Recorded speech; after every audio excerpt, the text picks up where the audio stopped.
Mm-hmm. I bet. Just a minute. It lives, I see. Do you want to speak with Lolita?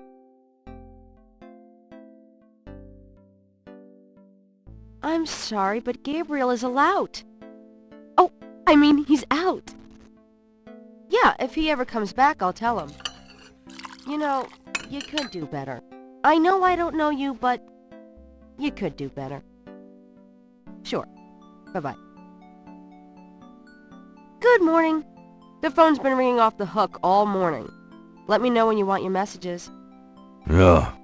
Gee, you're lively. Did you have another nightmare last night? Sort of. Mm-hmm. I told you it's that voodoo book you're researching. That stuff can seriously screw up your karma. I'm sure that's it. Maybe I should write a horror novel on passive resistance instead. So don't sleep. It's your body. Anyway, your handheld tape recorder came today. Really? Great. I can't wait to see what human rights you violate with this one. I can't wait to violate them.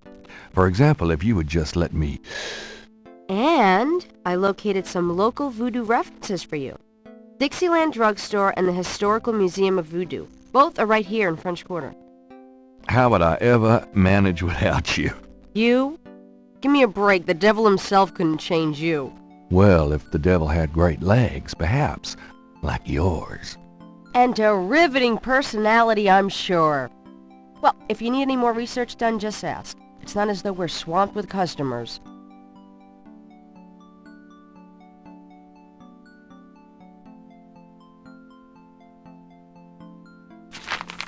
Times-Picayune, dated June 18, 1993. The front page has an article about the voodoo murders. The article says that the victims are all identified as members of the underworld.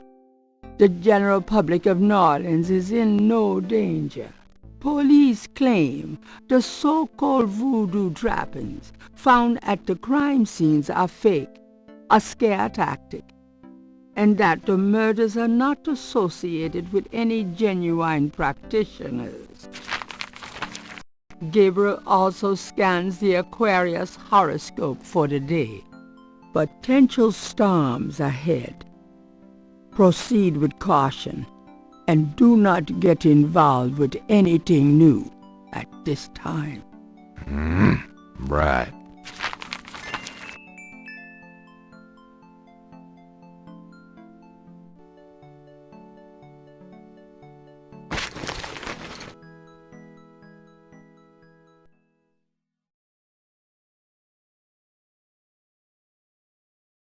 I'll take this hair gel. You never know.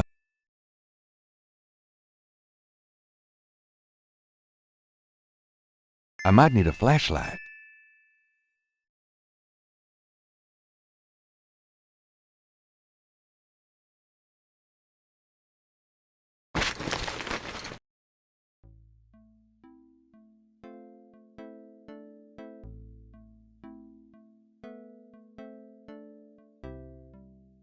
Got a minute, Grace?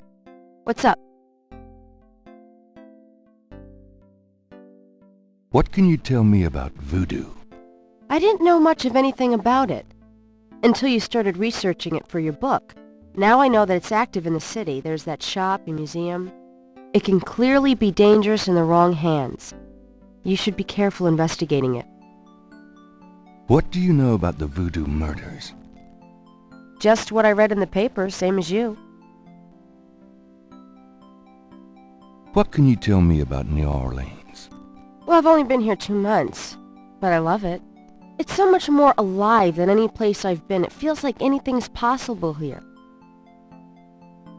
Tell me about yourself, Grace. Yeah, right, Knight. I mean it. What do you want to know? How come we haven't gone out yet? Well, I'm still waiting around for that lobotomy. As soon as I get it, I'll let you know. How do you like working at St. George's Books? Well, it's not exactly a huge intellectual challenge. Although the math in your record books could confuse Einstein. Still, I love old books, and it's a nice way to pay the bills while I explore the city for a summer. If you ever pay me, that is. What do you do after work? Well, I either go to my oil painting class or my Tai Chi. You know that. You know, you can go overboard with this improving yourself stuff. You don't want to alienate us mere mortals. I suppose I should just allow my mind and body to atrophy. Works for me. How old are you? Old enough to know about men like you. Just tell me anything at all. I just got my master's in history and classics. My folks wanted me to go on right away for my PhD, but 18 years of school was enough. I needed a break. Nothing, I guess. Never mind. Suit yourself. Do you have messages for me? Dana called, and Susie left a message about a lawsuit. Toss 'em. Okie dokie. There's more when you want 'em. Do you have more messages for me? Your grandmother called. I keep meaning to get over there. What did she say? Did she sound good? She sounded great, and we had a nice little chat about you. Grace. Don't worry. I didn't go into detail about your cardinal sins. Not that anything about you could surprise her. She adores you anyway. She's my girl. But she said to remind you to stop by and go through your father's things. Okay. Do you have more messages for me? Here's a strange one. You got a call from someone named Wolfgang Ritter. He said he was calling from Germany. He told me it was urgent, maybe you should give him a call. Call Germany, like hell. If it's really important, he'll call back. Well, fine. Let's just hope he's not with the German lottery for pitiful American authors. Do you have more messages for me? Your friend Detective Mosley called. Talkative, isn't he? Especially with you. What do you want? He left an interesting message. He told me to tell you that his mother's maiden name is Humphrey. Oh, that's Humprey. Fascinating. And that he left some photos for you at the station, at the front desk. It's about time. Gabriel, those photos wouldn't have anything to do with the voodoo murders, would they? Now, why would you say something like that? Because I know you. You're getting privileged information, aren't you? Did you tell him you'd put him in your new voodoo book? A writer has certain obligation to his readers, you know. Gabriel, you know you'll never put him in your book. Your main character is a female orthodontist. You're gonna be reincarnated as a pit bull if you keep screwing with your karma. As long as it's a male pit bull with a really big... That's enough. Thanks. Anyway, that's all the messages. Thank God.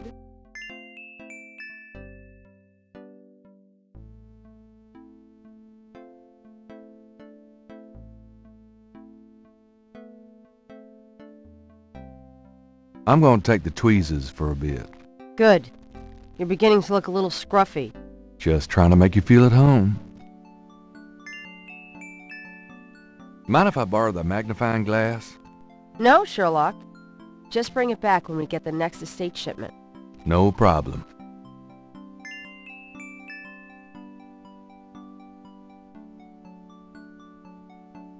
Gabriel selects a volume of German poetry that he always found strangely compelling. Drei Drachen. Drei Drachen kriechen in meinen Schlaf. Die Ziele wollen sie lebendig zum Fraß. Feurigen Atems, gespaltener Zunge, genießen sie jedes Mal. That's nice. Kinda creepy, though.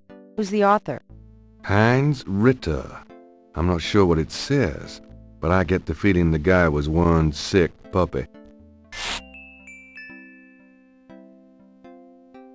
Gabriel pulls down a book on snakes. Snakes are legless reptiles. Some snakes kill their prey with poison, some by constriction. A snake smells by tasting the air with its forked tongue. The smells are passed back to a sense organ in the mouth. Constrictor snakes, however, sense their prey by vibration. Did you know that medieval legends about dragons and giant worms are actually based on snakes? You know, dragons, devils, sea monsters, well, they've always been associated with snakes. Grace, get alive.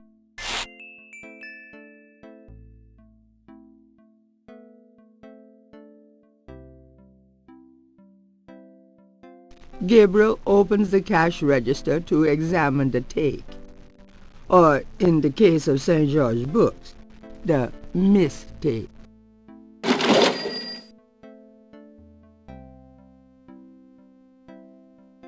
I trust you can live without this old gift certificate. Knock yourself out.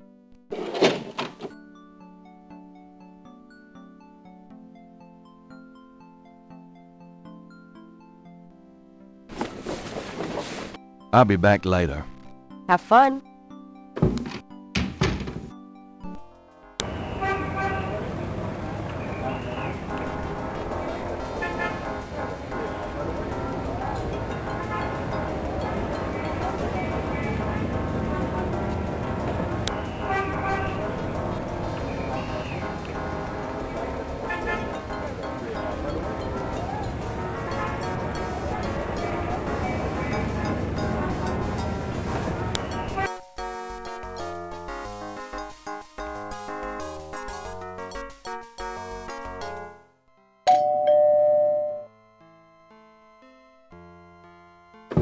Gabriel, I'm so glad you stopped by. Sorry it's been a while, Grandma. Not at all. Give us a kiss. Now come and sit down. Tell me how you're doing.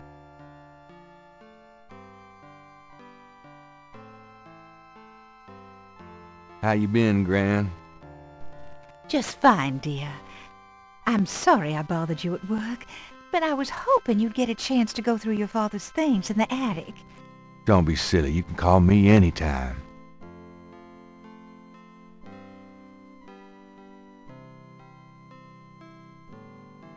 Can we talk, Gran? Of course, my boy. How can I help? What can you tell me about voodoo? Voodoo? What an odd question, Gabriel. Of course, you always were interested in monster movies and all that other weird stuff. You get that from your father and Granddad. I don't know anything about it, dear. Of course, it was very big in New Orleans at one time, but you don't hear about it so much these days. Too much else in the world to worry about, I guess. What do you know about the voodoo murders? Oh, Gabriel, nothing. And I don't want to. I sometimes wonder what this world is coming to. What can you tell me about New Orleans? New Orleans is very southern. Of course, though, not as much as it used to be when I was a girl. It's gotten much more influenced by the East Coast and that California stuff. Still, it hasn't changed as much as other places, I reckon. We've always been happy here. Tell me about yourself. Me? Oh, surely you have something more interesting to talk about. Oh, come on, Gran. All right, dear. What do you want to hear? What do you do all day? You know how I love to knit and work in my garden. I also take long walks. It's the only way to keep an old body like mine from stiffening up. You're not old. Oh, don't be foolish. I'm older than the hills. Tell me about before you met Granddaddy. Well, you know I was born Rebecca Wright. My daddy owned a lot of land outside of town. We grew peas, corn, cotton, all kinds of things. It was a good childhood, but my father was very strict. He didn't much let me out of his sight. Tell me how you met Granddaddy. I met Harrison at a church revival. There was a traveling preacher back then, a big fella named Reverend Jim. I even remember his slogan, "Come to me to find your way." Your granddad was sitting right behind me and my girlfriend Alma, and at one point, old Reverend Jim was flinging his hair around with his fire and brimstone annex, and a piece of it, one of those small add-on do's for man, went flying off. I swear, Harrison and I were the only ones that noticed. We both started laughing to beat the band. Everyone looked at us like we were a couple of loonies. It was then I knew that he was for me. How you feeling these days? Fit as a fiddle, and don't you worry your head about it. Just tell me anything at all. I had your father when I was 22. The doctors told me I couldn't have any more after him, so I'm afraid I spoiled him rotten. Oh, nothing, never mind. All right, dear. Tell me about our family. Who would you like to hear about? Your granddad, your father, or your mother? Tell me something about Granddad. Your granddad immigrated to America when he was 21. He worked his way through school, met and married me, and we had your father, Philip. Tell me about my father. Your father was my only child. How we adored him. Philip suffered from terrible nightmares, just like your granddad did. They were 2 peas in a pod. Tell me about my mother. Your mother was Margaret Templeton when your father met her. She came from a very wealthy Creole family in New Orleans. She was beautiful and reckless. She was madly in love with your father, of course, but I also think she liked defying her family. Since you're so interested in family history these days, why don't you go by St. Louis Cemetery No. 1 and visit the family tomb? It would be a sweet gesture. Maybe I will. You know, you get prettier every time I see you. Oh, you.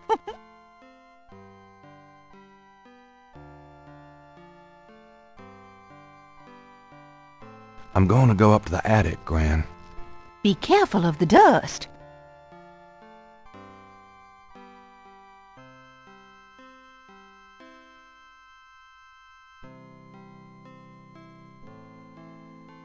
I think I'll take Daddy's sketchbook with me.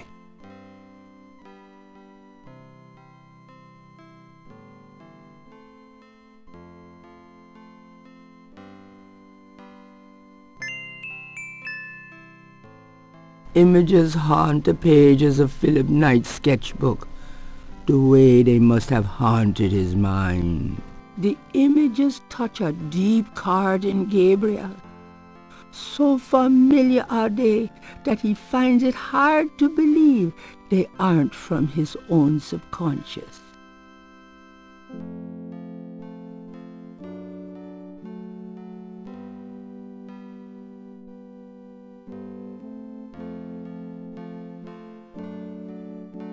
Gabriel doesn't want to.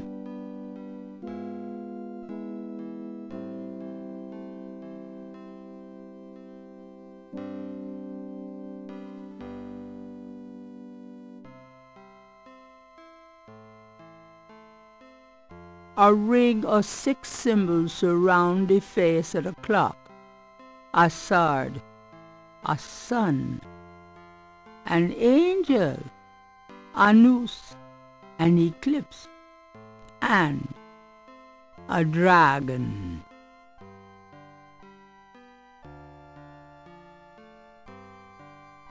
The ring of symbols does not appear to have any mechanical function, but it does move.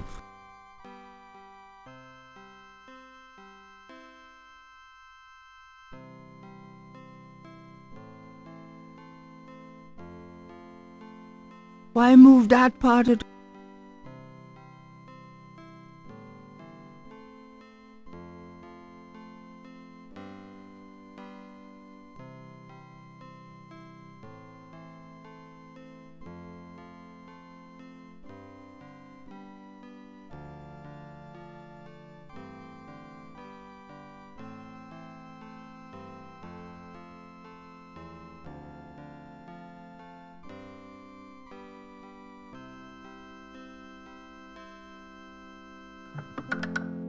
Granddaddy, you old fox.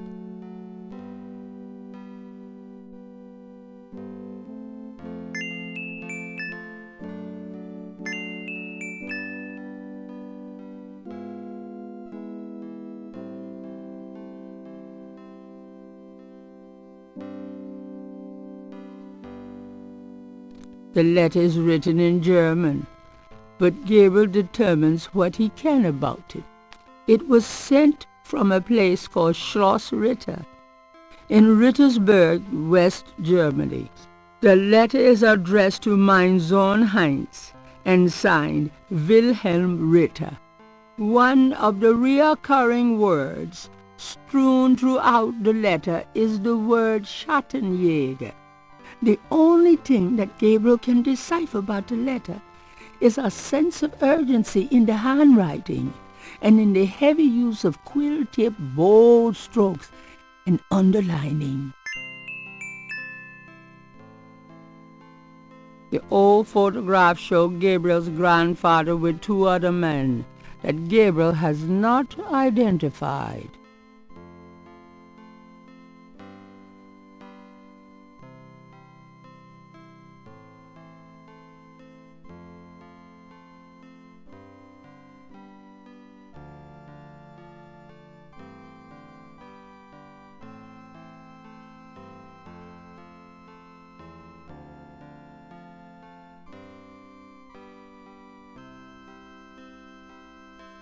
That's it.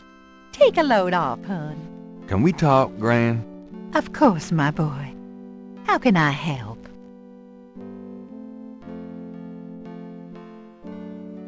Do you know anyone named Heinz Ritter? Heinz Ritter. Oh, Gabriel. Where did you hear that name? I found a letter in Granddaddy's clock. I promised I'd never tell you or your father. But I suppose it doesn't matter now. Tell me, Gran.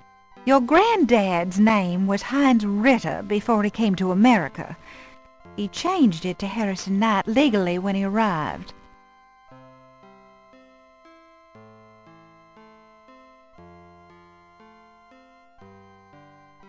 Can we talk? Of course. Have you ever heard of a Schottenjäger? Schottenjäger? Schottenjäger. How odd, Gabriel. I haven't heard that word in years. My goodness, you've given me a chill. Your granddad used to say that sometimes in his sleep. Really? Do you know what it means? No, I'm afraid not. I asked him about it once. I don't think he answered me. Odd. Thanks, Gran.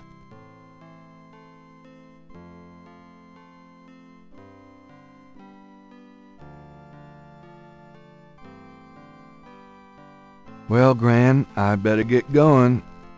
All right, dear.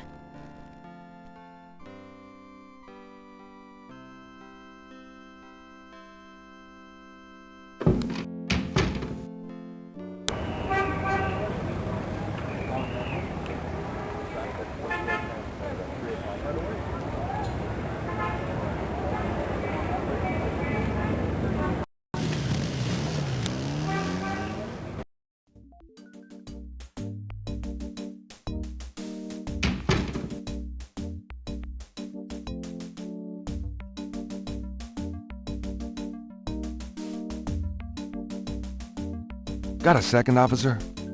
What can I do you for?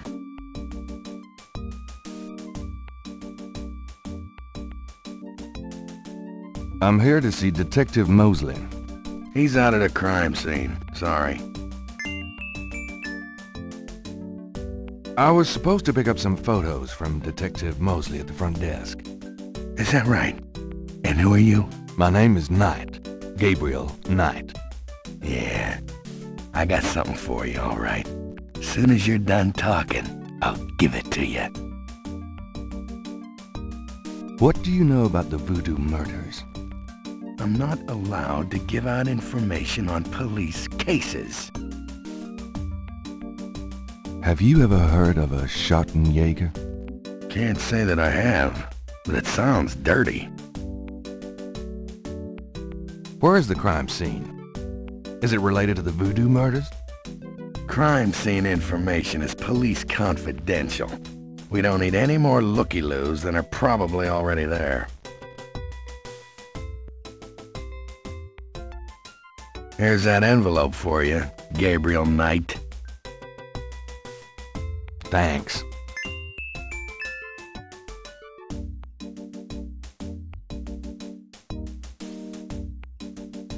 The envelope has Gabriel's name written on it, misspelled. Gabriel opens the manila envelope and finds 2 photographs. The murder photo has nothing written on it.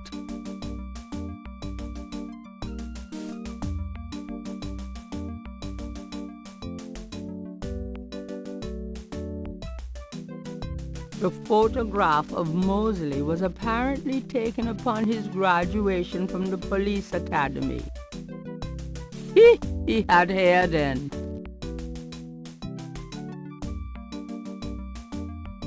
One of the photos from Mosley is an official Voodoo Murders crime scene shot, a graphic close-up of a victim.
Hey, cut that out.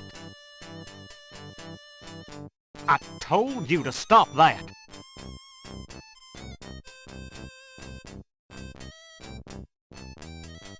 All right, mister. You want some of this?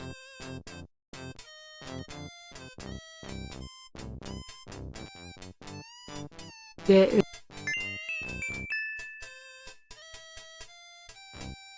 Gabriel picks up the headset and listens. Ambulance 911, have you located the crime scene? They've radioed for you 3 times. Damn! Did you say it was north of the Lake Retreat Country Club?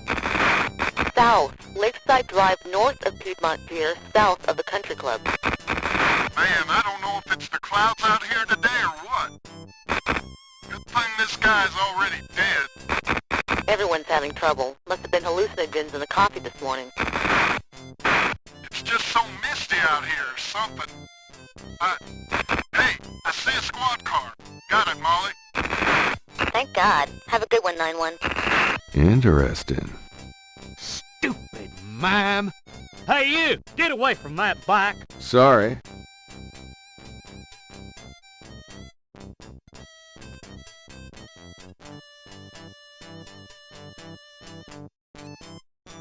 How much?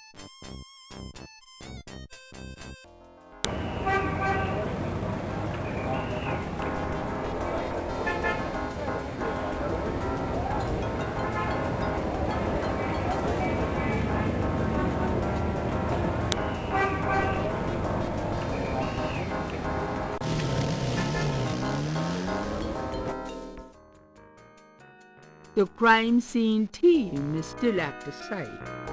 Gabriel parks a bit out of the way and walks over to avoid adding to the general confusion.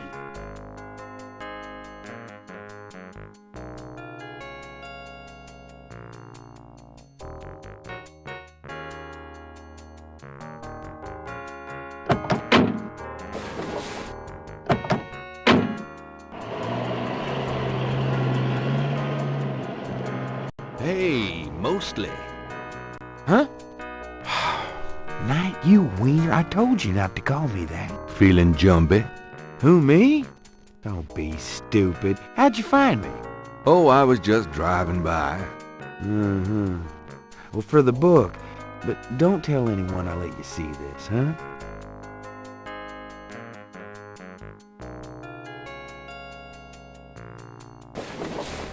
It's another one, as you can see. Same M.O. and no frickin' clues.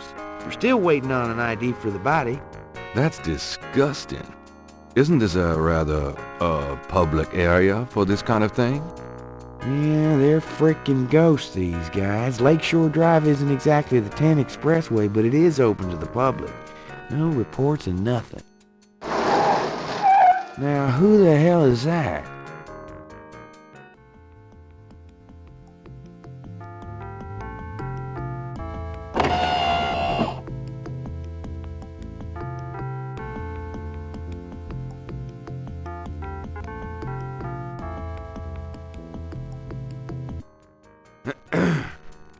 Good day, Miss Getty.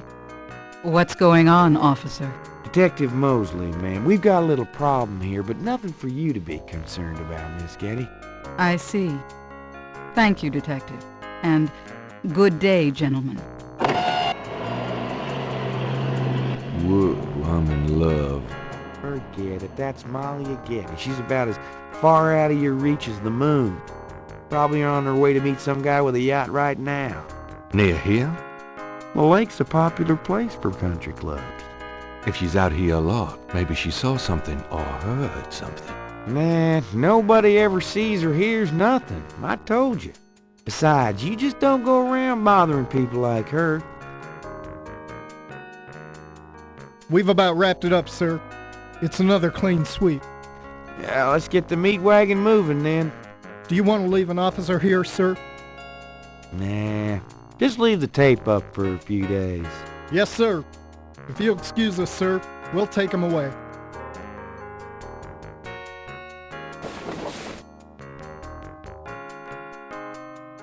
Stick around and take notes for the book if you want.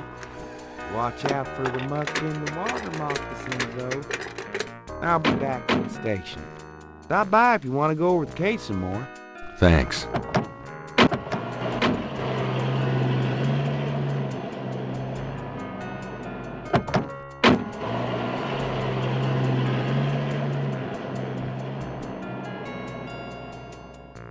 There seems to be a pattern to the lines in the sand, but if there is a pattern, it's smeared.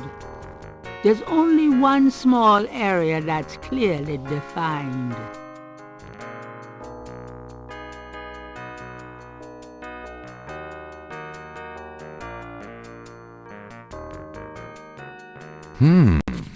Let me try to get this down.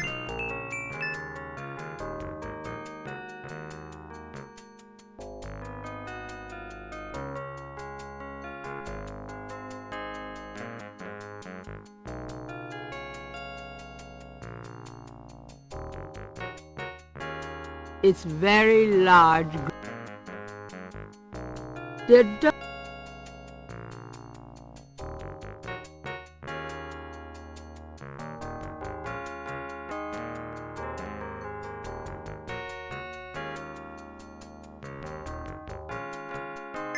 are marks in the grass, as though some heavy wire object had been set there.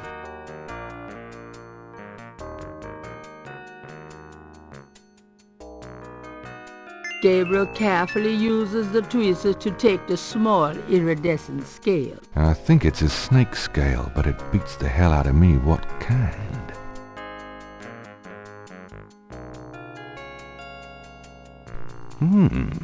Is that clay? Yuck!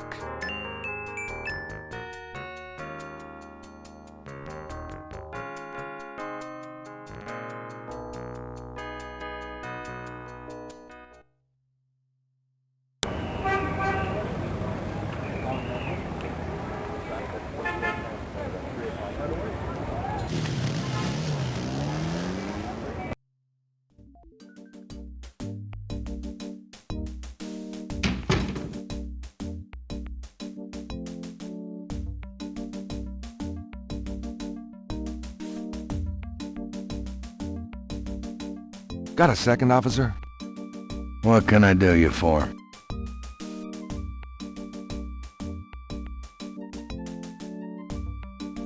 I'm here to see Detective Mosley. He's in his office. Go on back.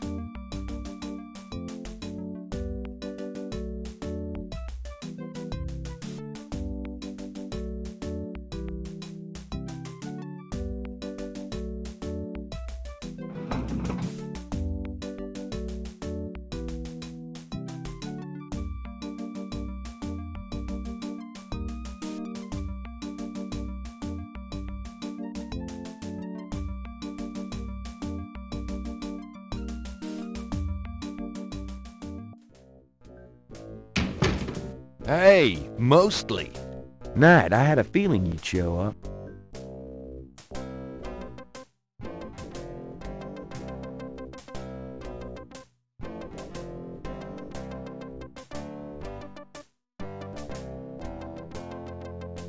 Can I ask you about some stuff? You're the writer. Ask away. What can you tell me about voodoo? There's voodoo that goes on in this city, sure. I looked into it a bit at the beginning of this case. But the voodoo stuff found at the crime scenes is all faked. It doesn't have anything to do with the real stuff. I know. I asked some experts. It's intimidation tactics, that's all.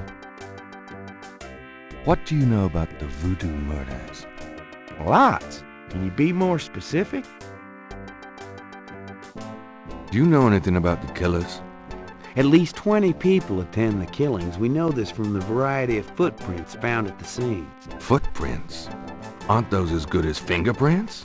Can be, but we'd have to have a suspect in custody first, and the suspect would have to match one of the few distinct prints we have. Most of the footprints are smudged, trodden over, unreadable. These guys are so casual in their expertise, it's maddening. Like they know we'll never find them.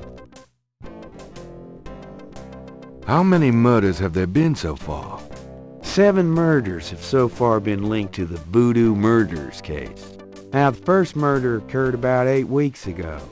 The MO was the same in each murder. Lake Pontchartrain was the 7th. What kind of evidence have you found? No fingerprints, a few bare footprints. Found a few fibers, but not many. The weirdest one was leopard fur. Leopard fur?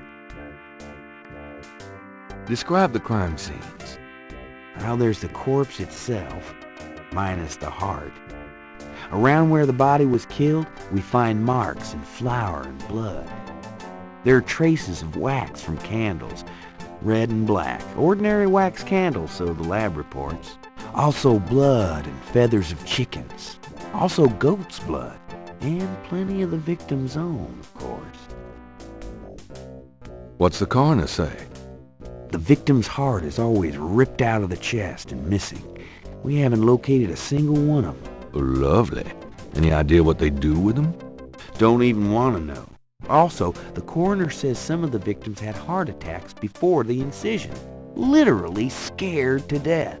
The knife wounds are consistent with a long, narrow, wavy-edged knife. Probably a ritualistic dagger. Any witnesses? Nope. There's never been a single witness. No one's even heard a disturbance. It's damned weird. Like they just don't want people to see, and so nobody sees nothing. Know anything about the victims? The victims are all out-of-towners. We still don't know why. Oh, nothing, never mind. Sure, no problem. What can you tell me about New Orleans? You and me grew up together, you tell me. It's a pretty nice place, even seeing the stuff I see. You know, the quarter's getting a bit too wild, though. Getting hard to control. Not quite what it was when you and me used to hang here, but hell, I've never known anything else. Do you know anything about snakes? The only thing I know about snakes is I don't like them. Have you ever heard of a Schottenjäger? No. Ha! Is that anything like a Chuck Yeager?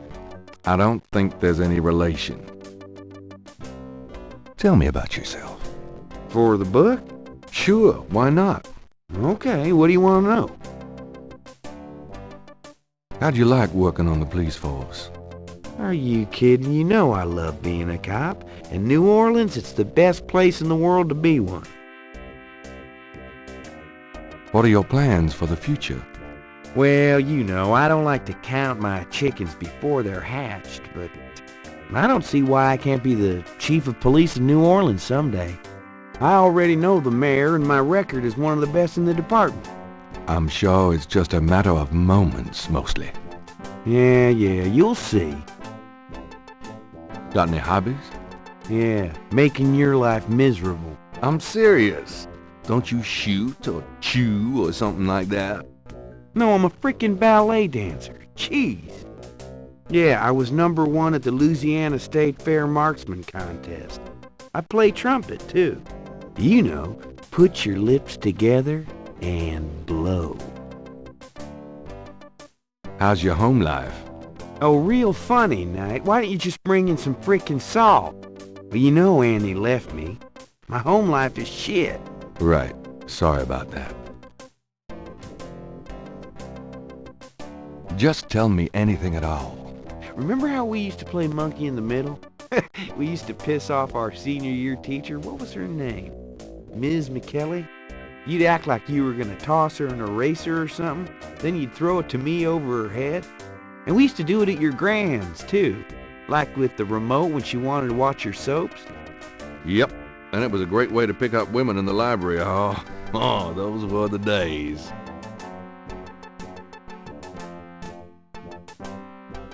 Oh, nothing. Never mind. It's your dime. What's the status on the Voodoo Murders case? It's going. Can't seem to make any progress, though. Sluggish damn case. It's weird. What's the status? How about getting me some coffee? Coffee? You want coffee? Should that surprise you? Nah, you've always been a caffeine addict. It's just that what we got here hardly qualifies. So, I'm desperate. It's your stomach. I'll get you some when we're done talking. That long? All right, I'll go now.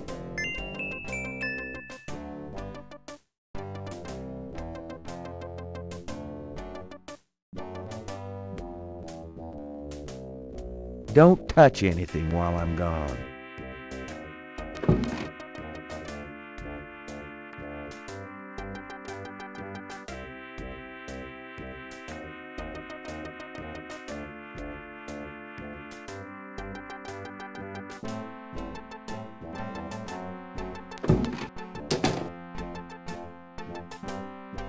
Here, drink it.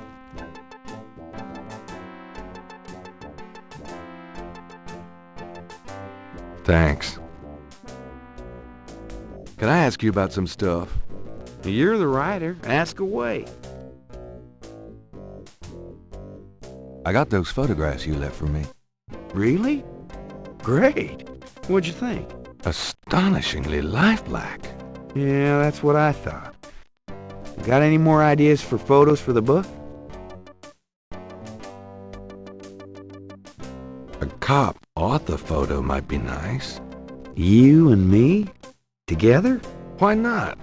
Of course, you'll have to try to tone down your masculinity. Well, okay. I'll call the police photographer.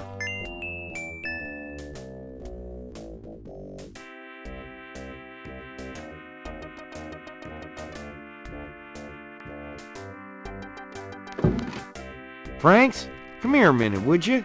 Bring your camera.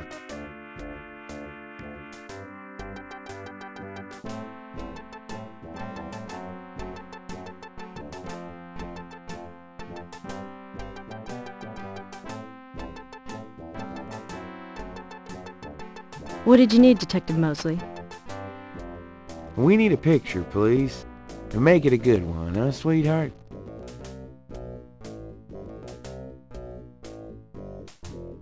Sure, sweetheart.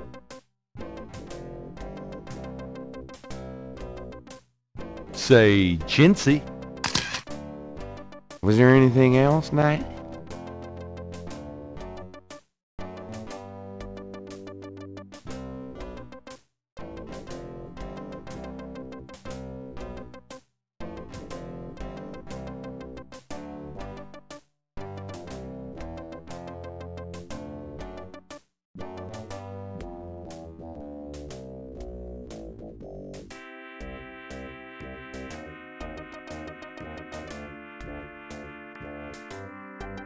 Nope, that's about it.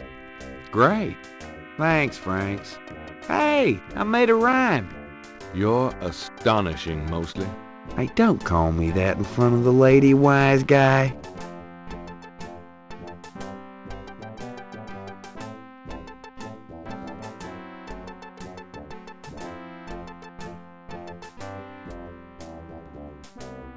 Can I ask you about some stuff? You're the writer. Ask away. Do you know anything about the patterns around the bodies? Yeah, weird, huh?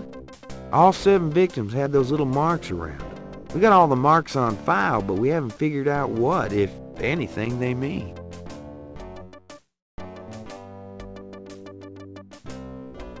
Can I see the other 6 patterns? Sure. People like that kind of stuff, don't they? Might make the book seem more mysterious. Go talk to Officer Franks. Tell her I said you could see the file.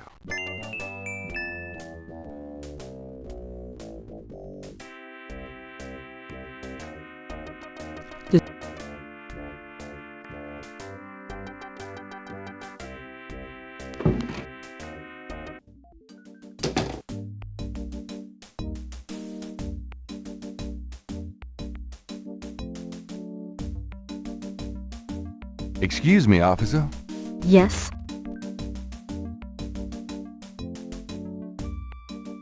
Can you get a file for me? What file would that be? The Voodoo Murders file? Detective Mosley said I could see it. Really? Well, if he said so.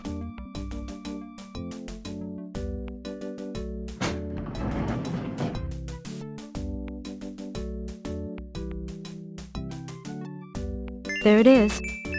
You can look at it all you want, but don't leave this area with it, okay? And no photocopies either, I'm afraid. Of course. I understand completely.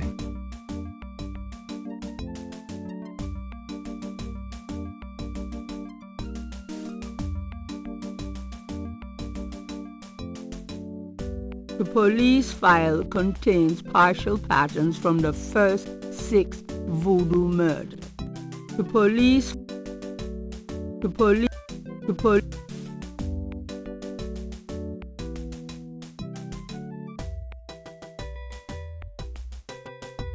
I'm done. Yeah, thanks.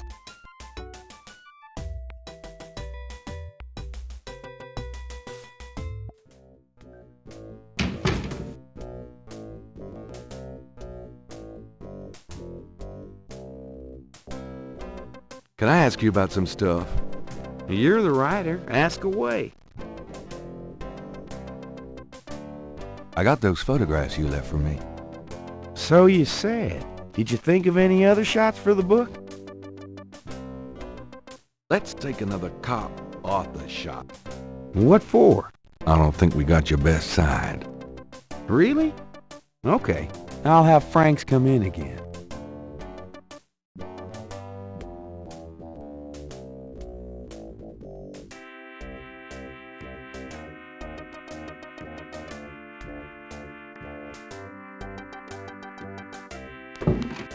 Franks, come back in here with that camera.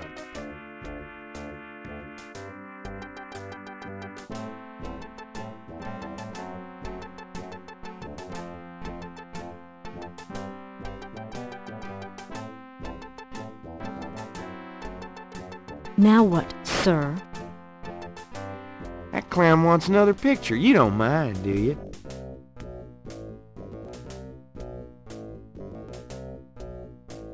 Of course not. What else could I possibly have to do?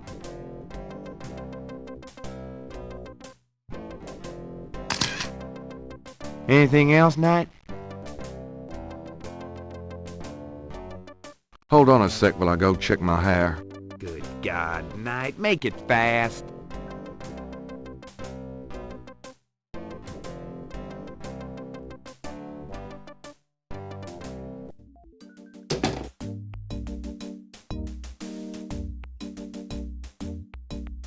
Let me see that file again.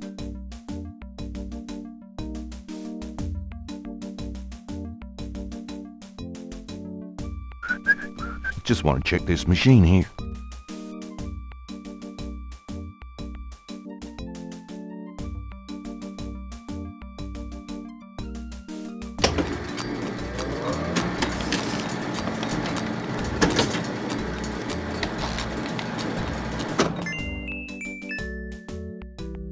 There's no point in using the... Gabriel wouldn't want to mess with some... There's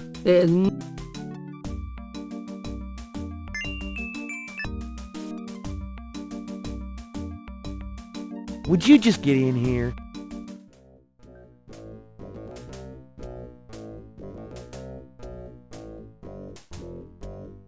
hurry up, would you? Okay, ready. Thanks, hon. Let me know when you got it developed. The photos, that is. Yeah, sure.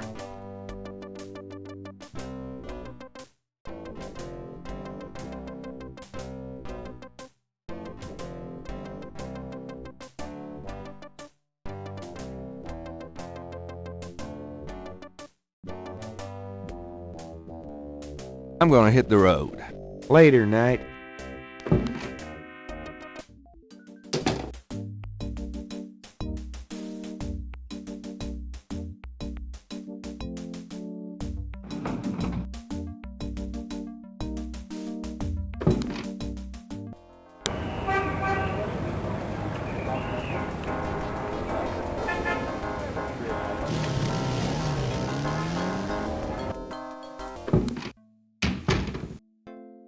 Hey, Grace. Here I am. Really? I forgot you were gone.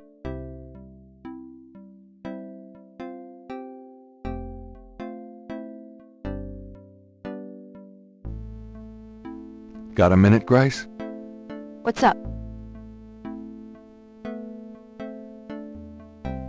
Could you do some research for me? Sure, what? Could you see what you can find out about a woman named Malia Getty?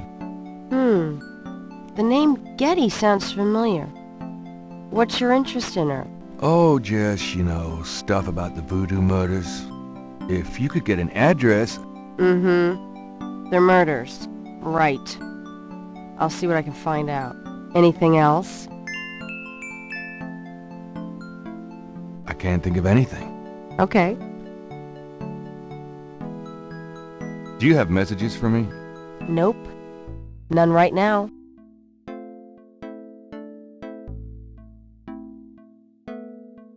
Well, it's about closing time. So it is. Good night, Gracie. Good night, Gabriel. And try not to dream, okay?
Good morning.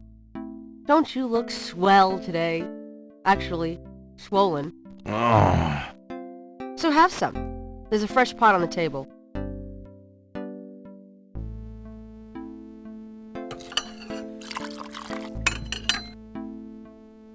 Seriously, you look like hell. Your hair is sticking straight up like a... Oh, it always does that. Never mind. Ha, ha. Did you dream about the fire and the hang guy and that lion thing last night? Leopard, not lion. Did you get anything on Malia Getty? Well, I did get her address, but you're a little out of your league here, big fella. The Gettys own 3 local hospitals, just to name a few of their assets. They run in very high circles. Did you get an address? I got the address. I suppose this has nothing to do with the fact that Malia Getty is incredibly gorgeous. I should have known you wouldn't go for a rich, ugly socialite. And that address is... Hey! Far be it from me to postpone your total humiliation. It's 557 West England. That's a garden district, Estate City. That's all I wanted to know. And yes, my dear, Malia Getty is the most dangerous-looking diversion I've ever seen. Ouch! Oy, men.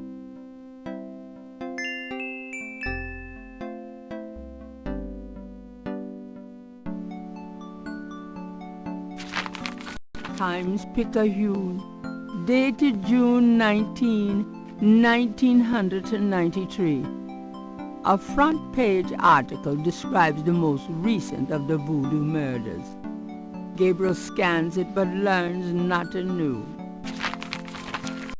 The article reiterates that the voodoo aspect of the crimes is fake. Gabriel shivers. It looked real enough to him. Elsewhere, there's an article about the history of Jackson Square, called La Plaza d'Armas. Under French rule, it was used for executions, firing squads, hanging, even impalement and breaking on the wheel. Yikes! Of course, these days it's mostly a hangout for tourists, street musicians and local artists. Gabriel also scans the Aquarius horoscope for the day. Chances of a dark star rising on this day. Do not trust your instincts. I feel a dark star rising, all right.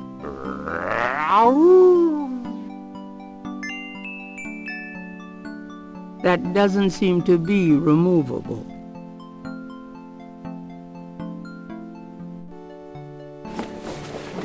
I'm going out. Good luck.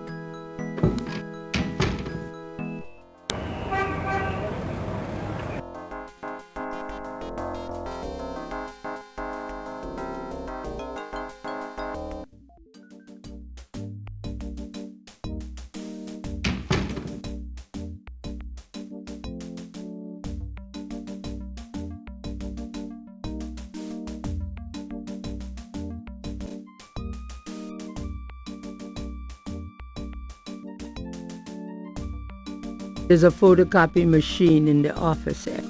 There's a photo. There's a photocopy.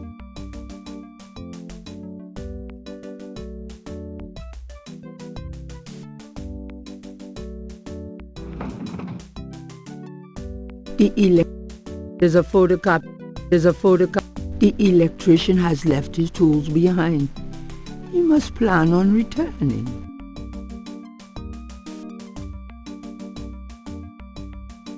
Gabriel scans the bulletin board and sees a lot of bad photographs. There's a temperature gauge on the wall near Mosley's office.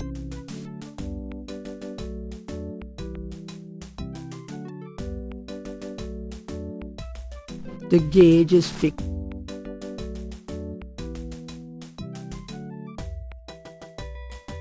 Gabriel is no handyman. He has an aversion.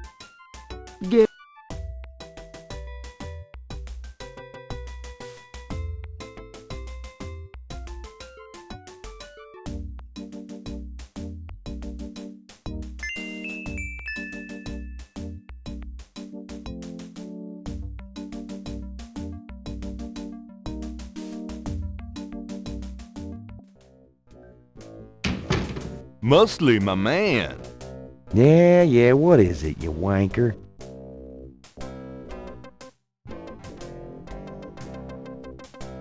Whew, it's hot in here. Dang, the air conditioning must be on the blink. Are you hot? Man, I'm hot.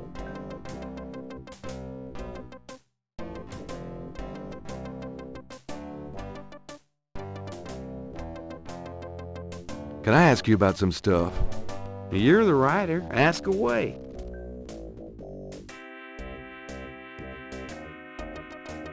How about getting me some coffee? What am I, your slave? Hey, I'm working my butt off here. Yeah, fine.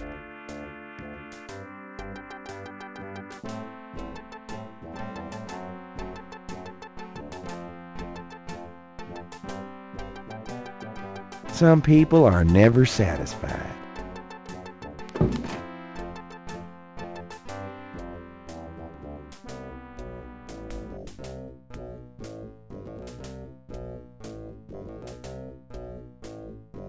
I think I'll just borrow this badge. Hey, what are you doing with my coat? Nothing. I thought I saw something crawling on it. Just drink this.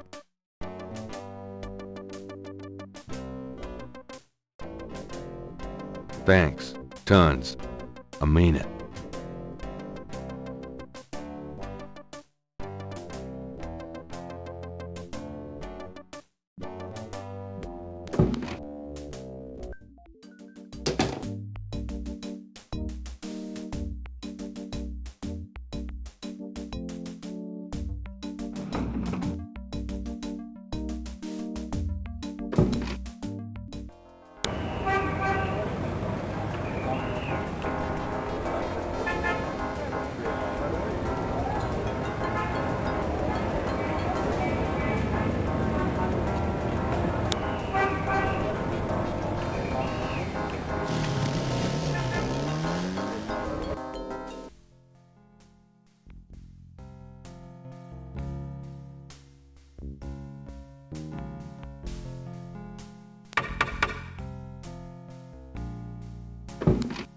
May I help you? I'd like to see Malia Getty, please. I'm sorry, but unless you have an appointment or official business, I cannot announce you. I do have official business. Really? Please tell me the nature of your business.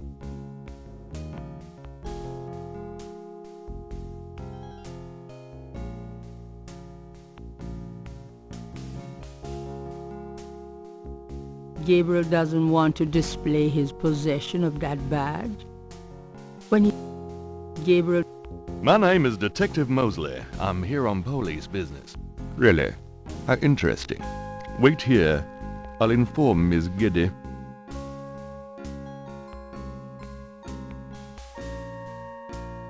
Miss Getty will see you.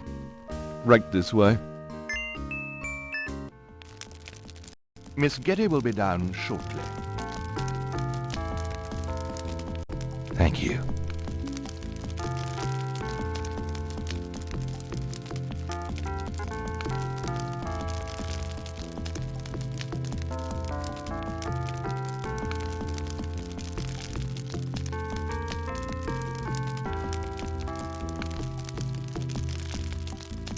What can I do for you, Detective?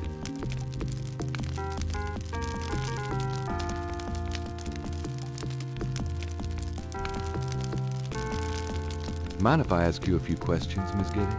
I assume that's what you're here for, Detective. What can you tell me about voodoo? Voodoo? Why would you want to know about that, Detective? It's rather silly, isn't it?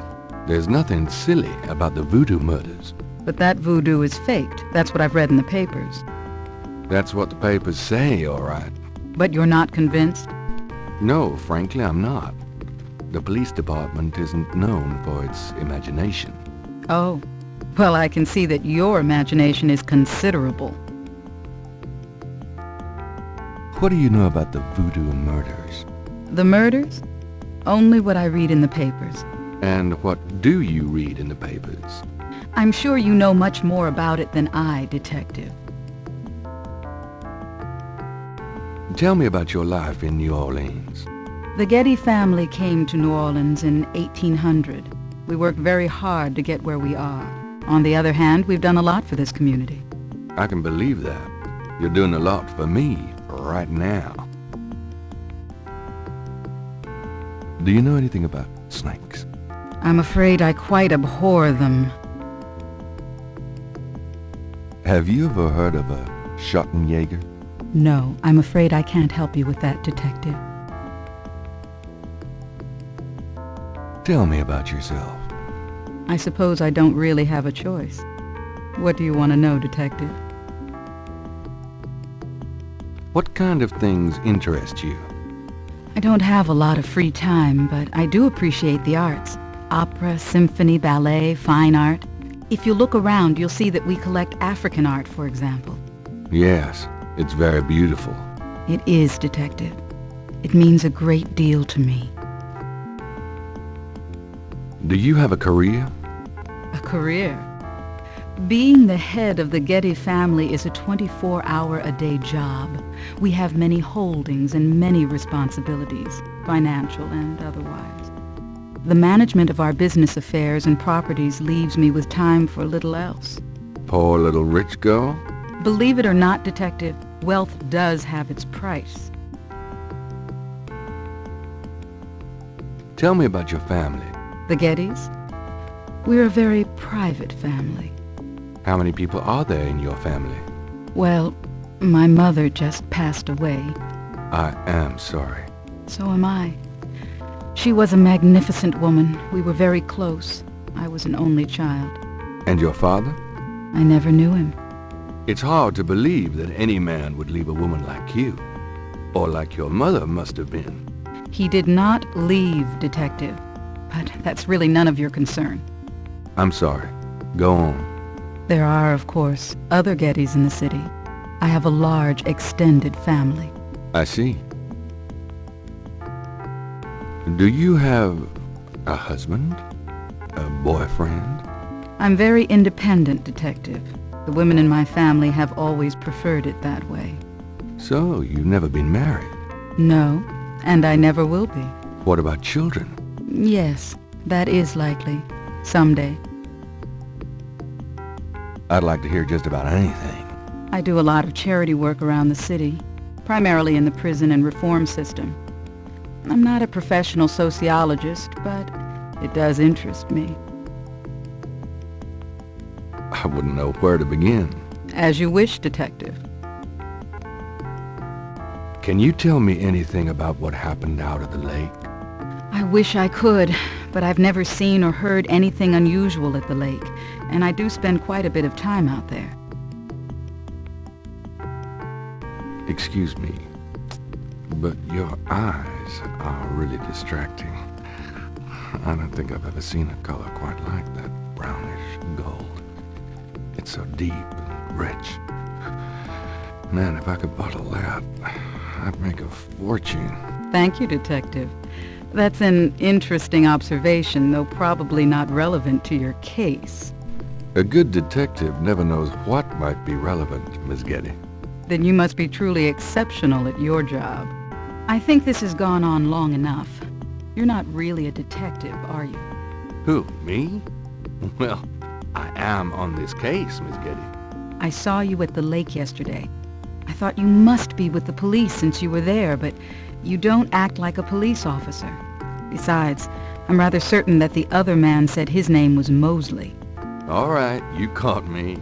I'm not with the police. My name is Gabriel Knight. I'm a writer working with Detective Mosley on a book.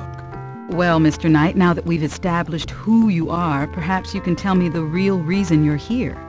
Well, I am researching the book, and I thought you might have seen or heard something at the lake.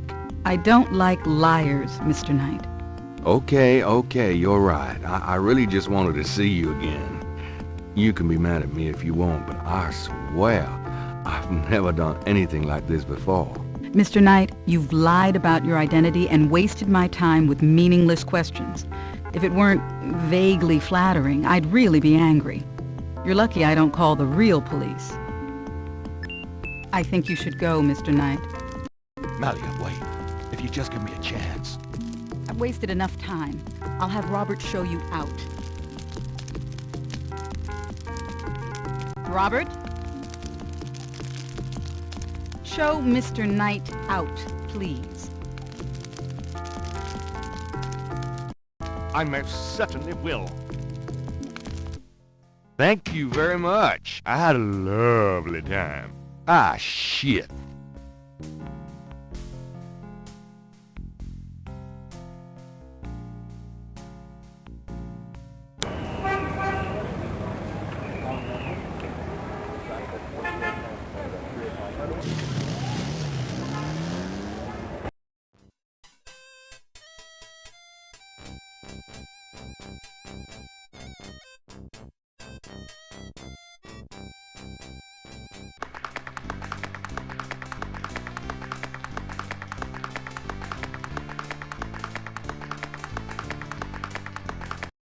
Do you mind if I ask you a few questions?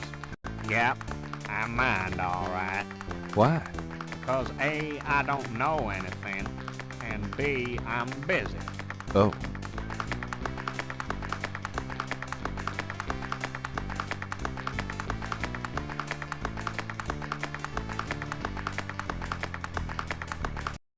The $20 gift certificate for St. George's looks pitifully.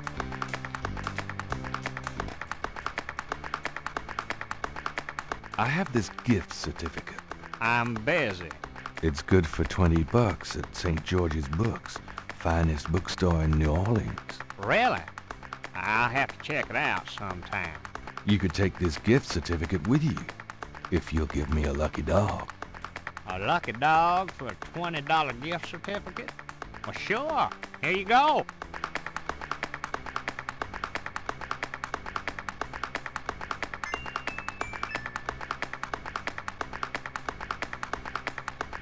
Interrogating the little boy wouldn't be very useful.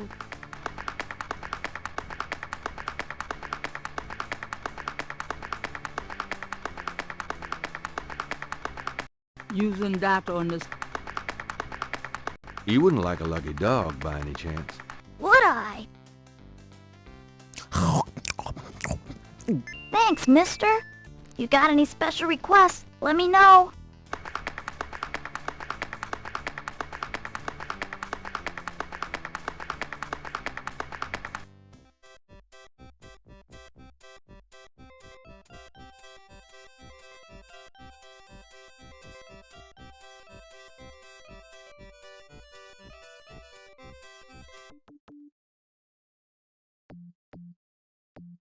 An artist is taking advantage of the fine weather.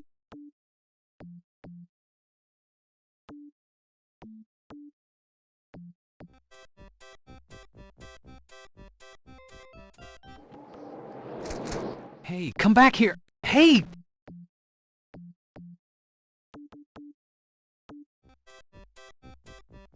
Oh, unbelievable. Rotten luck!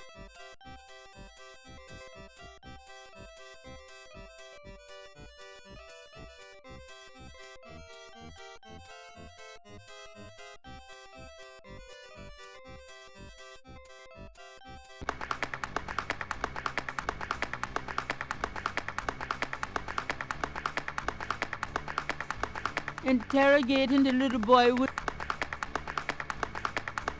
You mentioned something about special requests? Yeah, you got one?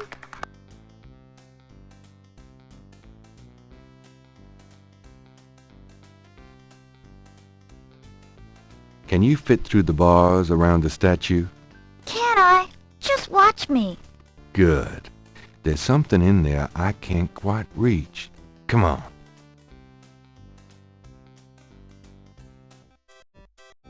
Can you reach that piece of paper? Sure thing. Here you go. Thanks, kid. Yep. See ya.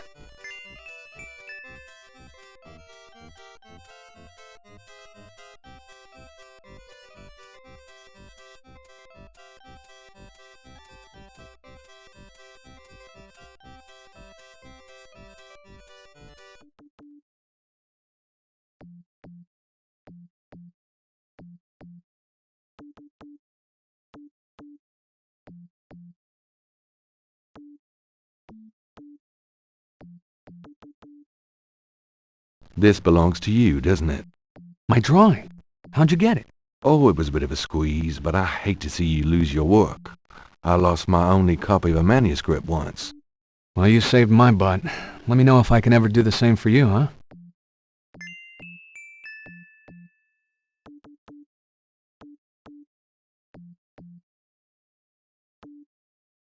Say, do you think there's anything you can do with these patterns?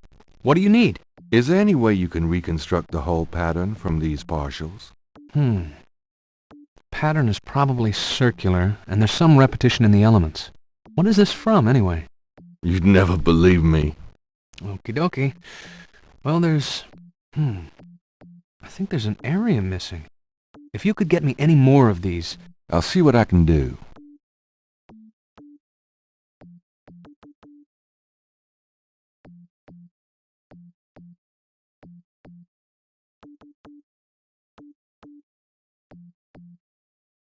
I have another one of those patterns.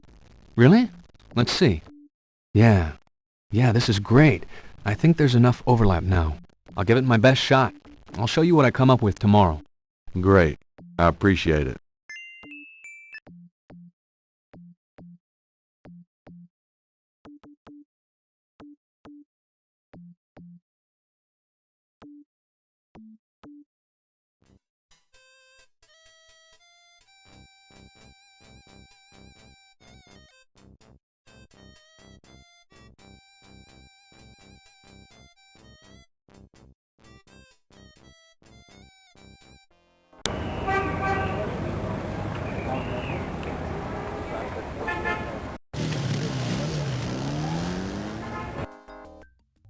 Welcome, my friend.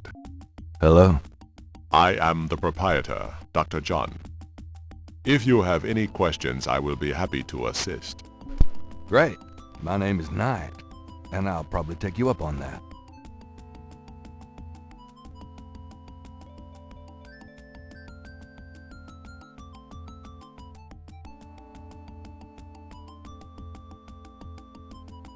Could I ask you some questions? That is why I am here. What can you tell me about voodoo? Historical voodoo? Or the voodoo currently practiced in the city? What do you know about the voodoo murders? The killings in the newspaper? I know that they have nothing to do with true voodoo in New Orleans. What is it about New Orleans that you so admire? It has a real culture of its own, Mr. Knight, amid the horrid blandness that is Americana. New Orleans alone has a voice. Spoken like a true New Orleanian. Do you have anything else to say about New Orleans? I have all... What can you tell me about... Do you know anything about snakes? Ah, you have perhaps noticed the museum's snake, Mr. Knight. They are beautiful creatures, do you not agree? And the tourists seem to associate them with voodoo. Have you ever heard of a Schottenjäger? No, I have not. Tell me about yourself. Me? Yes, if you don't mind. What is it you wish to learn? Why did you open a voodoo museum? The subject has fascinated me all my life, and I wanted to help preserve the cultural heritage it represents.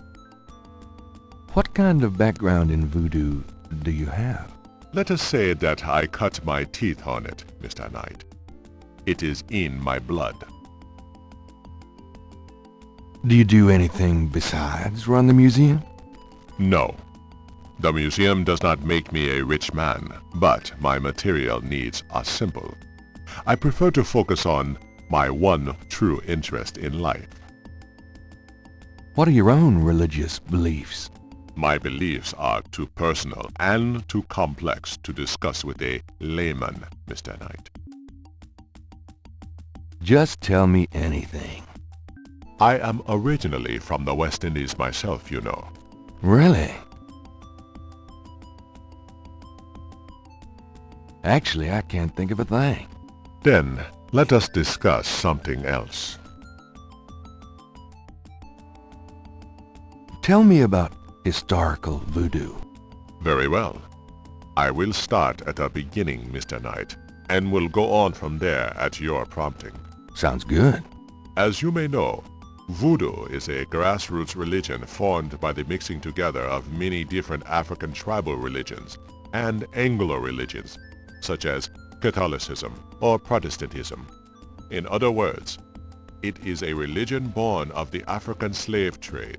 But African slaves were imported not only by the United States, but also into the West Indies, where the French and Spanish ran plantation islands. Prior to 1803, the New Orleans area was owned by France. The French Creole in those days owned many African slaves. But the Creole did not permit their slaves to gather, giving no chance for voodoo to breed here natively. The Creole also knew enough about the corrupted pagan practices of the West Indies slaves to ban the importing of slaves from that region.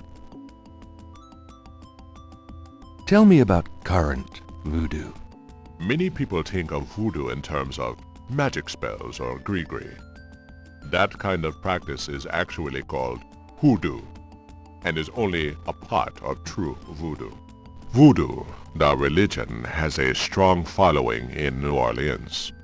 In fact, it is growing quite rapidly. There are several voodoo churches or temples in the city, and others all across the United States. African Americans see it as a tradition all their own.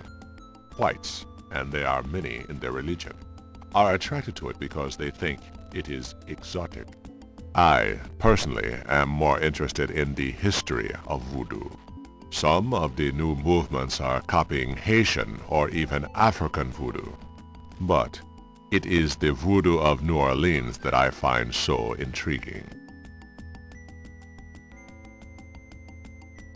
Do you know Malia Getty? Should I? She referred me to your museum. Many have read about our museum in the newspapers, Mr. Knight. That's a good point. What exactly is hoodoo? Hoodoo refers to magic folk traditions of the South. Hoodoo is a bastard of voodoo.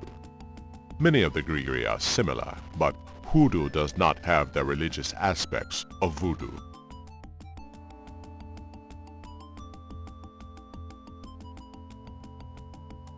There is nothing to open. The doorway is...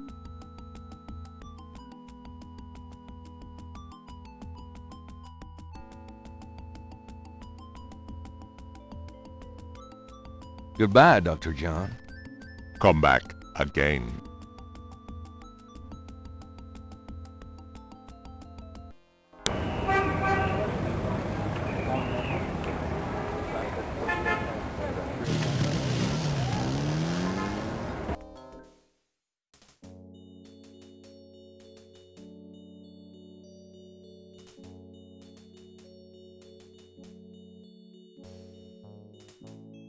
Hello there, got a sec?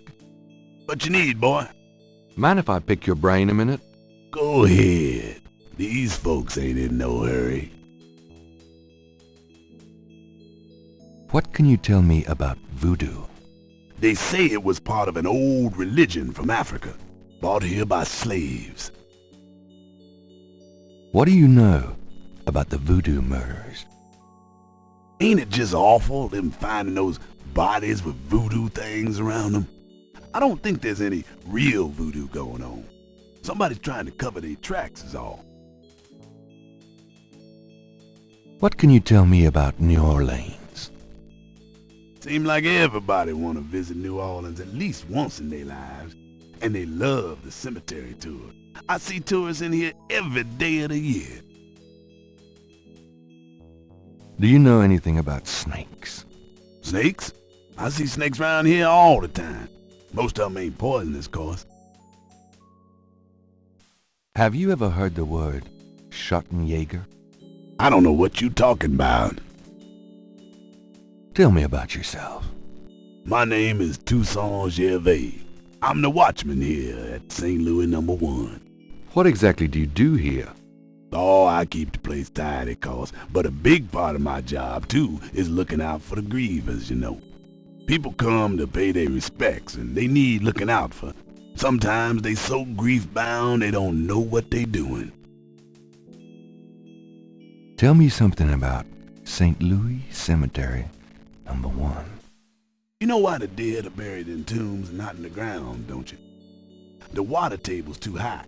Them coffins would float right out of their graves. Them dead would go floating right down into the water. 'Course if it were Mardi Gras, nobody'd even notice. Tell me something about St. Louis Cemetery, number 1. It's a historical place. People buried in here from the Civil War and back further too. Take a look around, you'll see.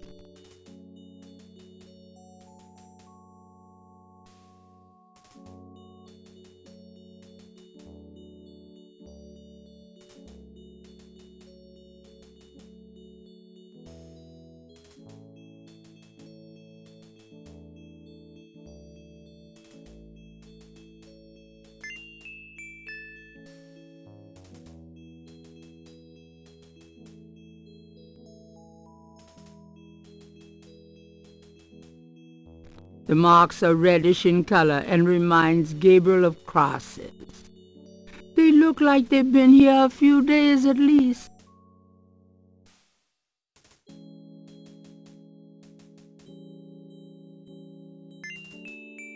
I want a copy of these strange marks.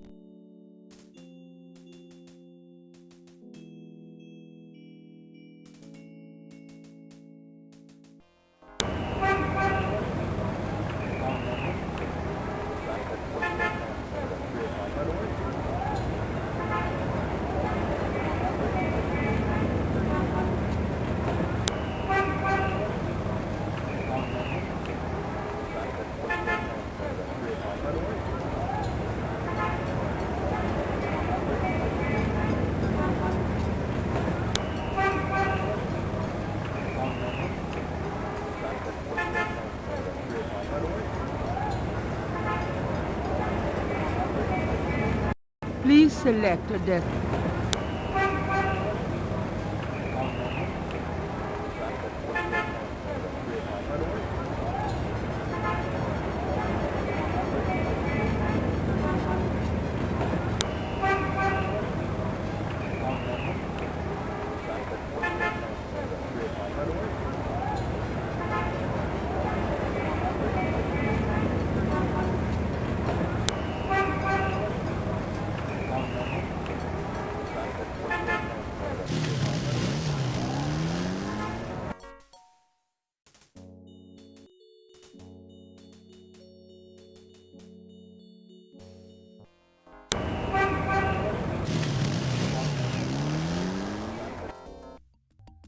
Hello, Dr. John.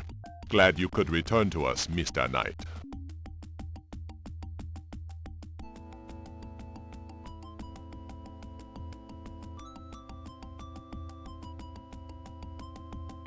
Could I ask you some more questions? Of course.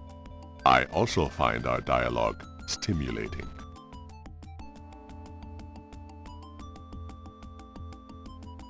Tell me about yourself. Actually, I can't think of a thing. Then, let us discuss something else.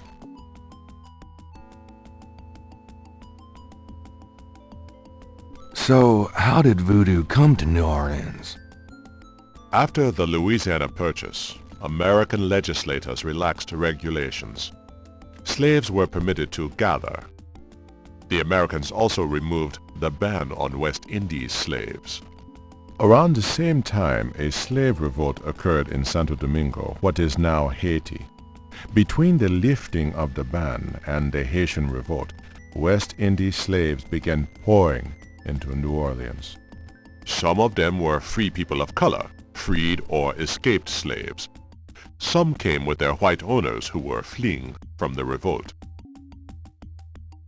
What happened when the West Indies slaves got here? They brought voodoo with them. The native slaves were more than enthusiastic about embracing it. It gave them power, Mr. Knight, if only in the form of a communal bond. Among the first meeting places were the Bayou St. John and the shore of Lake Pontchartrain. The early voodoos were heavy snake worshippers, worshipping the one they called the Great Zombie.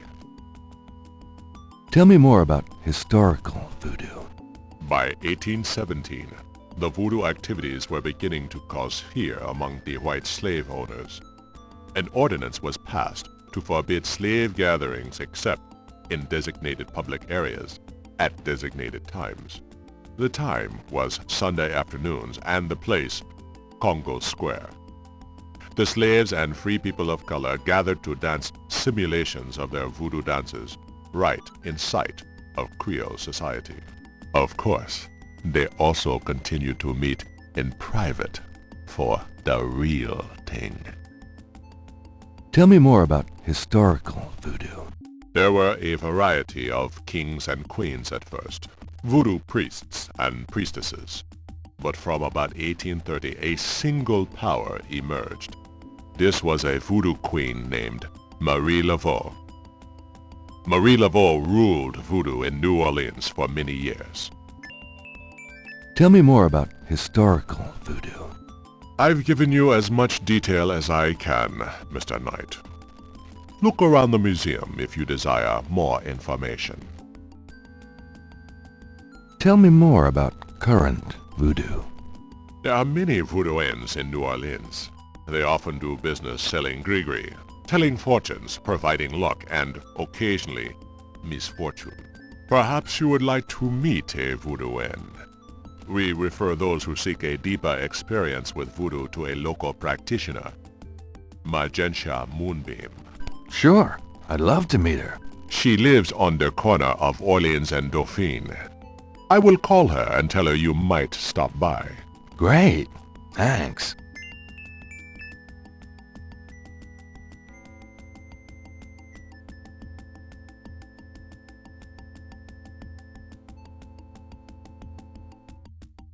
Thanks a lot. Bye now.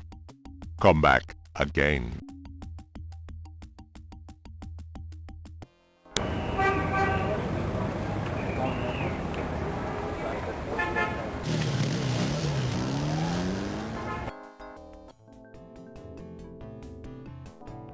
Welcome, Seeker. You must be the one Dr. John called me about. I guess so. My name is... Wait? Gabriel Knight? You're too quick for me.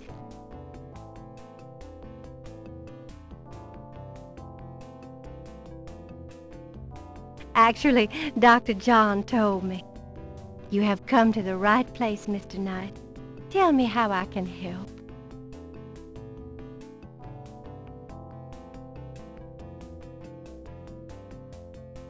Could I ask you a few questions?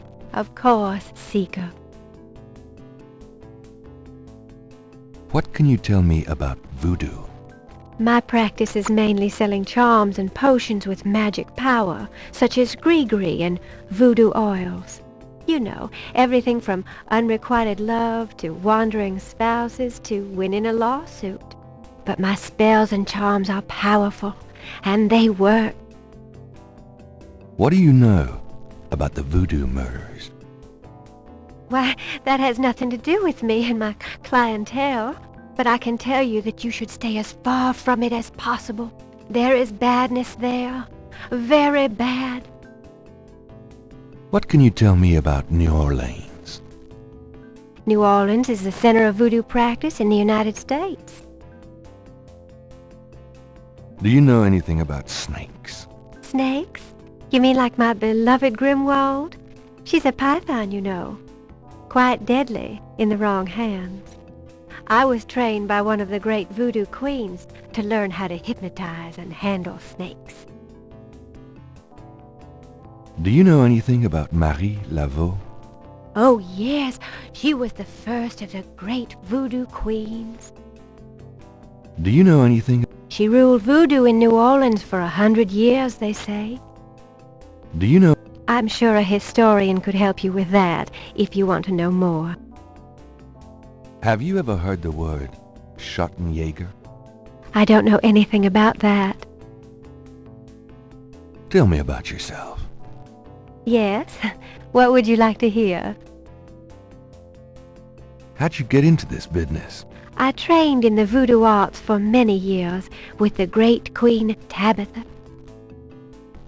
Really? Who's she? You have never heard of her? For shame! I can see you know little of the world of magic. I'm beginning to get that impression, yes. What kind of people come to see you? Seekers after the truth, such as yourself.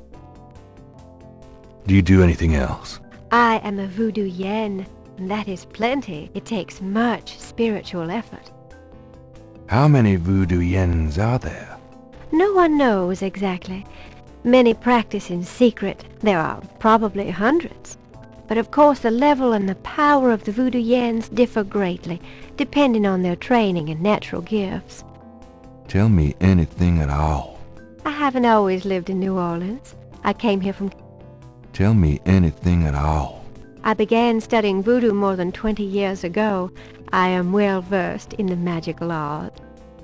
Tell me anything. Many non-believers come to me. They are usually believers when they leave. Tell me anything at all. Dr. John sends me many seekers such as yourself. Tell me... I am happy here with my clientele and my snake. I can't think of anything. Very well. About Grimwald. What about her? Where'd you get Grimwald? She belonged to a traveling reptile show. She was being terribly mistreated, so I offered to buy her. She's named after a spirit guide I had once. The spirit Grimwald was a very powerful female snake priestess in Egyptian times. Grimwald doesn't sound Egyptian. I only know what the spirits tell me. Monsieur, I am sure they know better than we. How'd you learn to handle Grimwald? I told you a great voodoo queen taught me. She learned from Marie Laveau herself. Ah, fascinating. Would you consider giving me one of Grimwald's scales? No, I couldn't do that. You might do some gree-gree of your own, no? One must be very careful with such things. Hair clippings, nail parings, and snake scales. Are you sure you wouldn't consider giving me one of Grimwald's scales? I told you I couldn't do that.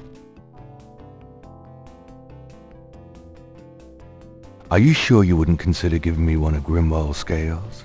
I told you I couldn't do that. Are you sure you wouldn't consider... Are you sure... How about showing me how you handle Grimwald? Really? You would like to see me dance, perhaps? That would be swell. I won't make you wait, Monsieur Knight. No matter what you see, do not be frightened. I'll give it my best shot.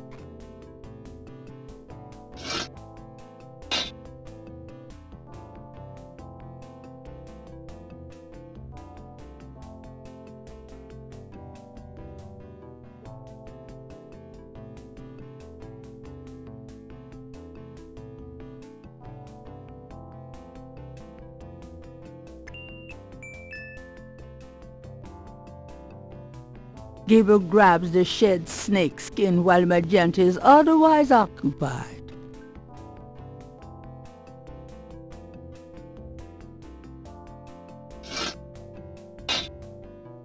They are truly inspiring, isn't it?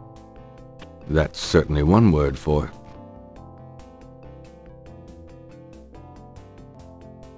Could I ask you a few more questions? Certainly. Give me an example of a gris-gris. All right. Here's an old one. Take a lodestone and some brimstone to a crossroads at midnight. Light the brimstone with a match, and a spirit will come and give you advice in gambling.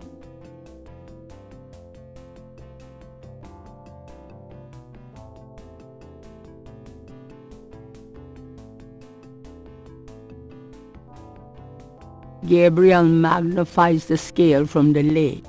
The iridescent scale is brilliantly hued with greens and purples.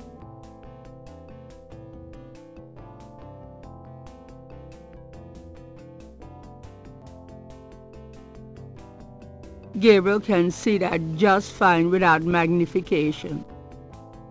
Gabriel magnifies the shed skin from Magentia Moonbeam's snake.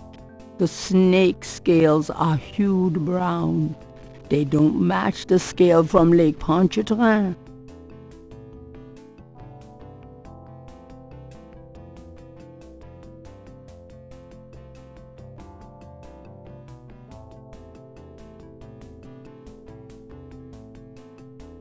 This is the first.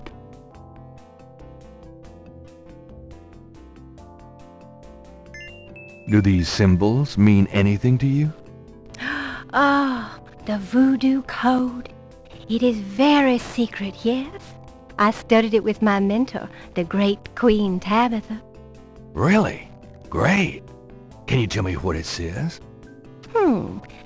Let's see. Well, some of it is nonsense, I'm afraid. Whoever wrote this wasn't very good. That's all right. Just tell me what it says. It starts with a D and a J, and then... Okay, this part makes sense. It says, conclave tonight, bring... then there's more nonsense. FWETKASH.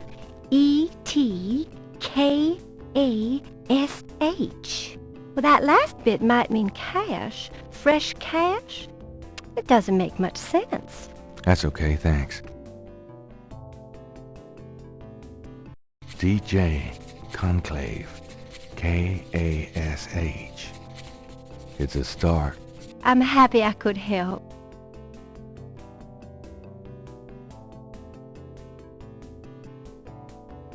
Well, I guess I'll be gone now.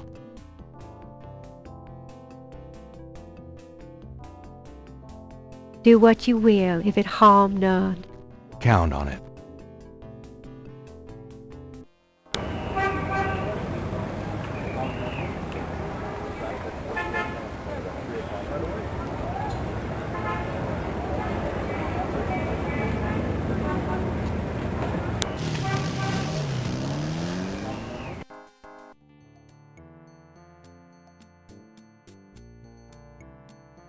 Hello?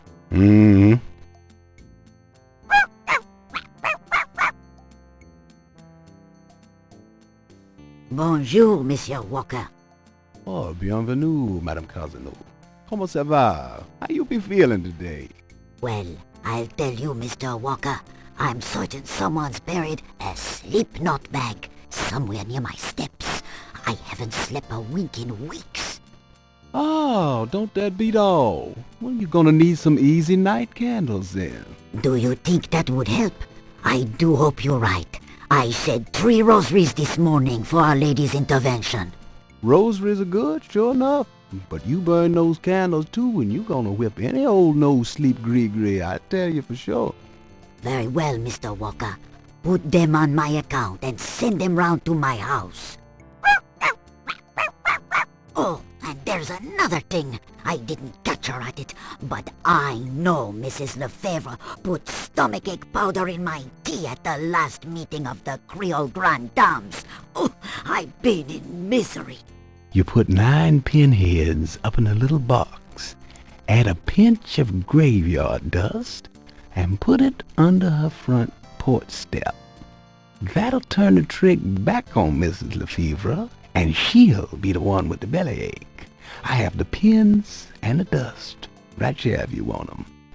If the Blessed Virgin will grant me her protection, I'll be safe from these practitioners of evil. Oui, madame. Though it don't hurt to be proactive none neither, now does it? Naturellement, monsieur. Merci beaucoup. Mais non, madame. It is nothing. Au revoir. Au revoir, Monsieur Walker.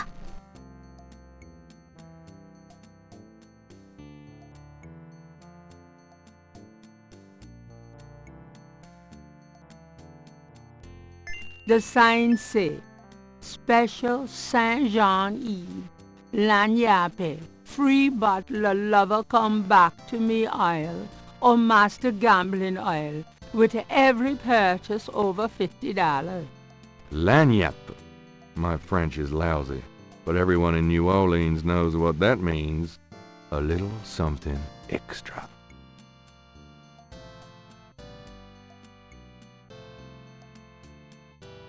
Mind if I ask you a few questions? Ask what you want. I'll answer what I want.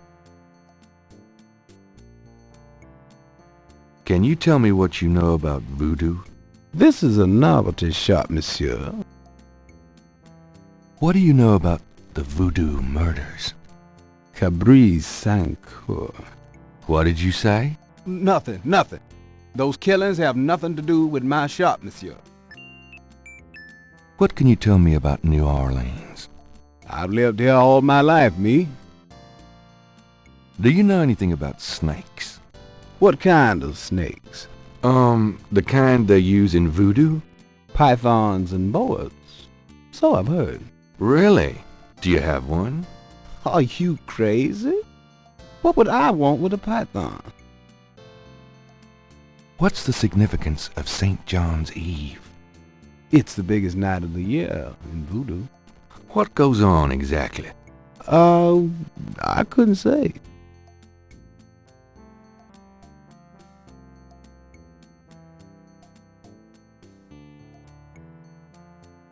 What did you mean when you said Cabri Sancour? I didn't say that. You did. I heard you say it. You heard wrong, monsieur. I said no such thing. Have you ever heard of Marie Laveau? Marie? She's somebody from the old days. One of those folk tales. Oh, the tourists eat it up, non. Have you ever heard of a Schottenjäger? Man, I don't even know what language that is. Tell me about yourself. My name's Willie Walker. I own the place. Tell me about yourself. How did you get into this kind of business? Why should I discuss my business with you, man? That customer of yours, the little old lady. Customer? The woman I saw in here. Madame Cazonou, you called her. I don't talk about my customers to men who come in off the street.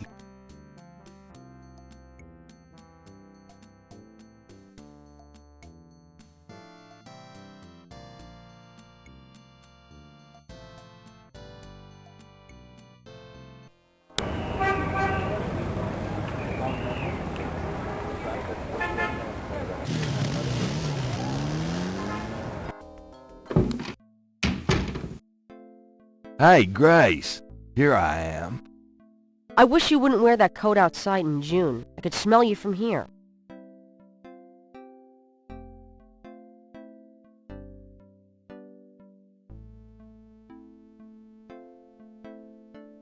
Got a minute, Grace? What's up?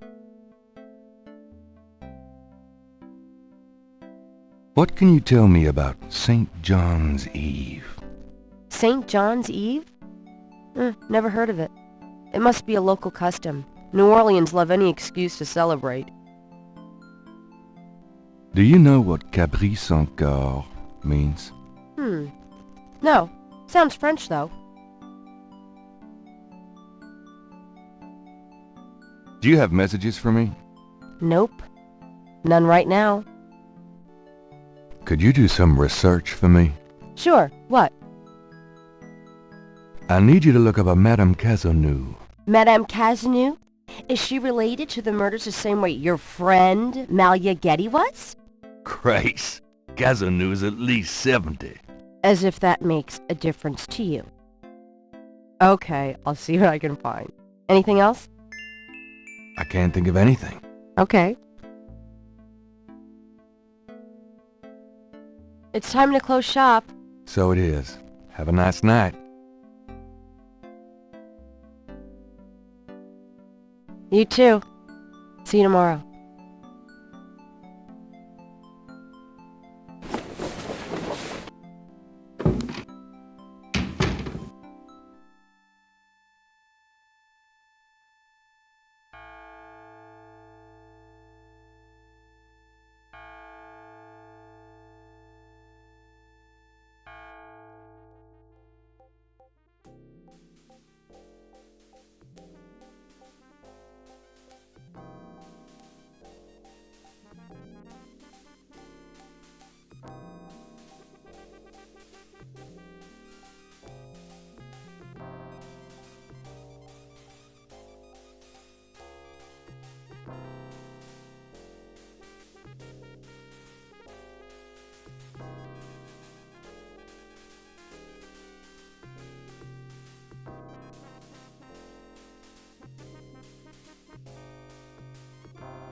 I'm so glad you could join us today. I've got messages when you want them. I also checked out Kazanu. There are multiple listings in the white pages. I got the page, but you'll have to figure out the right one. Great, thanks.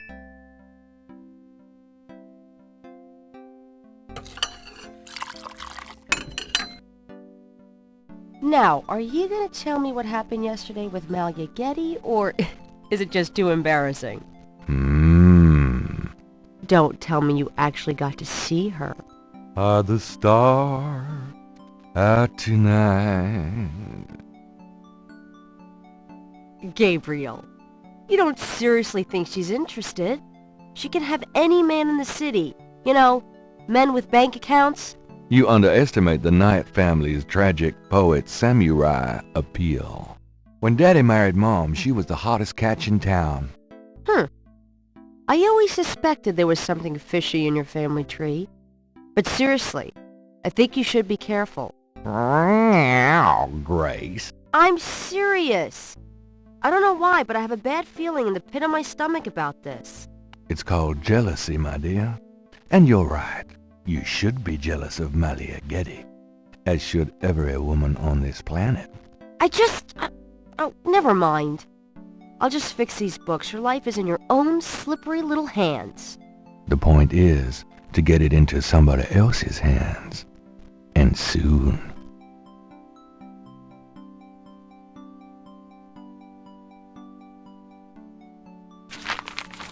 Times-Picayune, dated June 20, 1993.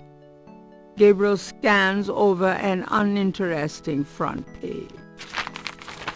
Under the cultural events section, there's a notice about a lecture on African religions.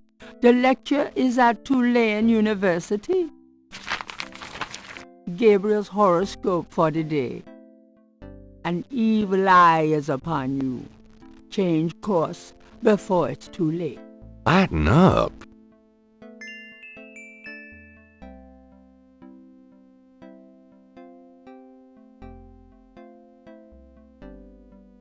Got a minute, Grace? What's up?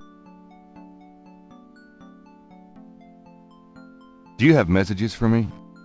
Your pal Mosley called. He left a message that they're interrogating a suspect this morning and you might want to be there. Sounds fun.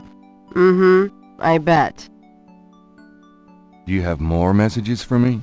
That man from Germany called again, Wolfgang Ritter. Now he's claiming to be a relative of yours. I took down his number. If you change your mind and want to give him a call back, just ask me for it. Can I get that phone number for Wolfgang Ritter? Sure. I'll give it to you when we're done talking.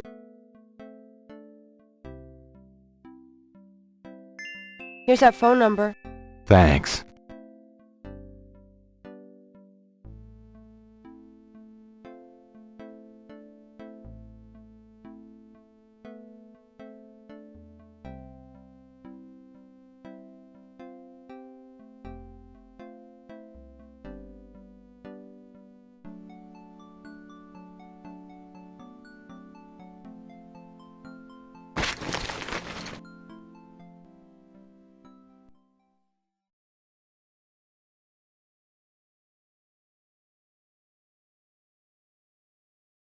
Wolfgang Ritter's phone number, written in Grace's pretty scrawl.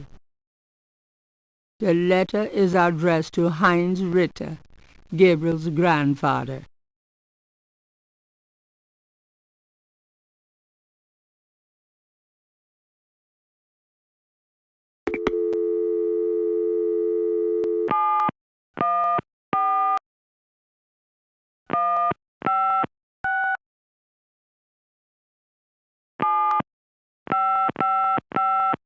Guten Tag, Sie haben Schloss Ritter erreicht?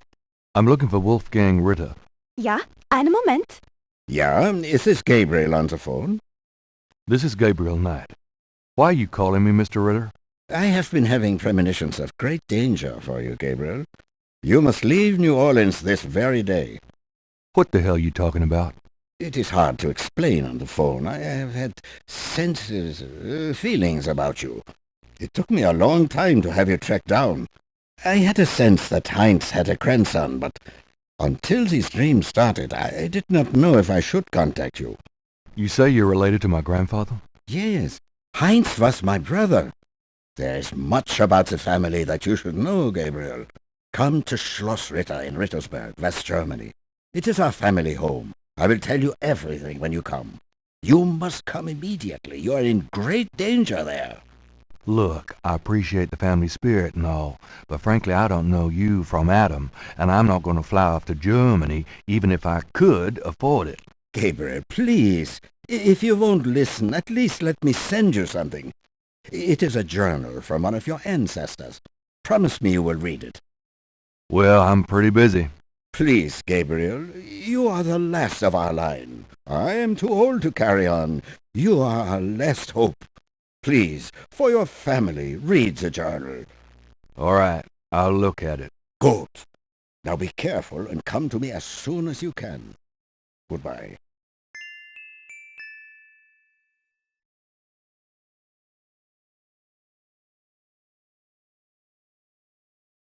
The letter is addressed.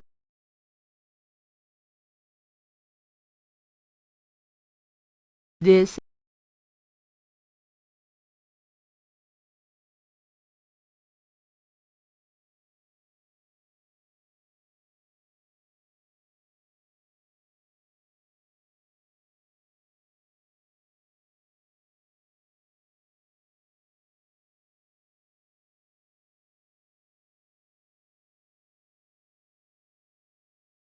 somewhere there's a New Orleans phone book missing one of its C pages.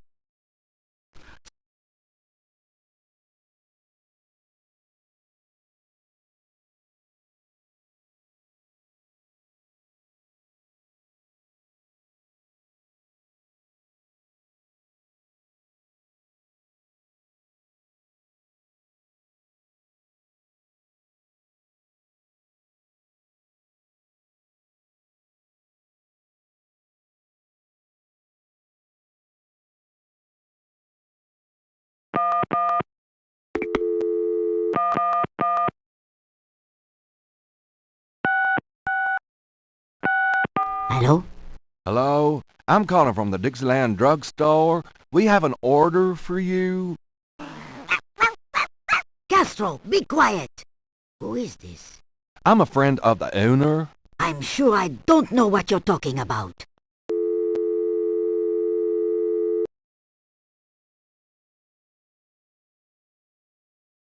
Gabriel never has figured out how to operate the memory function on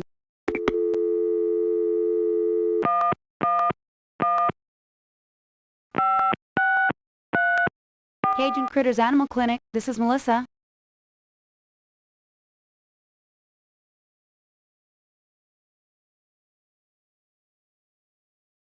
Do you have a Madame Cazonou as a client?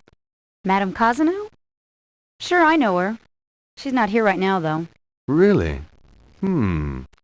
She told me she'd be there. Would you happen to have her address by any chance? Yes, but I'm not sure I should give it out. Who are you again?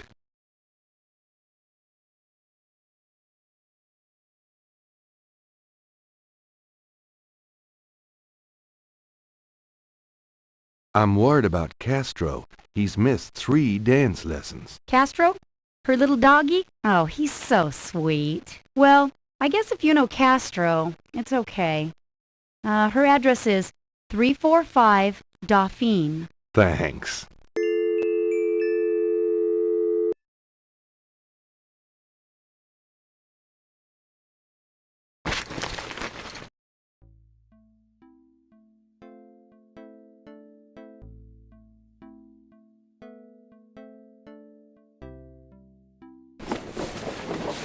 See you later. Have fun.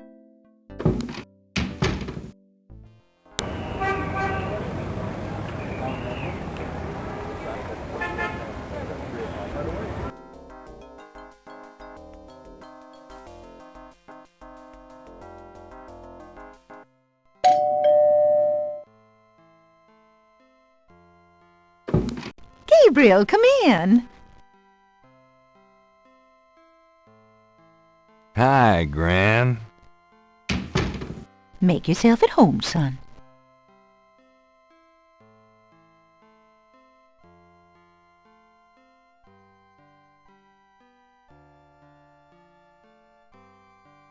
Can we talk, Gran? Of course, my boy. How can I help?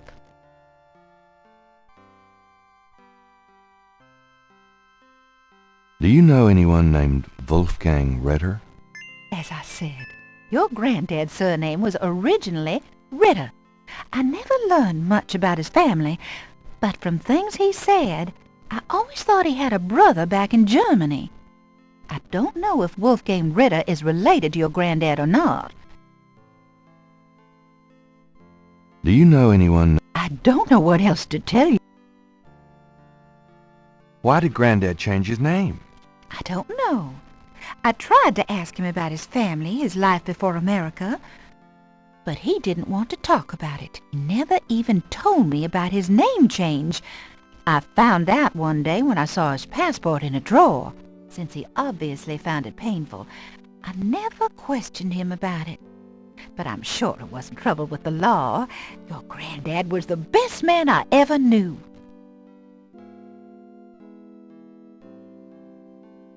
Tell me about my mother. Your mother was Margaret Templeton when your father met her. She came from a very wealthy Creole family in New Orleans. She was beautiful and reckless. She was madly in love with your father, of course, but I also think she liked defying her family.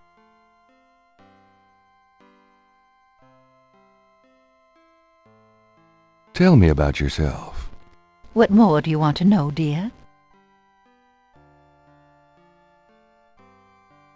Just tell me anything at all. I had your father when I was 22. The doctors told me I couldn't have any more after him, so I'm afraid I spoiled him rotten.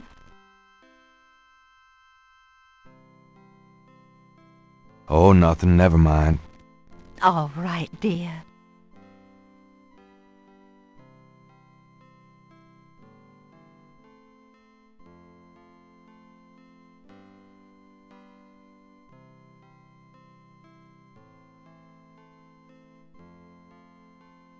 Well, Gran, I better get going.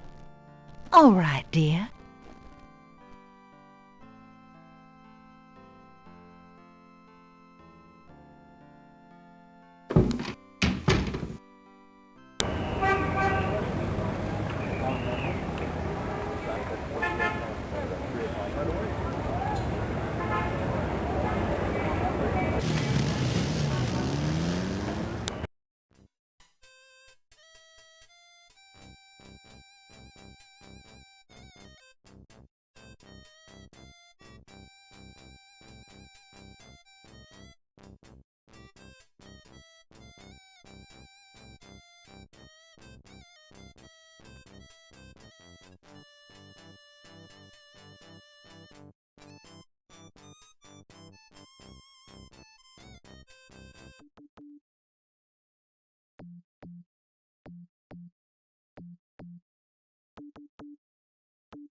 The artist is an able draftsman.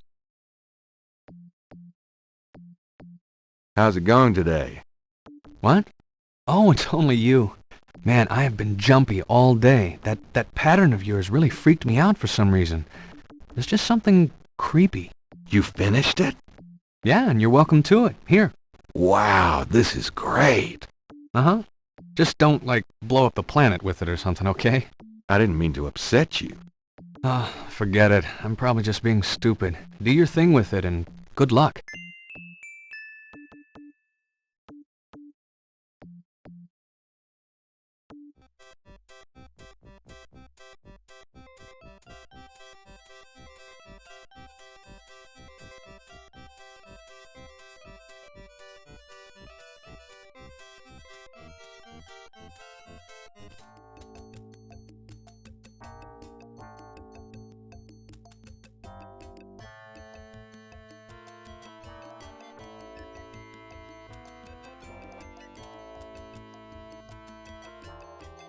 Gabriel, Gabriel does, Gabriel does, Gabriel, Gabriel, Gabriel. You've all... The booth is a colorful mess.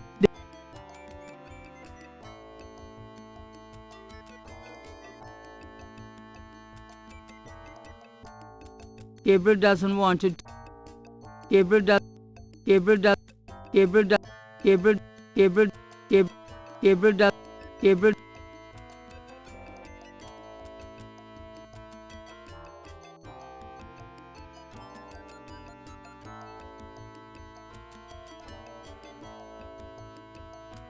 Thanks, boys.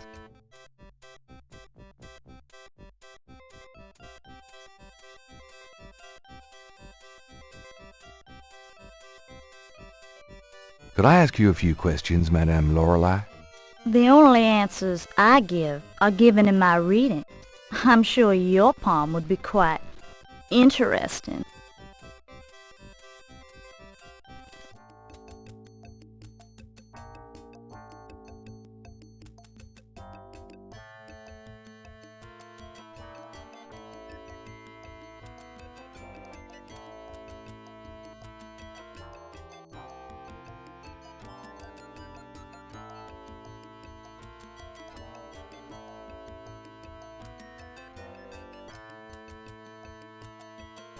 Gabriel does.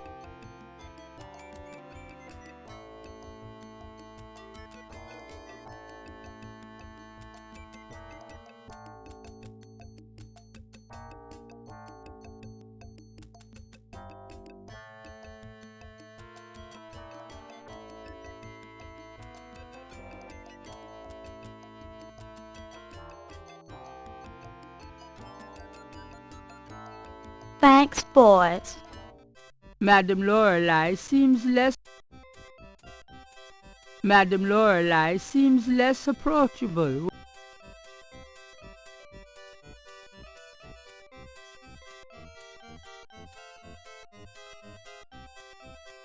Come on, boys. Hoopla!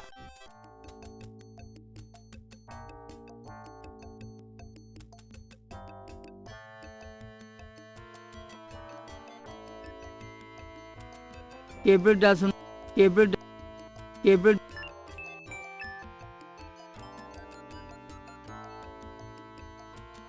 Not a bad idea. Ooh, baby, I love the way you move. Madame Lorelei winks knowingly at Gabriel and twitches her hip. Yep, she wants me.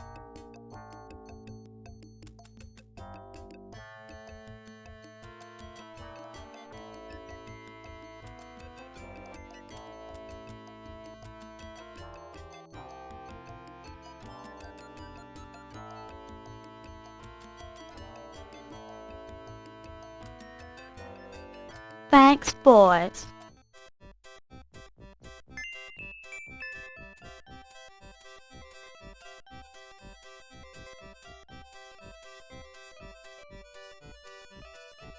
Gabriel examines the veil with a magnifying glass.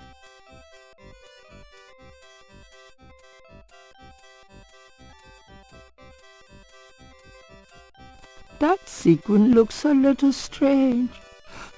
Why, it's a snake scale.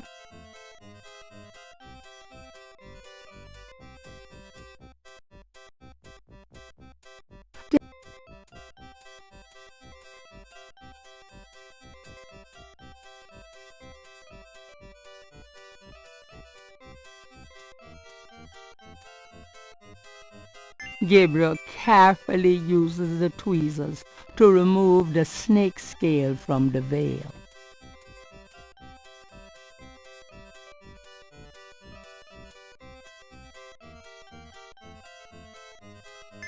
Gabriel magnifies the scale from the fortune teller.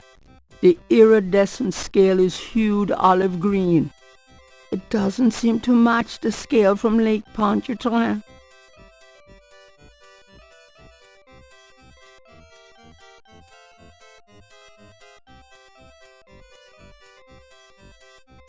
I think this veil belongs to you. Huh, my veil. I'm always losing those things. You have no idea. Well, darling, you're such a sweetie to return a lady's delicates, and so handsome as well. Well, And since you have such a clear interest in fortune-telling, let me see your hands. They look so strong. Perhaps they will make both our fortunes clear, no? I wish something would. Strong. Yes, and yet so delicate and flexible. You don't know the half of it. Oh, good. I see a mysterious woman in your immediate future. Madame Lorelei winks at Gabriel knowingly. She is a dangerous one, dark and beautiful. Ah, I see the road of your life forking. And very soon. The blood drains from Madame Lorelei's face in an instant. Sweat beads on her upper lip. Are you okay? There are forces. Oh God! Beware! Beware!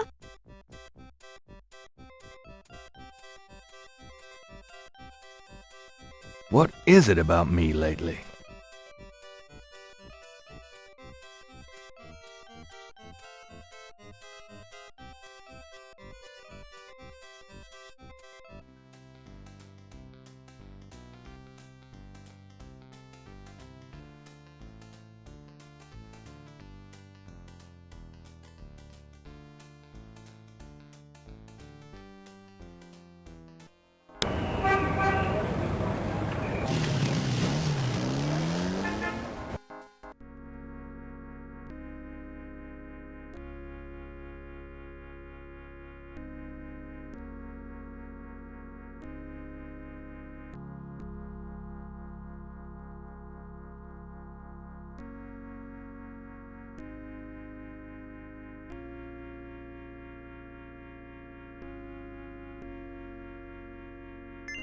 I can't resist black. Gabriel.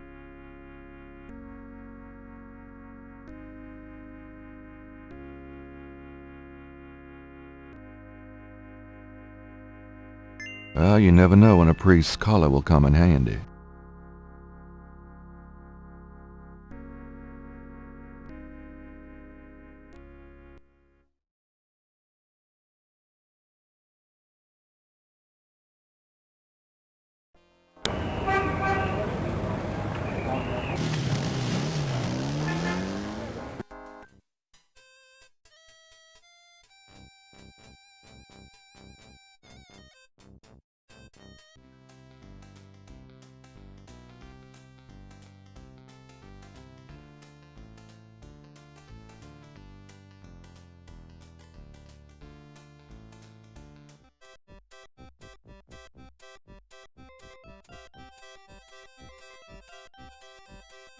Gabriel should get her attention first.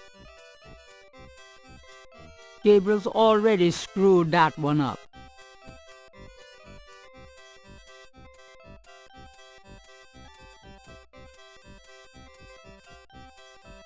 You're back.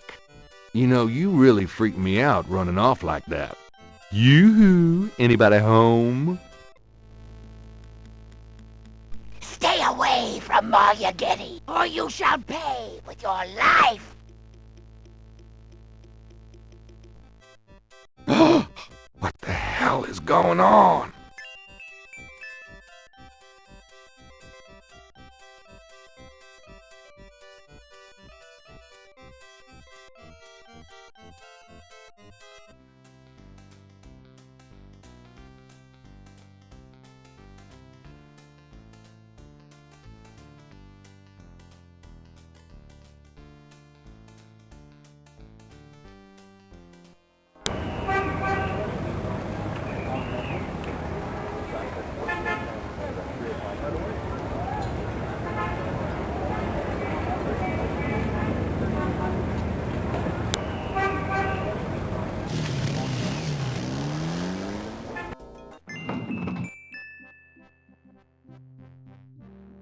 It looks like the lecture is just starting. Gabriel decides to record the session. Voodoo is the tribal religion of Africa, but the name Voodoo is actually a banner heading under which resides an entire body of distinct tribal belief systems. The word voodoo may sound familiar to you. What is known in the States as voodoo is actually an amalgamation of African religious systems, voodoo, and European religions, primarily Catholicism. All of the subcults of African voodoo have certain things in common. The most important is the worship of a pantheon of spirits instead of the single deity that the Christian and Muslim systems have. Some of these spirits are elementals. Some relate to specific tasks or places. Some represent important tribal leaders who have died.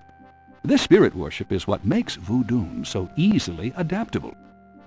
With all those spirits, it's no problem to add a few more. Say, for example, the Virgin Mary.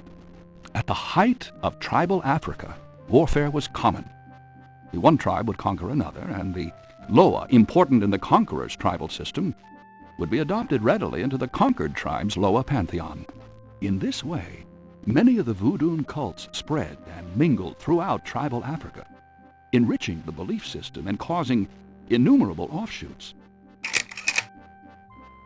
The basis for the voodoo religion seems to be as old as man himself.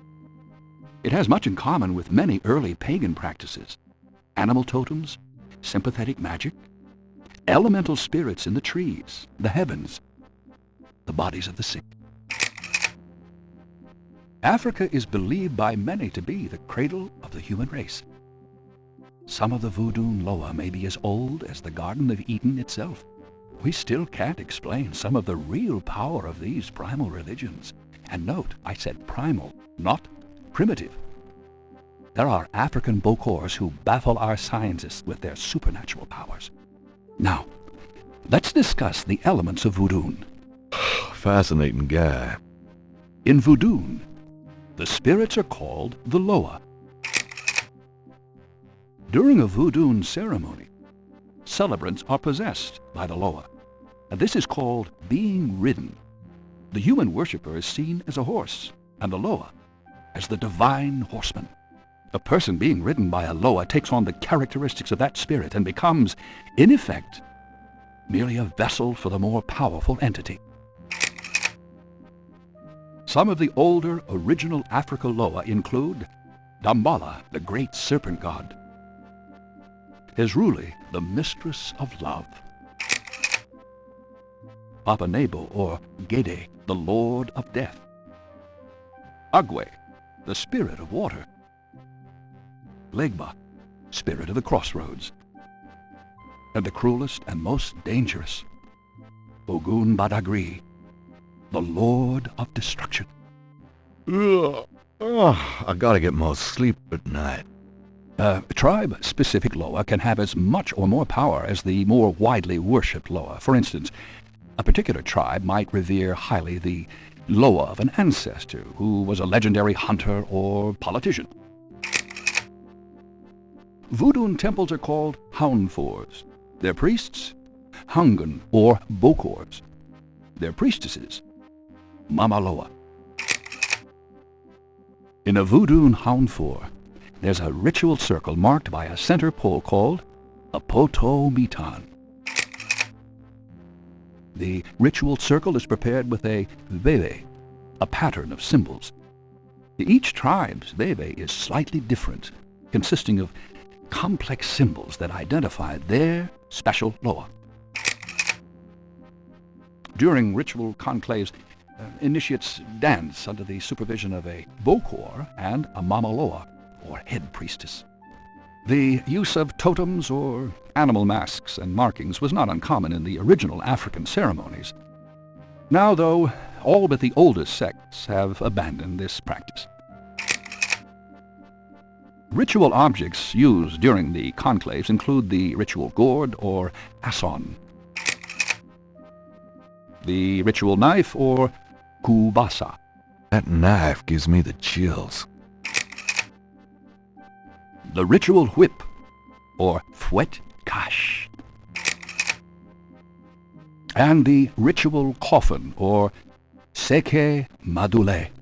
These items are often optional, called for by the Mamaloa for specific magical rituals. The Mamaloa is the most powerful figure in any Voodoo sect. Voodoo is a truly matriarchal system. Even the Bokor knows his power is limited. The Mamaloa is the supreme woman.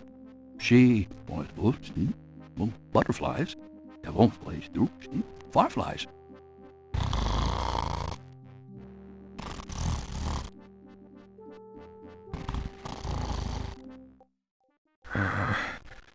Firelight. No, what is it? Gabriel? What? I can't see. Gabriel, get in. Can't. It's too small for me. You must get in, Gabriel. It's not mine.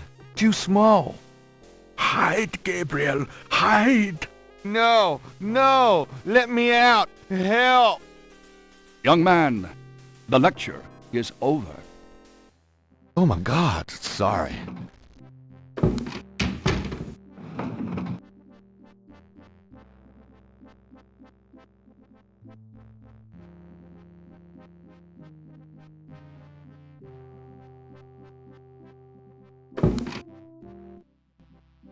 Are you a student?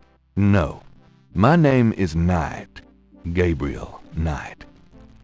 Well, you have walked into my private office, Mr. Knight. I hope you have something worthwhile to do here. If you figure it out, let me know.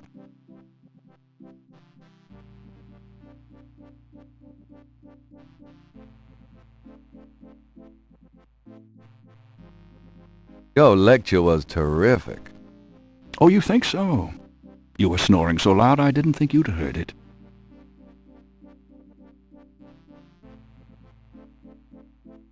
Mind if I pick your brain? Not if it will get you out of my office. What can you tell me about voodoo?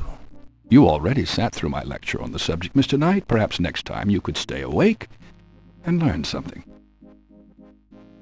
What do you know about the voodoo murders? I've read about them in the papers. I must admit, to some interest. But according to the newspapers, the voodoo aspect is faked, so I haven't really pursued it. You know how Americans, especially Hollywood, treats voodoo. I'm sure there are many so-called practitioners out there that have no idea what they're doing or the power they're playing with. What can you tell me about New Orleans? I find it interesting to see the occasional fragment of voodoo practices in the everyday culture of New Orleans. Do you know anything about snakes? I'm not a zoologist, Mr. Knight, but I know all I care to about reptiles. What can you tell me about St. John's Eve? It's June 23rd, the feast day of St. John the Baptist. But June 23rd has been a sacred day since the earliest times. Ancient sun worshippers used to roll a flaming wheel down a hill to celebrate the sun's descent on that day. A burning wheel? Huh. Do you have any idea what Cabri sans Coeur means? Cabri sans Coeur? Yes, I do. It's a Haitian term, I believe. It's French, and literally translates as goat without horns. As in a female goat? No, as in a human sacrifice. Sacrifices in voodoo are usually of the animal variety. Chickens, bulls, goats. If the gods demand a goat without horns, it means a human being. What was that I'm not in the habit of I'm not. Do you know anything about Marie Laveau? While I find the colloquial bastardizations of voodoo somewhat interesting from a sheerly intellectual point of view, there's not a lot of relation between people like Laveau and true voodoo practices. Do you know anything about animal masks? As I said in my lecture, which I assume you actually listened to, is that animal masks, totems, are used extensively in most African voodoo religions. Tell me about bebés. If you'd taken notes during my lecture, you wouldn't have to ask.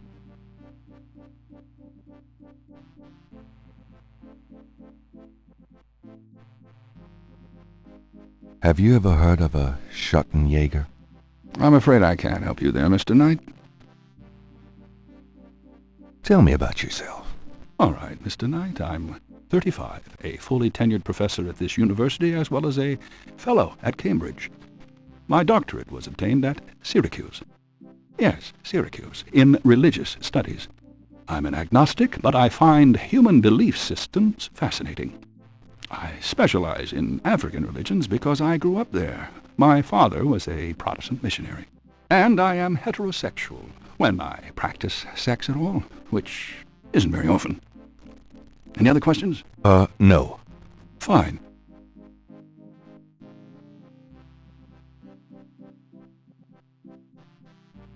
Tell me more about human sacrifice. It's very rare. Most voodoo practices do not include human sacrifice as a matter of record, but it is theoretically possible if that's what the gods demand. For example, one of the chants I had translated for me from a Haitian ritual went like this. Mistress Azuli, come and aid us. If a cock is demanded, we will give it. If a bull will suffice, behold it. But if a goat without horns is required for sacrifice, oh, where will we find one? Azuli is the gentlest of Loa, so they call on her for mercy. But I have seen grown and powerful Hungan tremble before a possession by one of the more violent Loa, such as Papa Nebo.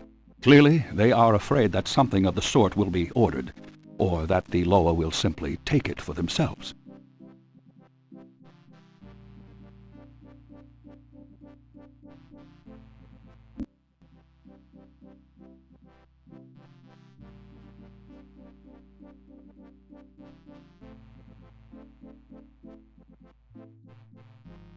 Can you tell me anything about this pattern? Wow. Interesting. Very interesting. Mind if I copy this? Be my guest. Great. I'll be right back.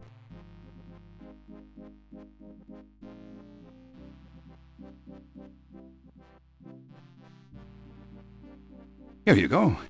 You know, this is a fascinating veve. You must tell me all about its origin. Actually, I was hoping you'd tell me. Can you figure out anything about it from the symbols? Well, some. That's why I wanted a copy. I want to research the design myself.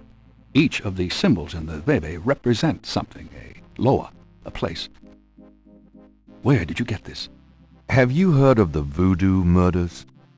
No, you're kidding. Really? Then the voodoo is authentic. The newspapers are wrong. Boy, are they wrong. You think this veve is authentic, then? Authentic? Mr. Knight, that's like asking if the Mona Lisa is a painting. Tell you what, I'll look into these symbols myself and see what I can learn about the sect that made this. I'll give you a call when I have more information.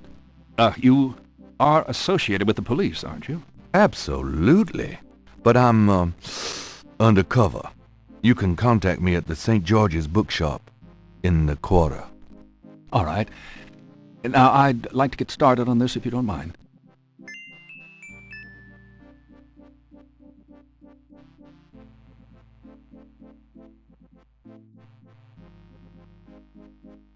Is there anything you can tell me about the voodoo aspects of this photograph? This is serious voodoo ritual. Nasty stuff. In what way? Let's see. I can't make out much detail from this photograph. Except for the corpse, of course.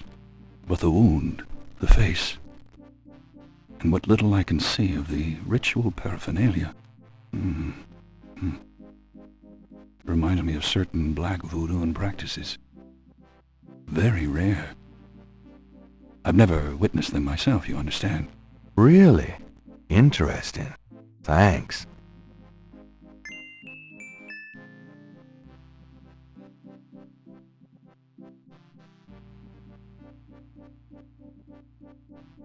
Okay, thanks. Oh, do keep in touch.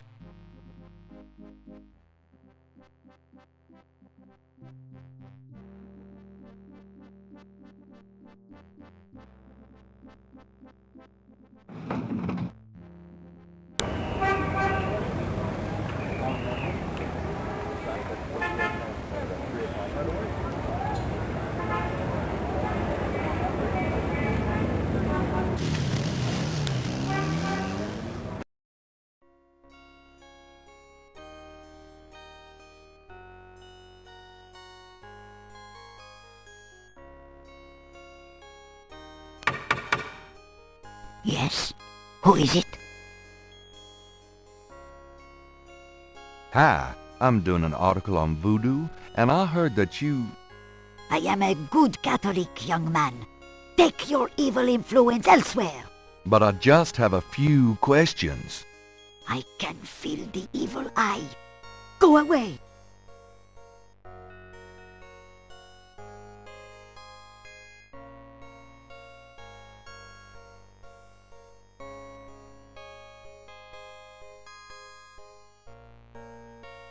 All right, but this is private.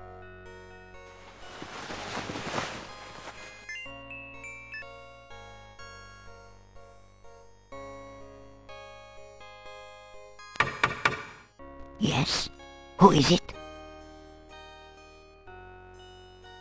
It's Father McLaughlin to see you.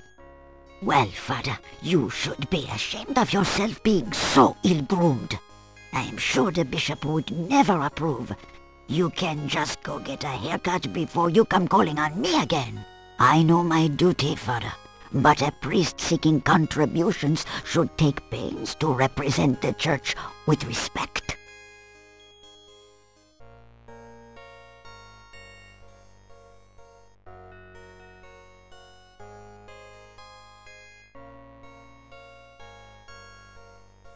The things I do for my art.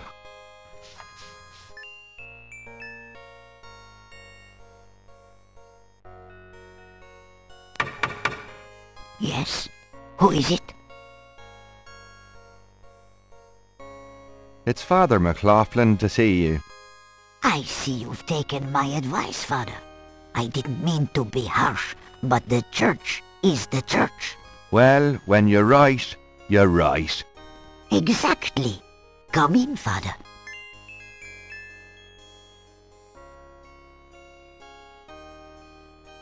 Please be seated, Father.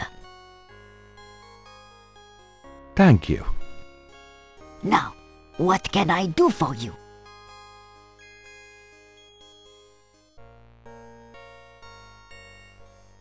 Do you mind if I ask you a few questions, my child? Of course not, mon père.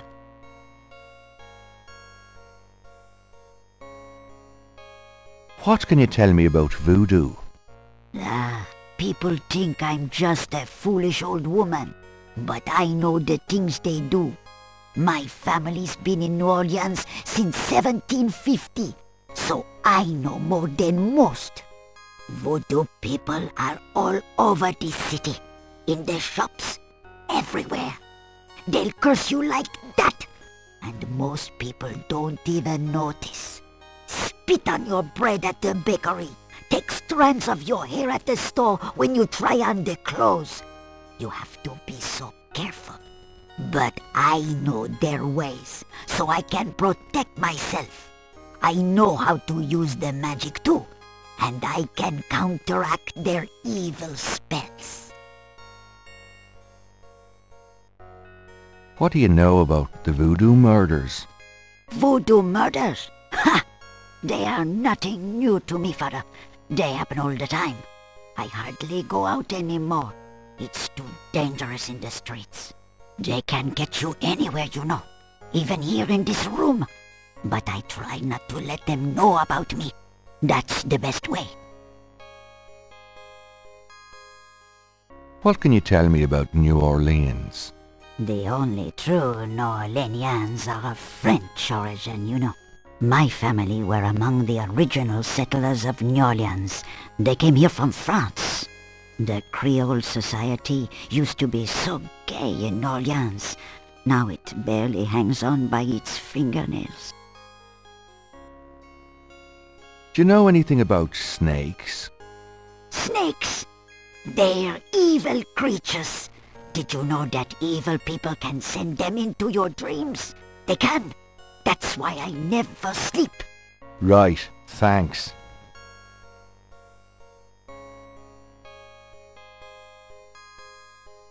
What can you tell me about St. John's Eve? St. John's Eve? Mais oui! I used to love the St. John's Eve Mass at Sandwich Cathedral. Of course, it is also a night of great wickedness, worse than All Hallows Eve. They will corrupt anything, Father. They? They who? Oh, you know. Do you have any idea what Cabri sans corps means? Mais oui, I know. I bet you do not, Father, n'est-ce pas?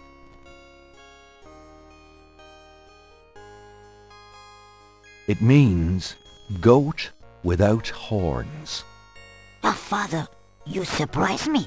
You do know what it means. You know what they mean by goat without horns, don't you? A human being. That's right. Slit your throat, cut out your heart. Pure evil murder.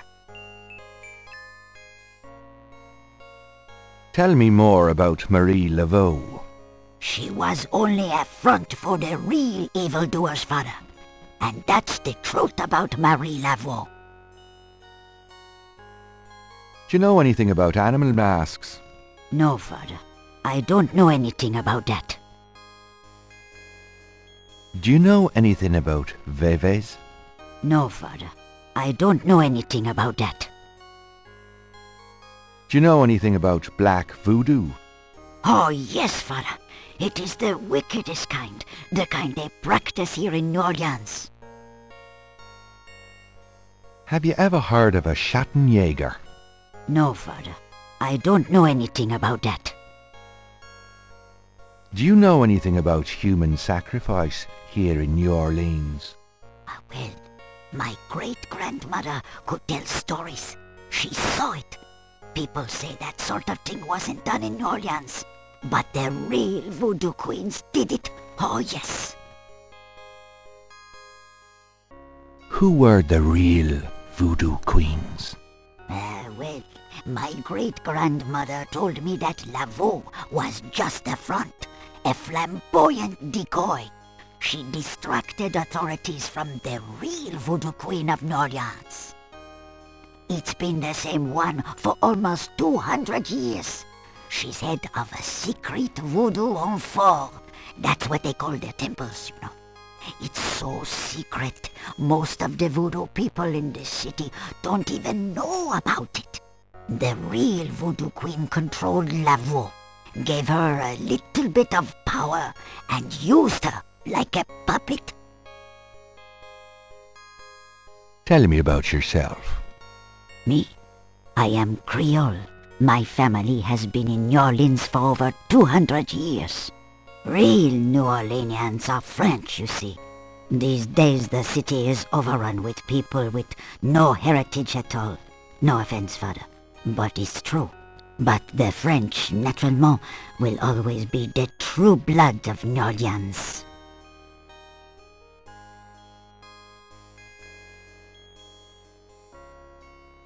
Can you tell? What is there to tell?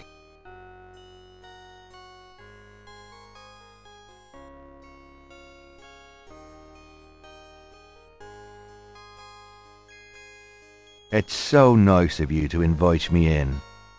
Ah, but no, mon père. I am always happy to see one of the good fathers.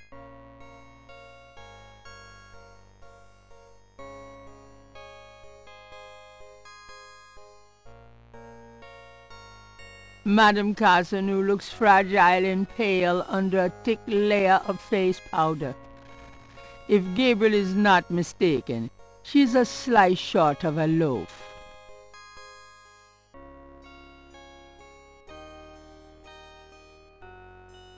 Well, madame, I must be gone.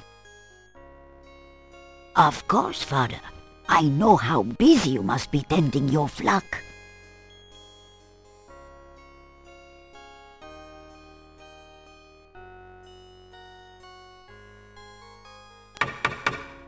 Yes?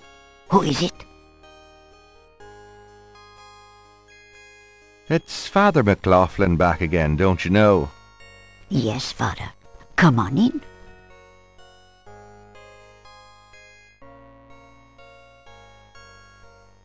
Please be seated, Father. Thank you.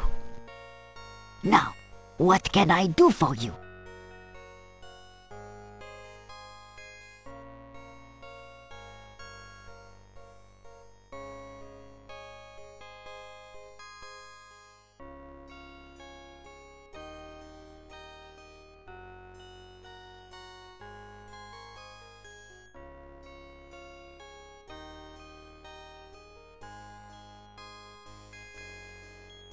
Do you mind if I ask you a few more questions, Madame?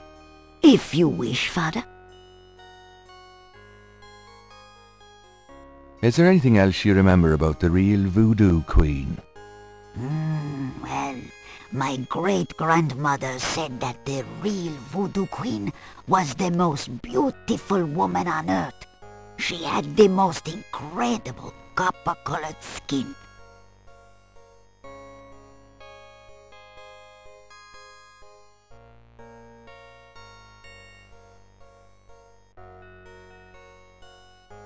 Tell me more about this secret Voodoo Hound Four. Well, I've never seen it.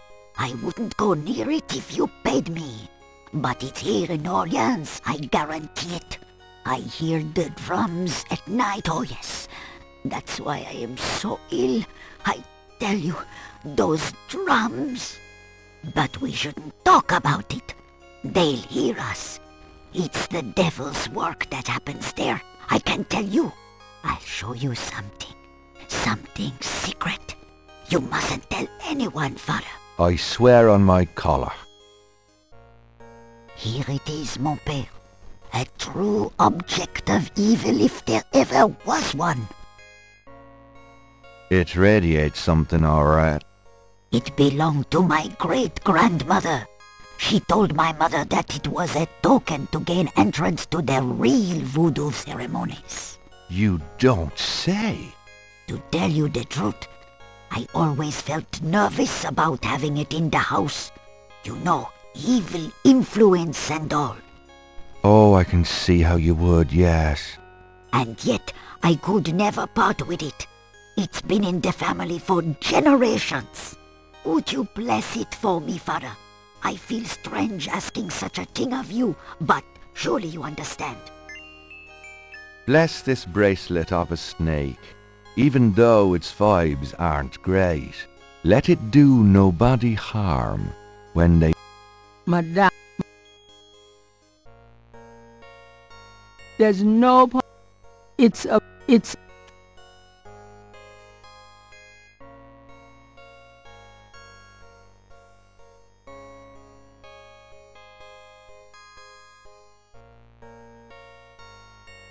Gabriel has a thought about the clay. Bless, oh bless this circlet of silver. Take the curse, oh take it, Wilbur. A lovely blessing, mon père. Yes, I think it made a lasting impression.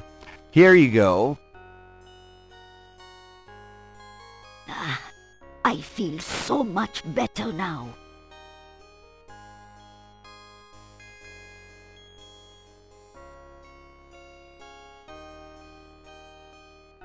Well, madame, I must be going. Of course, Father. I know how busy you must be tending your flock.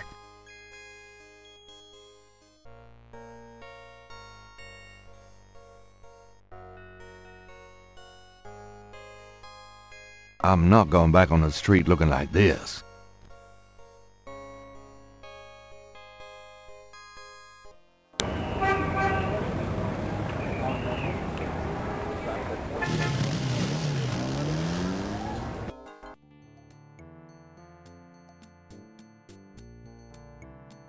Hi. Uh-huh.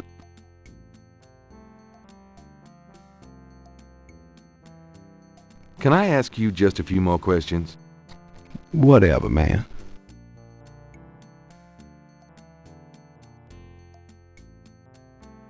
Do you know anything about animal masks? Like the ones in the voodoo rituals they do for the tourists? Right. I used to sell a few as souvenirs. The only one left is Willie Jr. over there. The old crocodile. Well, he's sort of a mascot now, him. About Willie Jr., would you be willing to let him go? Maybe. For $100. $100? You gotta be kidding. Me and Willie Jr. very close, no. I could part with him for less.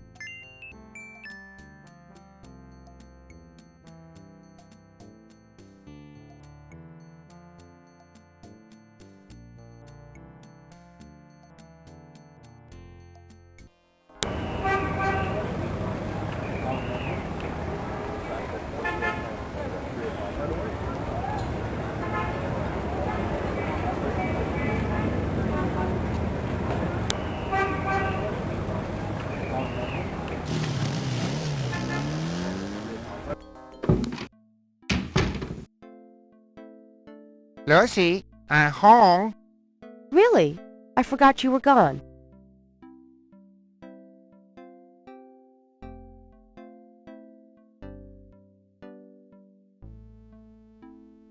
Got a minute, Grace? What's up? Could you do some research for me? Sure. What? I have a pattern I need you to research. How interesting. What is it? It's a reconstruction of the tracings they found around the murder victims.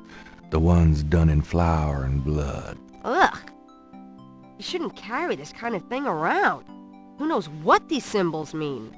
Well, wear your evil banishing gloves if you want, but check it out for me, would you? I'll see what I can find out. Anything else?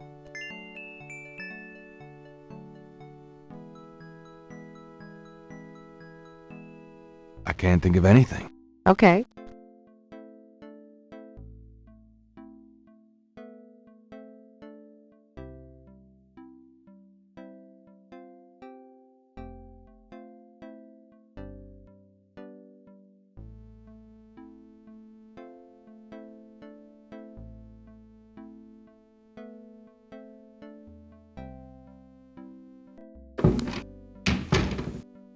Hey, kids. Bruno, how nice. Gee, a customer. Of yours? Hardly.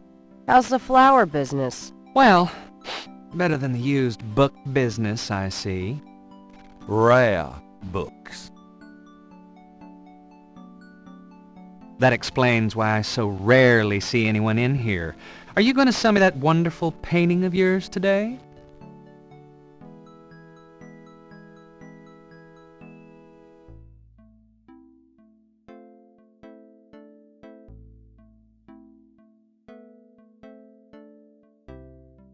How much would you give me for it, Bruno?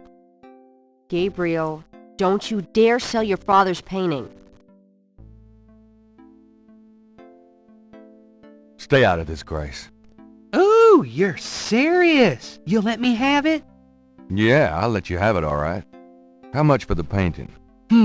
Well, I could give you 100. That's all I can let go at the moment, you know. My affairs are so tied up. Gabriel, $100 for your father's painting? Grace, let me deal with this. Fine, it's yours. Gabriel! Here's the 100. You better take good care of this, Bruno. This is not just another of your hip art pieces, you know. Really? Well, I fully intend to make the most of its display, though not for your sake, I'm sure. At least in my shop, there'll be a chance of someone actually seeing it. I can't believe I actually got it. Just wait until I show Sid.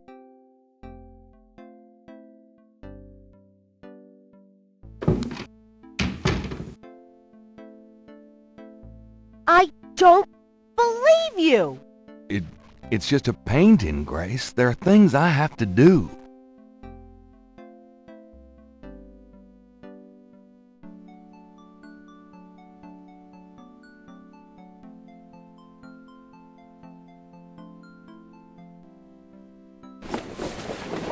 See you later. See ya.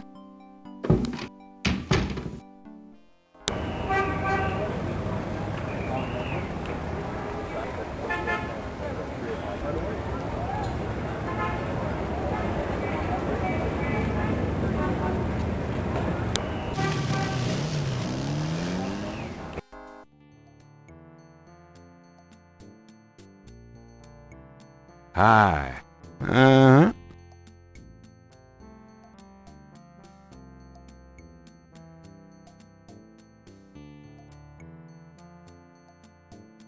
I have $100. You still want to sell that crocodile mask? That's $100, sure enough. The mask, it's yours, sir.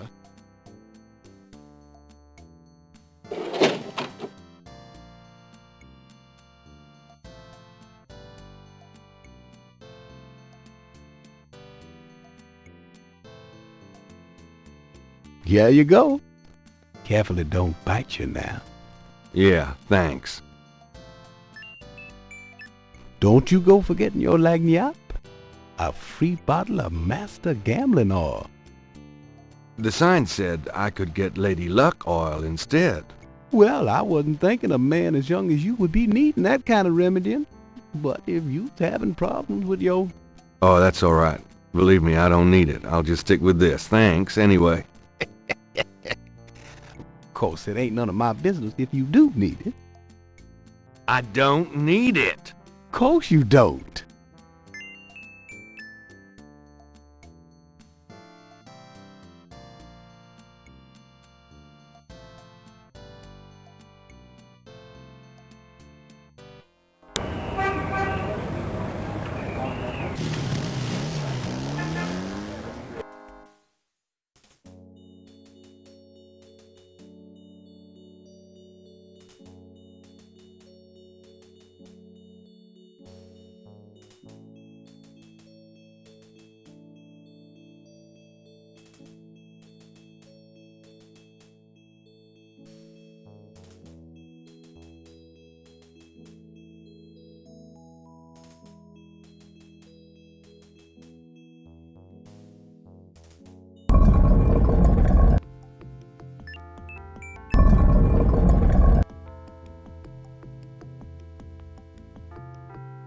Malia.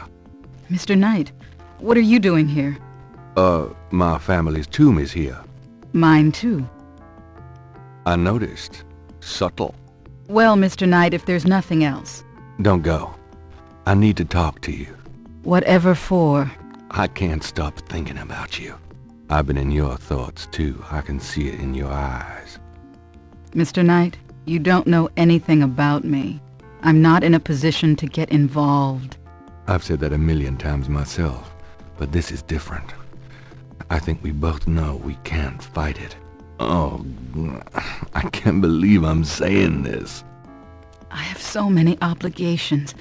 My family is very traditional. You wouldn't understand. Hey, I love tradition. I've seen Fiddler on the Roof 100 times.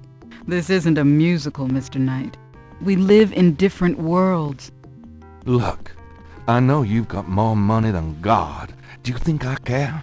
Do you think that's why I'm saying this? No, I don't. Why don't you come see my world? I have a little bookshop, St. George's on Bourbon.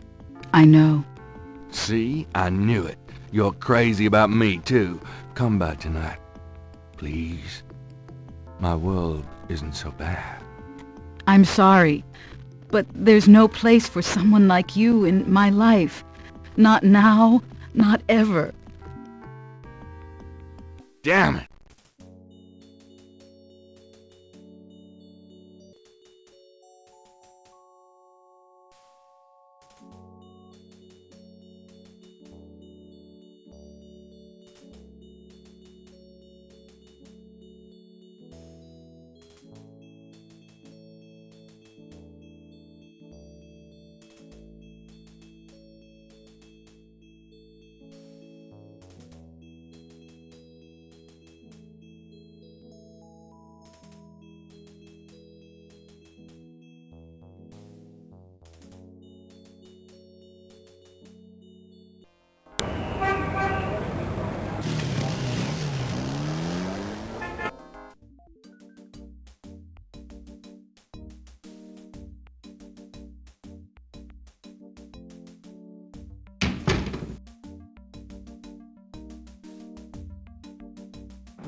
You son of... Give me back my badge. Now, Knight! Sure. Thanks for letting me borrow it. Yeah? Well, you borrow it again in your history. Now, about today. Glad you made it. It'll give you a feel for how I am in action. You know, handling suspects, that sort of thing. I'm sure it'll be invigorating. Who is this guy, anyway? Calls himself Crash. He's been an informant for us before, mostly helping us bust small-time pimps and dealers trying to break into the territory. Well, he's been staying invisible during these murders, but we picked him up this morning at Jackson Square. Pushing coke? He knows something. Call it detective's instinct. Detective's instinct. Got it. All right, Crash. I want to hear about these murders. Have you been present at the so-called voodoo ritual? I don't know nothing. I told you. Oh, come on now, you can tell me. Do you know anyone who's been to these rituals? Look, I can't say nothing. You gotta let me go, man. Now, you relax. No one knows you're here. The man who picked you up were plainclothesmen. Plain clothes, like you could fool them. They know I'm here. They've got ears all over the city. They know everything. Now, who are they, Crash? Are they the ones doing the murders? Let me go! If you're so worried about being detained, start talking. Now, you tell me what I want to hear, and maybe I can get you in the witness protection program. But you have to earn it. Witness protection? Are you crazy? Don't make me laugh. Jesus, just let me out of here. Now, come on. Who's behind these murders, Crash? Why are the victims all members of the underworld? By now they know I'm here. I mean, it's different when I'm supposed to come here. Well, if I can send a message. Tell him I didn't say nothing. Christ, he's frickin' useless. Take him back to detaining, would you, Tony?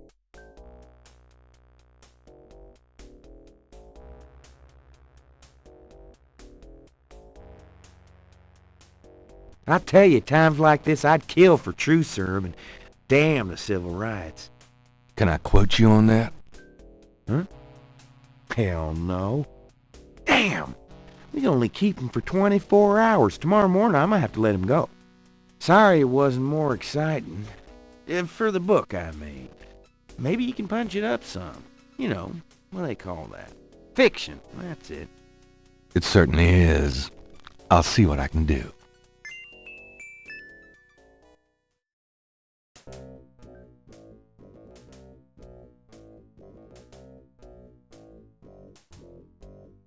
Can I ask you about some stuff? You're the writer. Ask away. What's the status on the voodoo murders case? It sure as hell ain't going well. There's a lot of brakes being applied in different areas of the investigation. We're getting some real info on the victims now, and they're not exactly upstanding citizens. I was hoping to get more out of Crash, but he's scared shitless. We'll have to let him go tomorrow morning.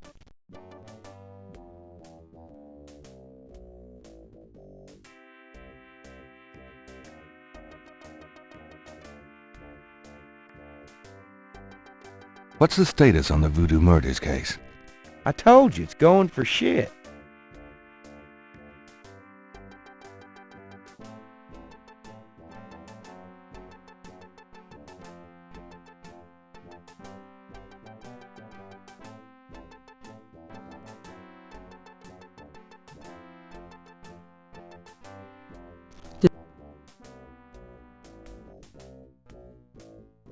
I'll let you get back to it.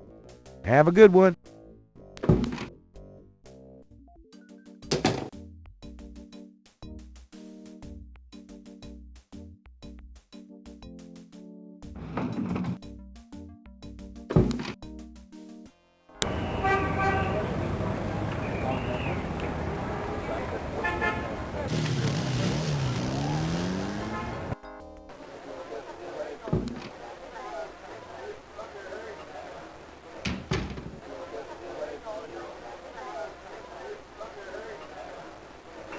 Could I ask you a few questions? Sure. I'm not too busy at the moment.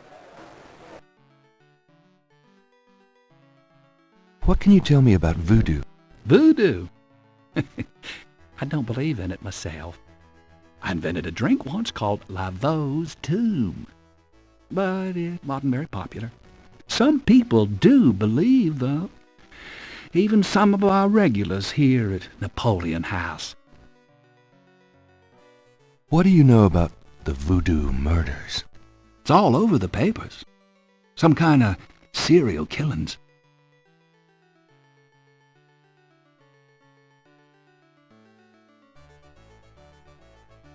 What can you tell me about New Orleans? Greatest city in the world. I'd never want to live anywhere else.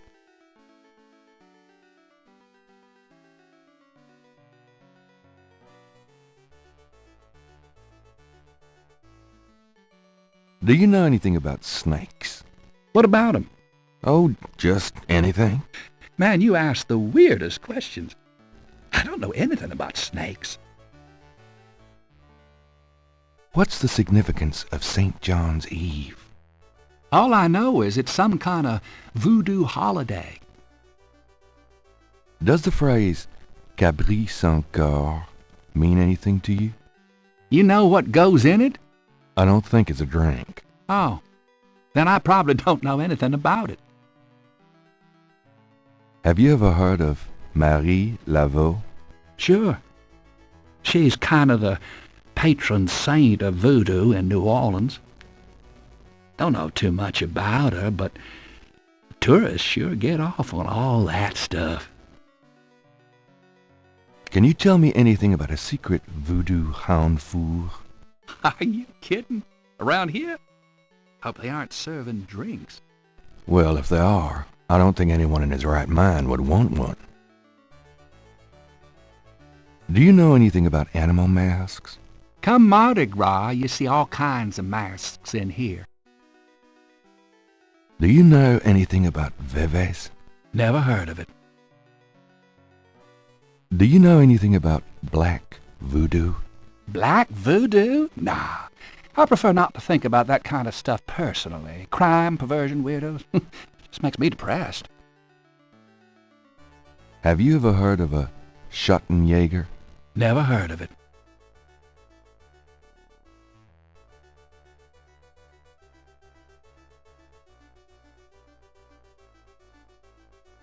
Tell me about yourself.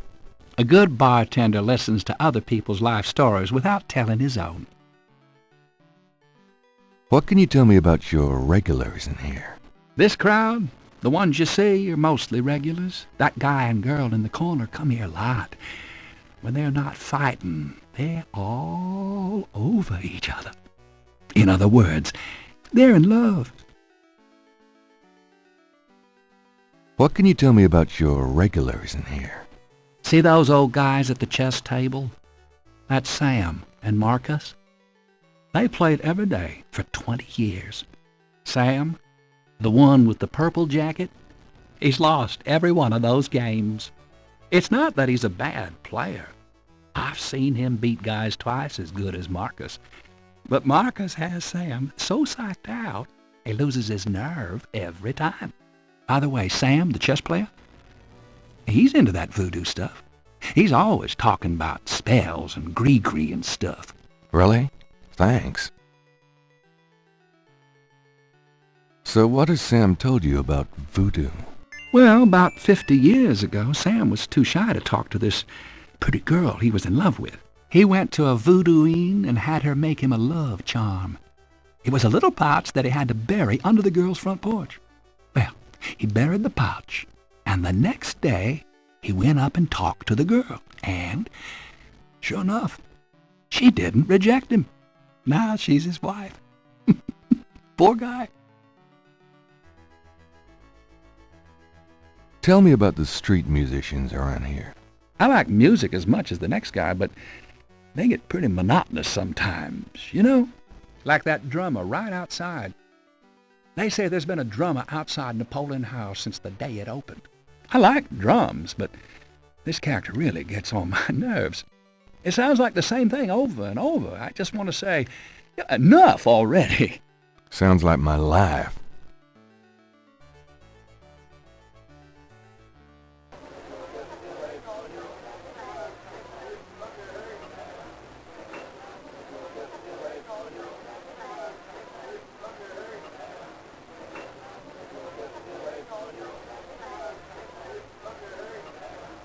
Got a second, Sam? It's about your game. I don't have a game. That's my problem. Don't you touch those chess pieces while I'm gone, you bastard. I ain't never needed to cheat yet, you loser.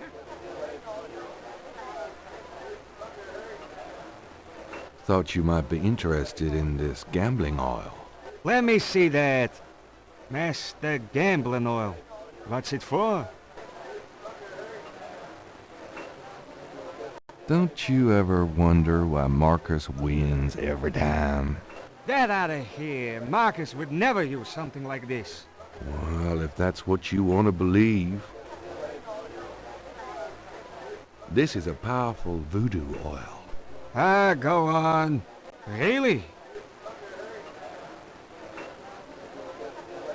This voodoo oil could make a nun get lucky.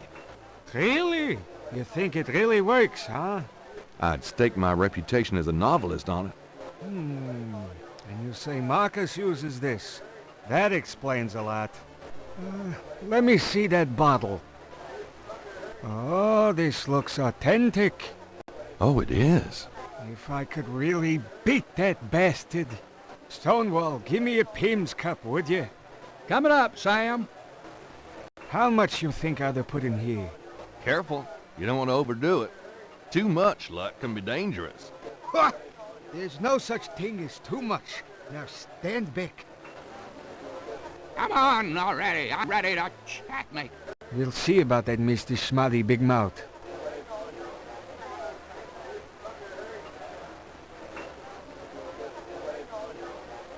Checkmate! Checkmate, you bastard! Son of a bitch. 20 years I've been waiting to say that. Checkmate, checkmate, checkmate! You are the biggest butthead Sam Singleton that I ever met. Checkmate. You can just put this chessboard where the sun don't shine. Hallelujah, I did it! Yippee! Nice game. Nice game. Hell, I was brilliant! Course, I gotta give some of the credit to that oil of yours. I've been losing to that guy for 20 years. If you ever need a favor, you come to Sam, you hear? Will do.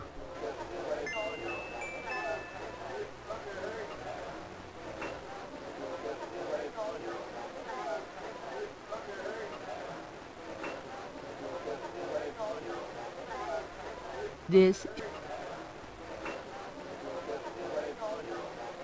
Could you do anything with this? What is this? A clay mold? Well, I am a jeweler, you know. And I owe you one.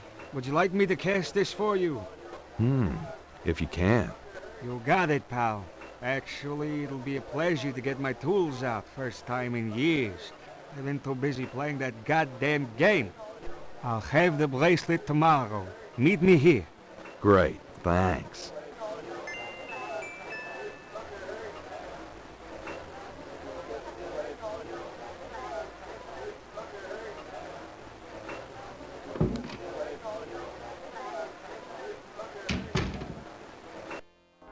It's getting late. Gabriel decides to go home for the day.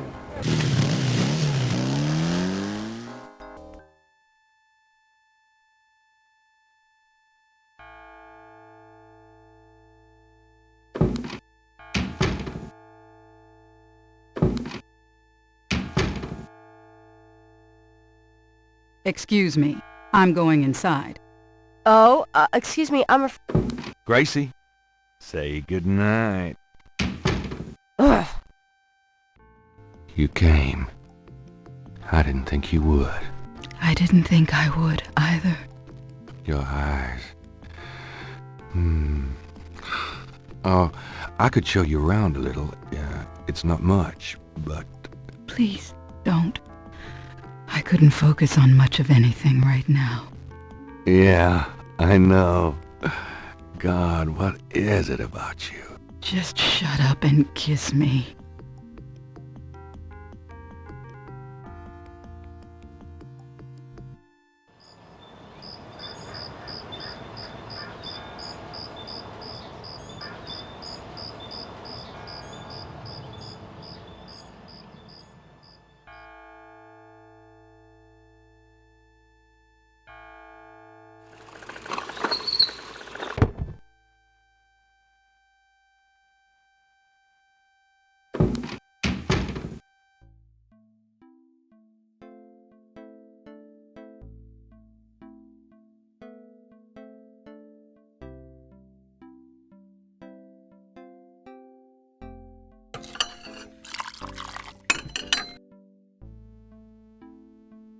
You're not speaking to me this morning?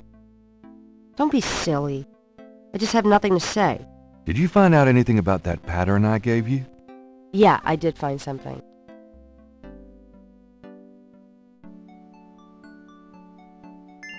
I checked the microfiche at the public library. I found an article about a murder in 1810. The newspaper published a part of a pattern found around the body. It looks damn close. You're incredible. All that work. Forget it. Have it your way.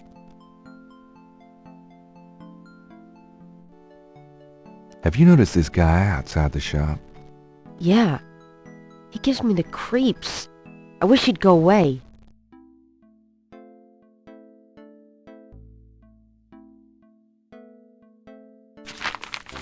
Times-Picayune, dated June 21st, 1993.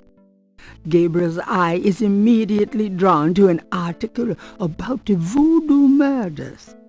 He scans it quickly. I don't believe this. They've closed the case. What case? The voodoo murders case. The paper says that the police have learned that the murders were the result of an underworld cartel war and that the war is over. That's not good? It's ridiculous. What about the killers? And the voodoo angle, they never got anything on that. I know you were into it, Gabriel. But if it's over, that's hardly a negative. Anyway, if you're that upset, why don't you talk it over with your pal Mosley? You don't get it, Grace. Just forget it, okay? Gabriel decides to check his horoscope, despite his disgust. Death walks close to you today. Resist temptation, lest his eye fall on you too. Peachy.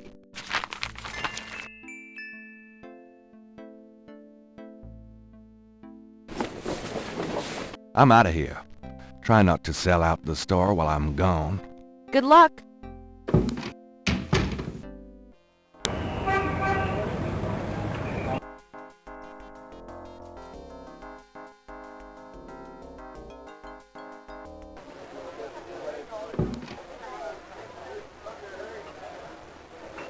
Sam, my man.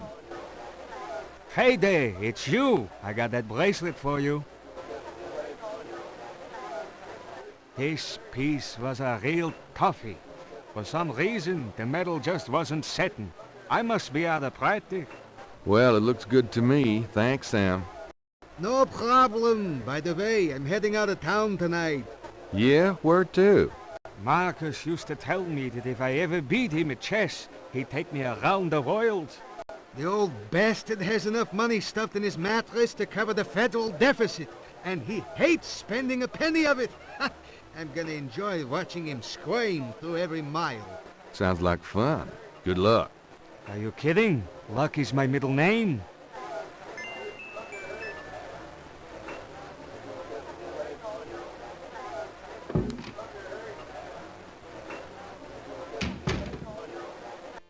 Please select a destination.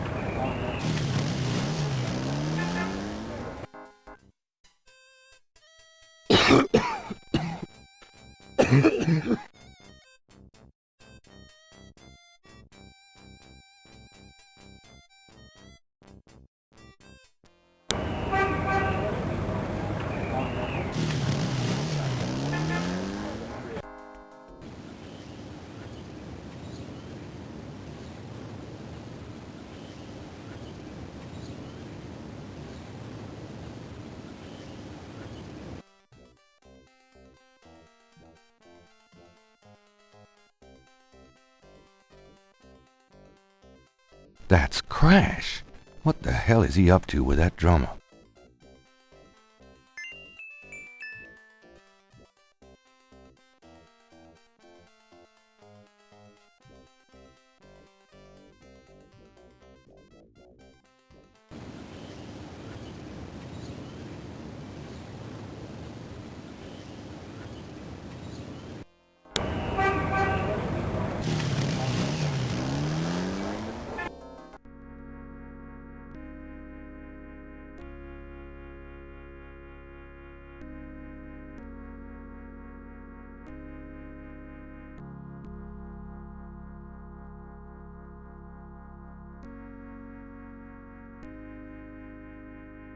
Do you recognize this?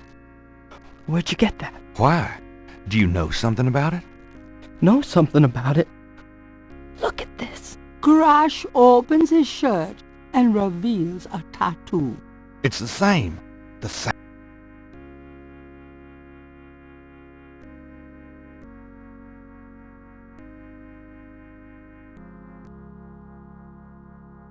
Will you answer some questions for me now? Okay. Okay, I'll talk to you a little, but make it fast.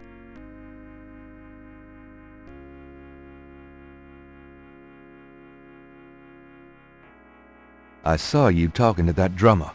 What did you tell him? You saw me with the drummer? Nobody's supposed to see. Shit! I blew it again. Promise you won't say nothing to no one. It'll get back to him, everything does. Promise me you won't tell anyone you saw me. Okay, but you have to tell me everything I want to know. Okay. Okay. I was sending a message, man. They have these rotter drummers posted around the quarter. They see everything. And they report. Report? How? The drums, man. It's some kind of code. Tell me about the Rada drums. I already told you about that.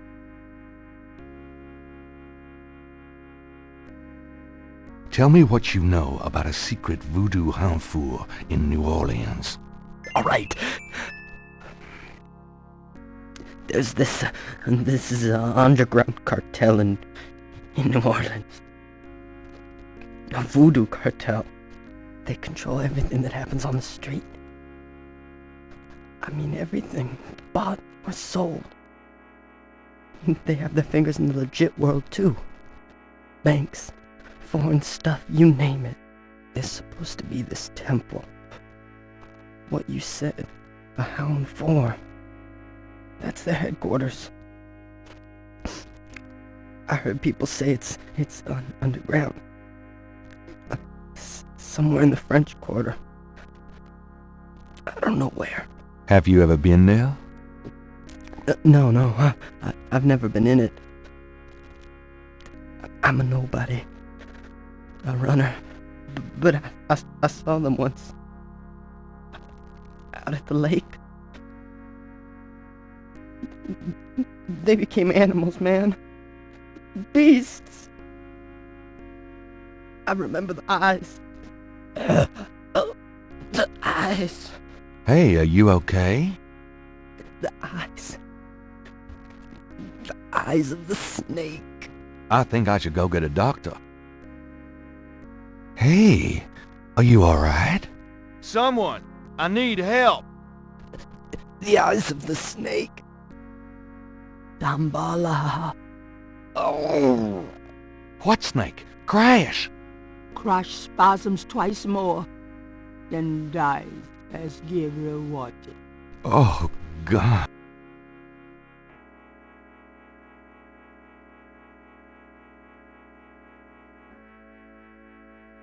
There's no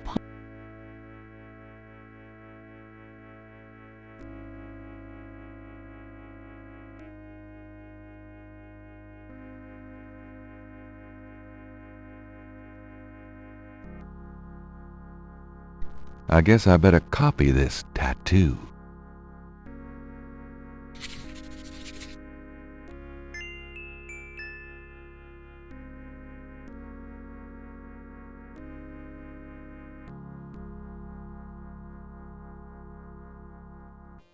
It's getting late.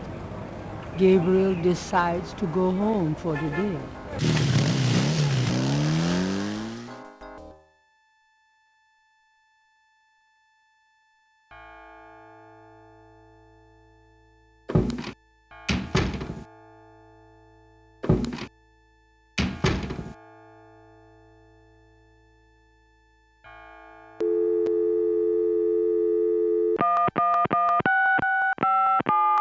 Hello? It's me. I can't sleep. Me neither. Can I? Yes. Come.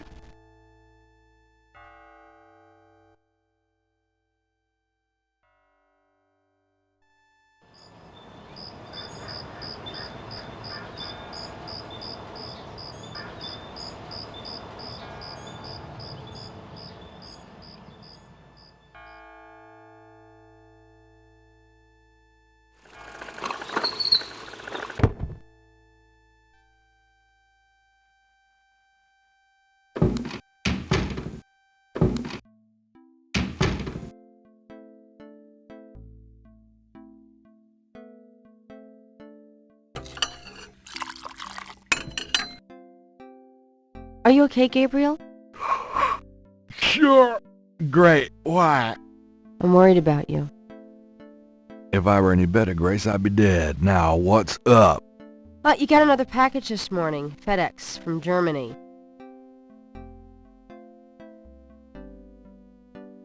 I was expecting that. Where is it? Well, it kind of came open, but I salvaged the contents. There was a letter from your great-uncle Wolfgang and a journal. The package just came open, huh? How'd you like the journal? Someone has to look after you. You're in trouble. In case you don't know it. Yeah, you've been reading my horoscope again, haven't you, Grace? Just read the journal carefully, Gabriel. Please. I got it. St. George's books. Oh, Professor Hartridge, I'm glad you called. Did you... You did? Wait, slow down. The Aigris? Really? You think that's them? The wheel within a wheel? Ogun Badagri, huh? Well, that does sound like it. Dambala, the snake. That's the wavy pattern at the bottom, okay. The 1791 slave revolt in Santo Domingo. Well, why would the Veve show up there? Okay. Okay. Okay. Look, I'll come over as soon as I can. Okay. Relax, Professor. I'm excited too, but you're gonna give yourself a heart attack. Okay. Thanks. See ya. I wish you'd tell me what's going on. I swear you're gonna step into a hole you may never get out of. Don't look so worried. No one knows what I'm doing. I'm perfectly safe. And I'm getting some great stuff for the book. Besides, there's something about all this. My dreams. What about your dreams? Nothing. I'll be careful, I promise.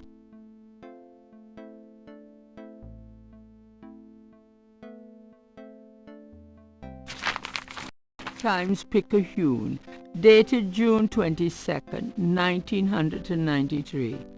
Disgusted with the state of the voodoo murder case, Gabriel turns right to his horoscope. The shadow upon you is no longer reversible. Wonderful.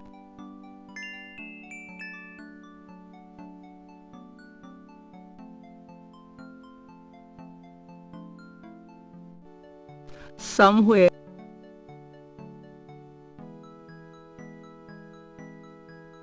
the newspaper clipping describes a ritualistic murder in Congo Square.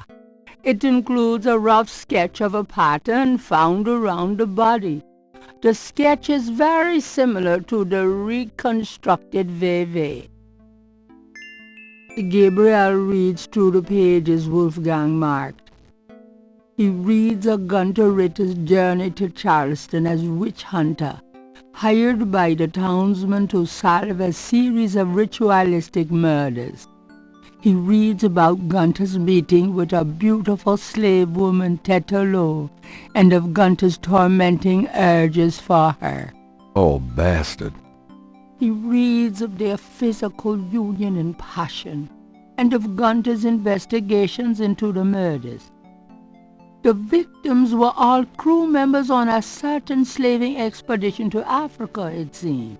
The second to the last entry described Gunter's plan to set a trap for the coven committing the murders. He found the name of one of the surviving members of the crew, a man now living in the West Indies. Gunter has spread a false rumor that the man is returning to Charleston.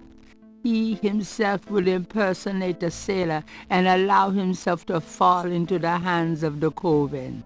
Naturally, Gunter has arranged for able-bodied assistants to follow and attack the coven before they can do him harm. Halsey's son of a bitch, wasn't he? Gabriel turns to the final entry of the journal. Gabriel reads through the pages Wolfgang marked. He reads of Gunter Ritter's journey to Charleston. He reads about Gunter's... Oh, bastard. He... Halsey's son of a bitch.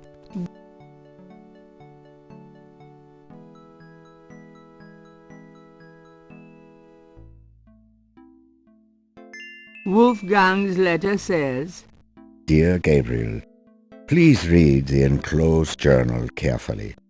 It might help you understand your family's special obligations and our current predicament. God be with you, Uncle Wolfgang.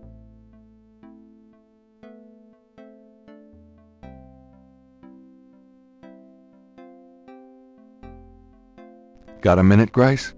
What's up? Do you know anything about rada drums? Rada drums? No, afraid not. Could you do some research for me? Sure, what? Could you research rada drums for me? Rada drums? Sure. I don't think we have any books on that topic in the shop, but I'll contact our suppliers. Assuming any of them will extend you any credit. Tell them it's an emergency. Uh-huh. I can see where a rada drum book would be incredibly urgent. Anything else? I can't think of anything. Okay.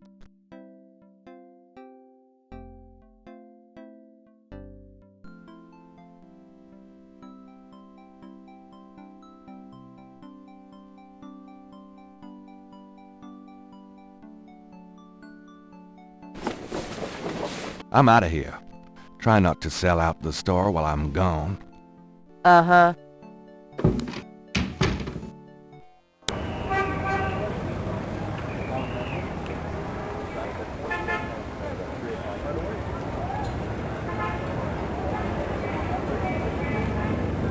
Please say...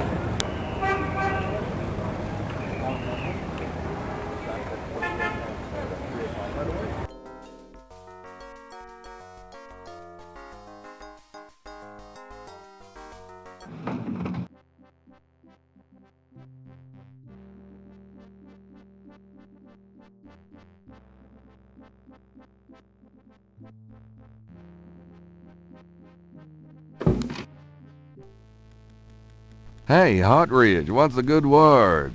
Hot Ridge? Ah!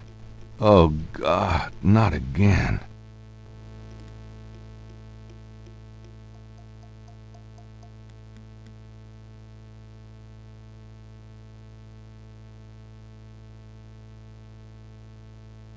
Something about Hartridge's death mask reminds Gabriel of the way Crash checked out. Not a pretty ending.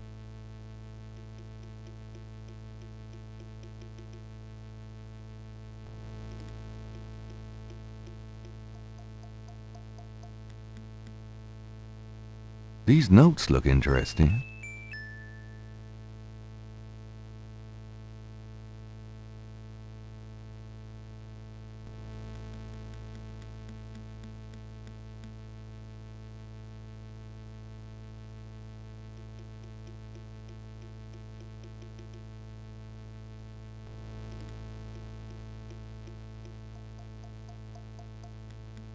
Hartridge's notes are scribbled on notepad paper.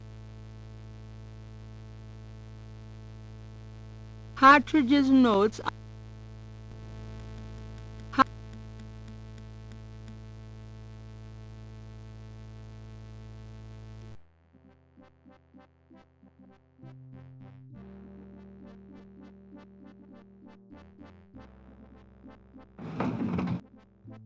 Before leaving the university, Gabriel notifies campus security about Hartridge's body.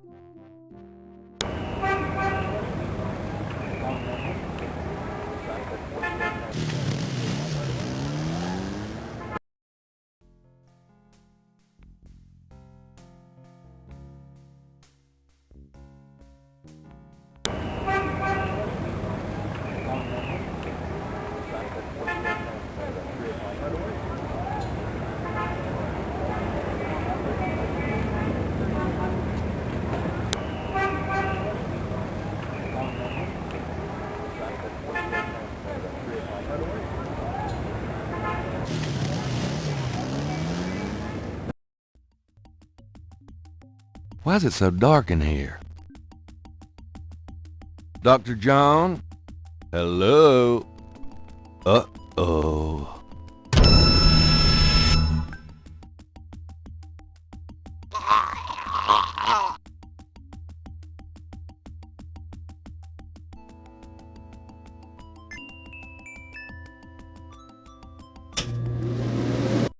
You bastard! Good day, Mr. Knight. That thing just tried to kill me. He did? I am sorry. The museum is closed today, you see, and we were not expecting visitors. But if you will excuse me, Mr. Knight, I must go look for him. He is incredibly valuable. You don't need to ask twice. I'm out of here. By the way, you might want to lock your door next time you're closed. Not a bad idea. Goodbye, Mr. Knight.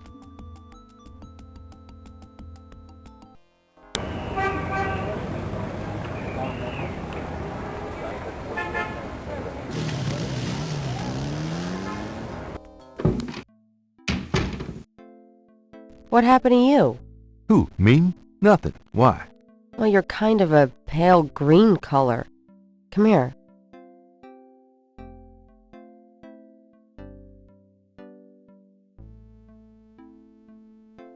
Pale green, you say? Charming. What's that on your face? I'm sure you'll tell me. Looks like a sparkly or something. Got it. I love it when you pick stuff off my face, Grace. Well, excuse me.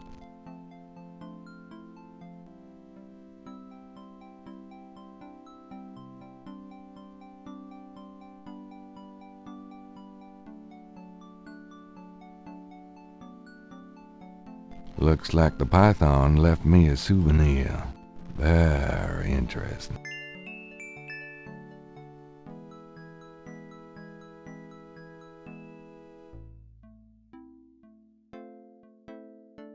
Gabriel magnifies the scale from the fortune teller. The iridescent scale is hued olive green. It doesn't seem to matter.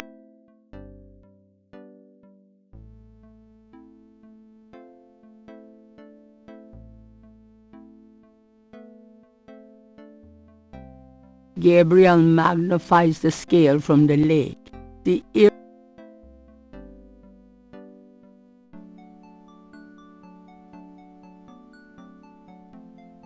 Gabriel magnifies the snake scale from the Voodoo Museum's python. It's hued with purples and greens. It matches the scale from Lake Pontchartrain. He places the two scales together.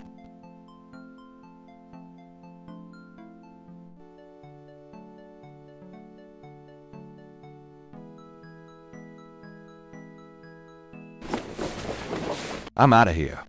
Try not to sell out the store while I'm gone. See ya.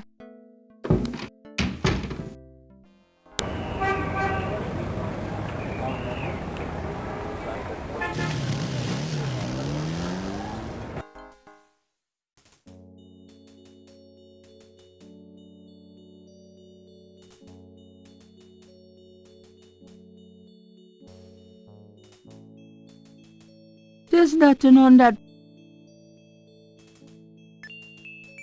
Let me get these new marks down.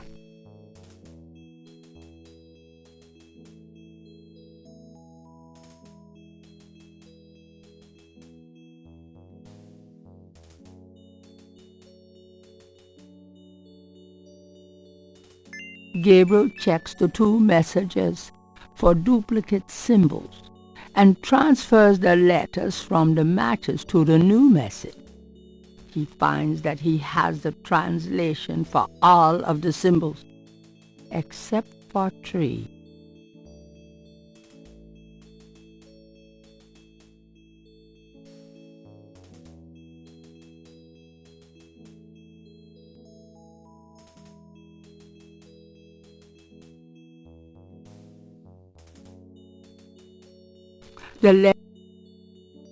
It's Gabriel's sketch of this. Gabriel sketched a new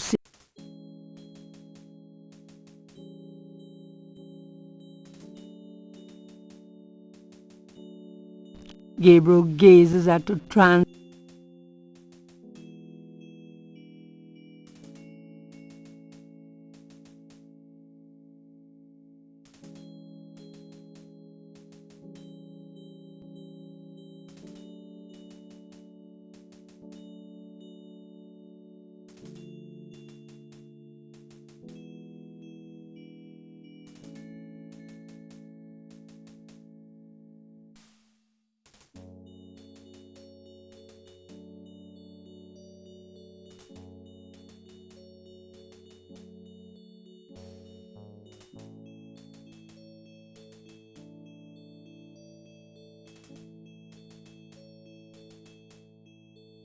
I think I'll leave a message of my own.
Pleased with his message, Gabriel tosses the brick down.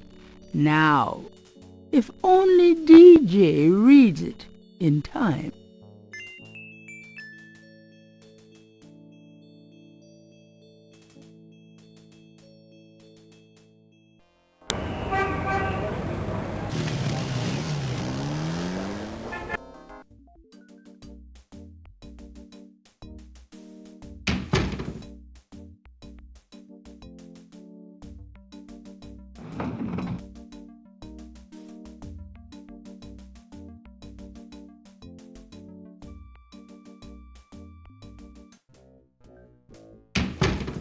Hey, hey, hey. It's you, God help me. Knight, I hate to tell you this, but you're out of a book. The Voodoo Murders case has been closed. I had a feeling you were going to say that, son of a bitch.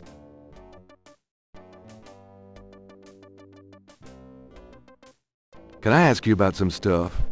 You're the writer. Ask away. There's been another murder. A professor at Tulane. What? What are you talking about? Just listen. This guy's name is Hartridge. He was a professor in African Studies at Tulane. Yesterday, I went to see him about the voodoo murders case. He agreed to do some research for me. He calls me up this morning, tells me he's onto something big. And when I get over there, the guy's dead. People died, Knight. Was the guy's heart ripped out? Well, no, but... Then there's nothing to relate it to the voodoo murders case, which is closed anyway. The coroner will pick him up. If he asks for a homicide investigation, we'll do one. Otherwise... But I'm the link to the voodoo murders case, don't you see? Look, if I were you, I wouldn't repeat that to anyone. If I weren't an old friend of yours, I might take you seriously and lock you up. As it is, maybe you should start keeping your mouth shut. Not involve other people with this shit if you think it's so dangerous. Crash is dead. What? What are you talking about? I let him go yesterday. Yeah, and I watched him die yesterday at St. Louis Cathedral. At the cathedral? Guess he was trying to get a last-minute A-train ticket, eh? Poor bastard. I think you should go find a body at the morgue. He was killed by the voodoo cult. Crash said. Crash said? Did he mention pink elephants, too? Aren't you going to investigate? Civilians. Did you actually see someone kill him? No. Actually, I was with him when he died. Could have been poison, though. Yeah, well, when they get the body in, they'll do a quick autopsy. Standard procedure. If it's anything other than an overdose, I'll get a report. But it won't happen. I know these guys. Lock them up overnight, and they tend to overdo it the next day. Your professionalism is astonishing. How can I convince you to reopen the case? Look, the department's not interested. So? Couldn't you make them interested? With what? I've got 7 bodies and still no leads. The voodoo angle's worthless. And besides, these people aren't hurting anybody but out-of-town drug dealers and hitmen. The voodoo stuff is not worthless. It's the key to the whole thing. And these people are dangerous. They need to be stopped. Okay. You want me to reopen this case? Prove what you just said. What do you mean? You need to prove there's a legitimate voodoo cult in New Orleans. Prove that they're a threat. Get me a lead on the cult.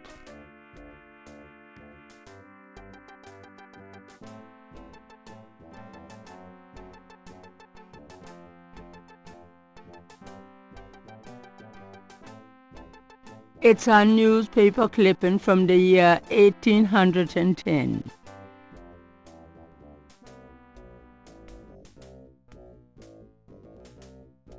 This is a newspaper clipping about a murder committed in 1810.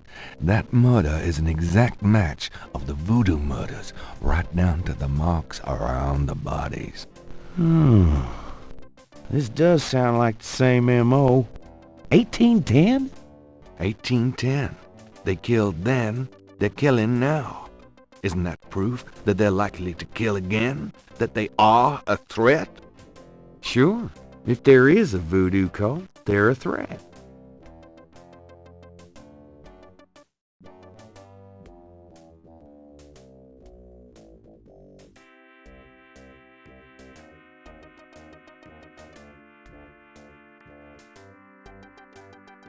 Take a look at these notes. They're from Professor Hartridge at Tulane University. Yeah? And what about them? They confirm that the pattern from the murders is of African origin. This is interesting if true. But how do you know he had the right pattern?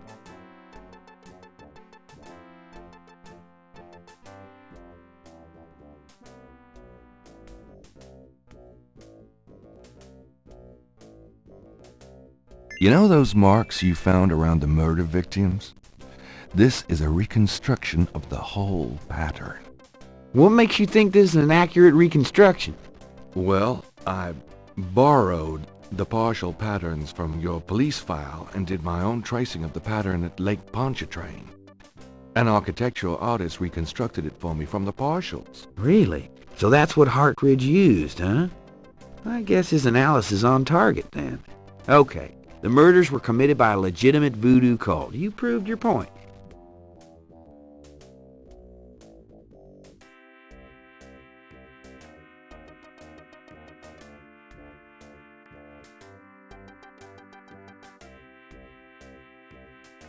I have these 2 snake scales. One's from the crime scene at Lake Pontchartrain. The other's from a snake in the Voodoo Museum on Ursulines and Charters. Is this common? Do they all look alike? Not at all. They're both constrictor scales, and the coloring is the same. A python's coloring is quite individualistic. A python? That's right. Hardly an indigenous snake to Louisiana. Somehow, some way, the Voodoo Museum's python was at the scene of the Lake Pontchartrain murder. Well, I'd call that a lead, all right. It certainly suggests certain lines of inquiry at the museum. Not bad work, Knight. If we can tie them into this voodoo cult, we just might have something. Okay, I'll reopen the case. I hate to admit it, but you've done some pretty good detective work here, Knight. Well, you know what they say. Imitation is the sincerest form of flattery. Well, point taken. Glad I could inspire you. I'll check around the department, but I have a feeling I'm on my own. In fact, I better lock up this office just in case I step on a few toes. Come on.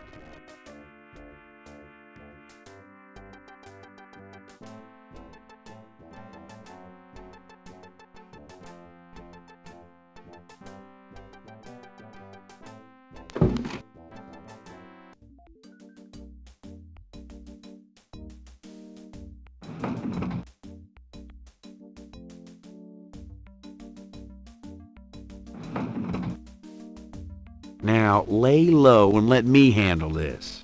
Yeah, fine.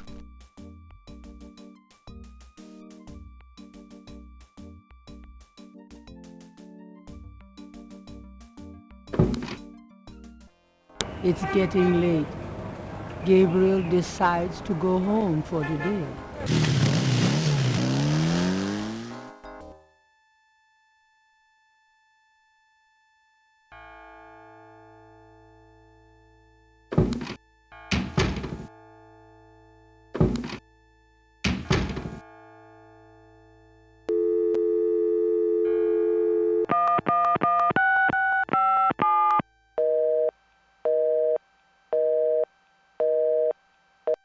Dang!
What is it? What's wrong? Gabriel? I see it, Grace. Hold on. There's no one in the shop, and I know there's no one in back. It's okay. Okay. Gabriel, that thing is still barely alive. How could someone do this? With a knife, maybe? God, don't even start. We should call the police. No, I'll take care of it. But Gabriel... I said I'll take care of it. Why don't you go get some coffee? I'll have it all cleaned up before you get back. They know where you live now. It's gonna be fine. Now go on.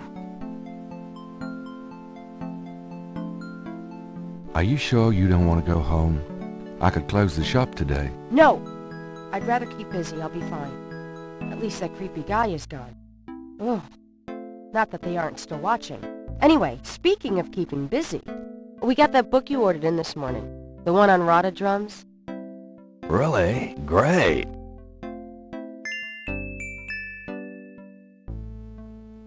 Gabriel! I see it. Stay back.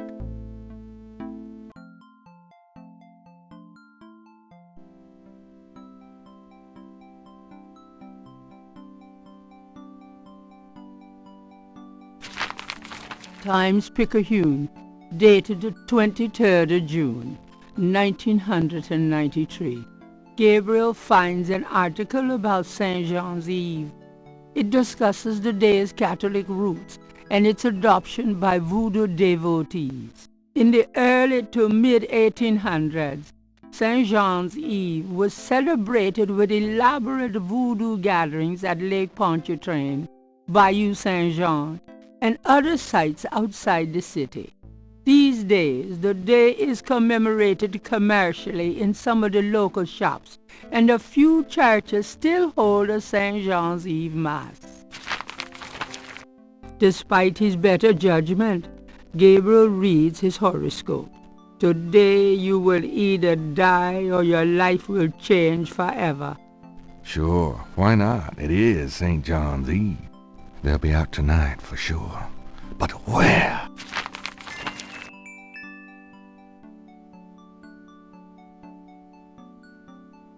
It's just an envelope. I can see that.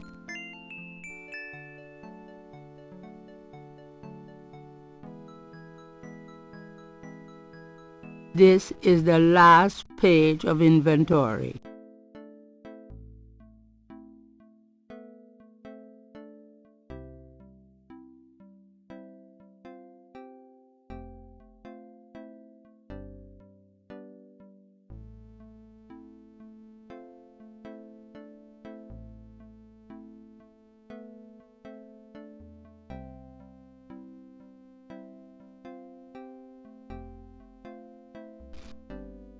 The book contains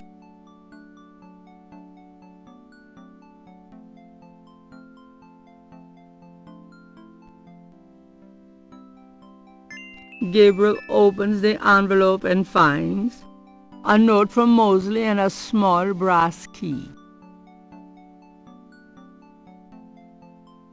Mosley's note says, Gabe, I have to go underground with this thing. It runs wide and deep throughout the department and the city board. I'm already being watched. It was suggested I take vacation time, so I am, at least as far as they know. Try to keep out of this. It's too hot for a rookie. Just in case, I'm sending you my office key. You might find some useful things there. P.S. I think this note will look great in the book, don't you? Make sure you save it. The note is signed, Detective Mosley.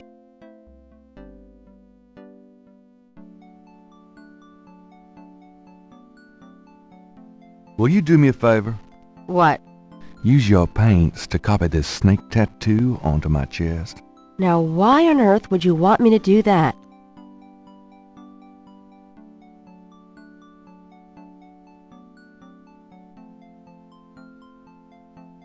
I'm going to a party tonight. Costume, you know. You don't say. I guess you're going with Malia. Yeah, that's right. And why should I help you out? We don't even like Malia. Well, if you're jealous about my feelings for her... You know that's not it. I just think, as your friend, that she's trouble. It's perfectly understandable. I know you have certain feelings for me. Of quite naturally. Me? I would rather be hung by my hair over a bed of scorpions. I know it must be hard having it in your face like this. No chance to avoid hearing about it, seeing it day by day. Fine, I'll do it. Just shut up. Can we at least go in the back? Sure, but could you say that one more time and pout your lips more? Ugh.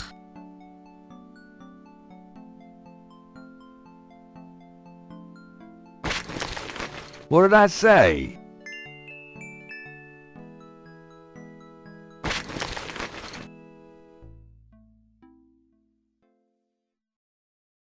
All right, let's go.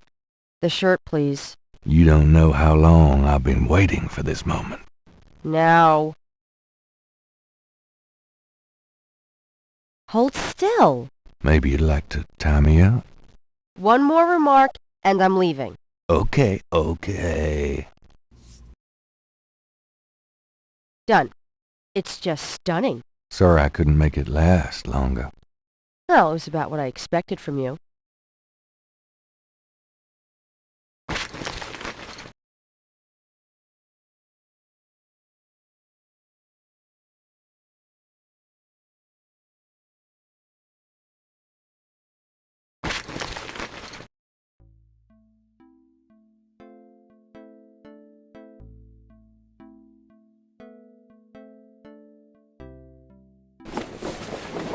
Are you gonna be okay here by yourself?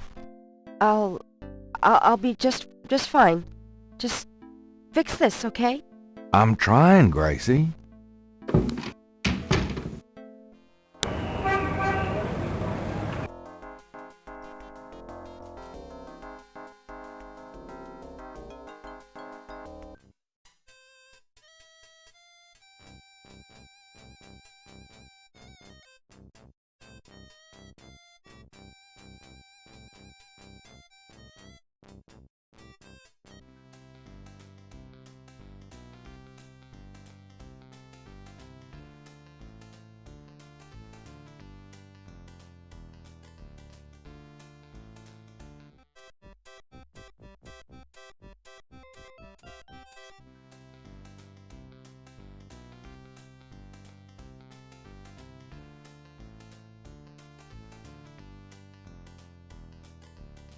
Hello. What can I do for you, sir? Say, haven't I seen you before? I get around the French Quarter. Used to be at Royal and Conti. You say you used to be at Royale and Conti? That's right. Why don't you go back there? Do you think? I've been kind of torn. Must be the weather. These thick clouds we've had all week. I'm just not seeing the crowds here that I expected.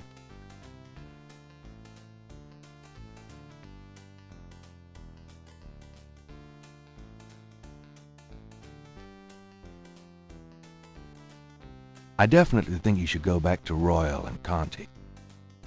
Really? I'm glad you think so. I always liked that beat, but I thought I ought to give this a shot. Oh, absolutely. The grass is always greener. Exactly. You're right. I'm going back over there today.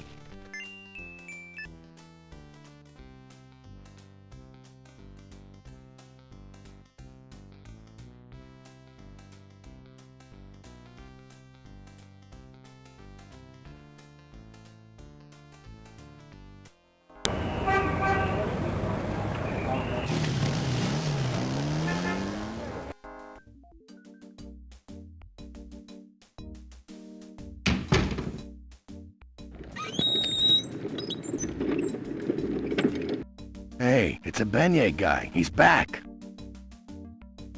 Where?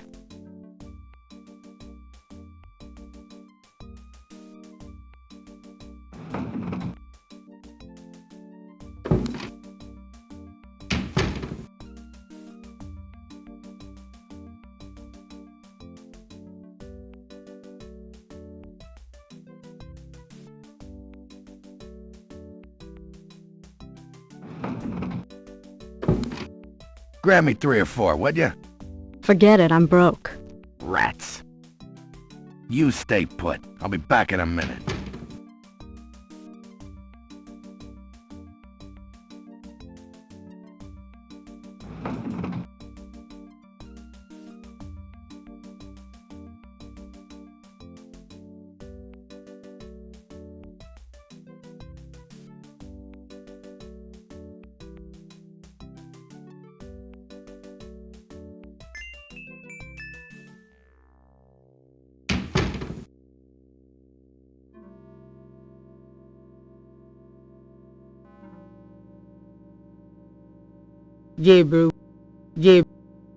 Gabriel would prefer. Gabriel.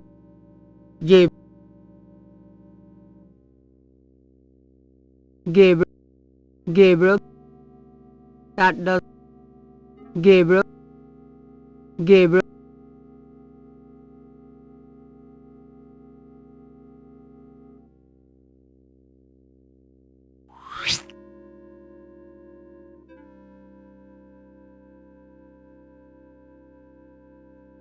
This tracker might come in handy.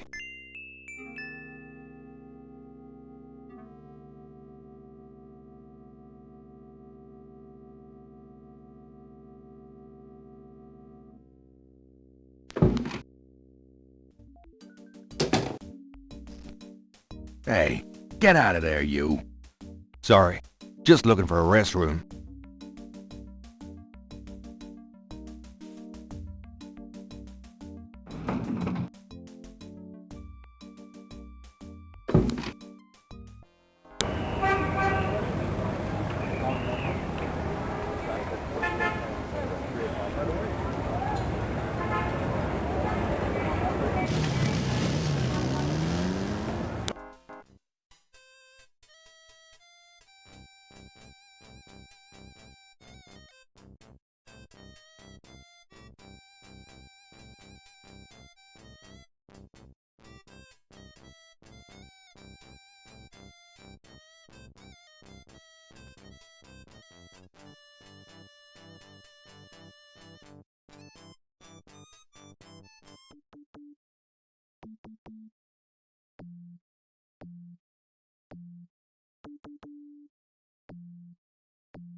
The book.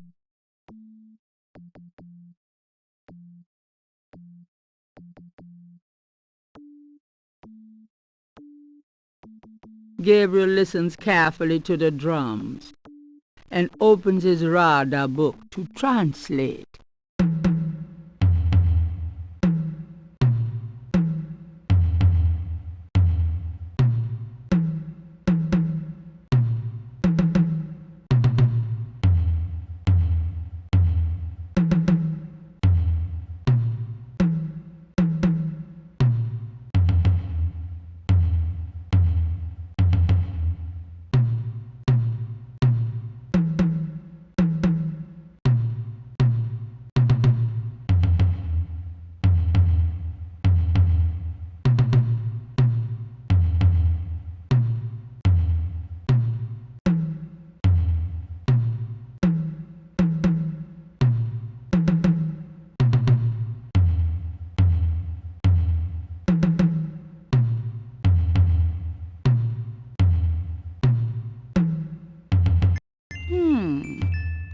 If Gabriel's translation of the drum code is correct, there'll be a conclave tonight in the swamp.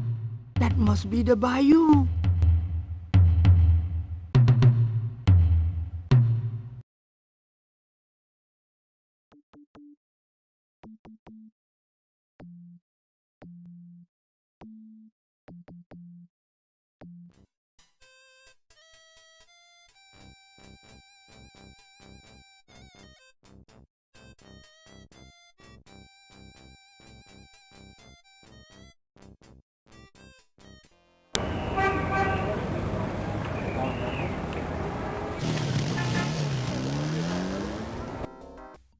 Hello, Dr. John. Glad you could return to us, Mr. Knight.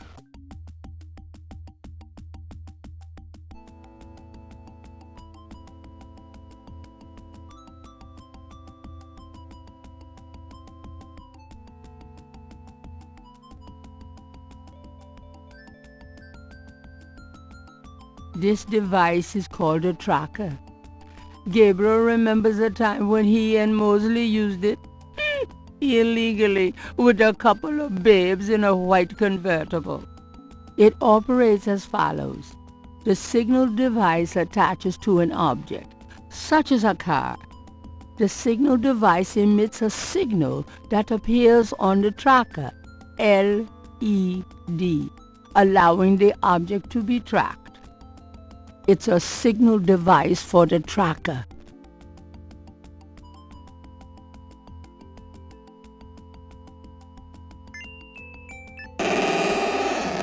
Gabriel slips the signal device into the Seike module. Can I assist you, Mr. Knight? No, just looking.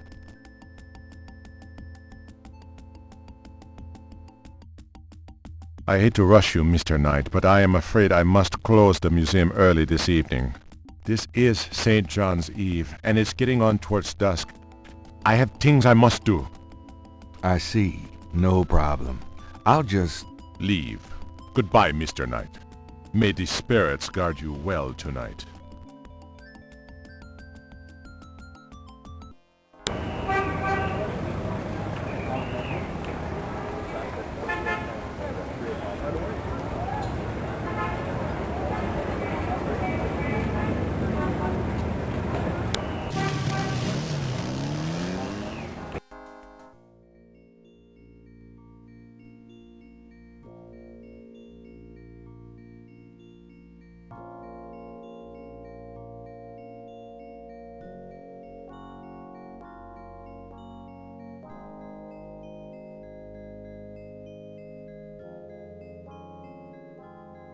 Gabriel pulls out the tracking device, hoping that the Seike module made it to the ritual and that this thing will work. All right. There's a blip. They must be here with the Seike module.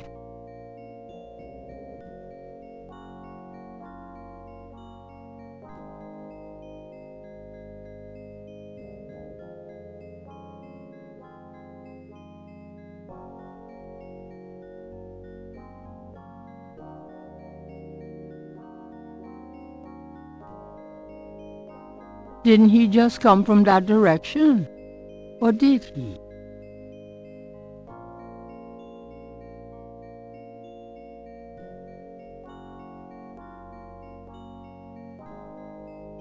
Gabriel can barely focus on the LED with those drums in his head. He hopes he's reading it correctly. Gabriel hopes this tracking thing is working correctly. Damn Mosley and his infernal machine. This better be working.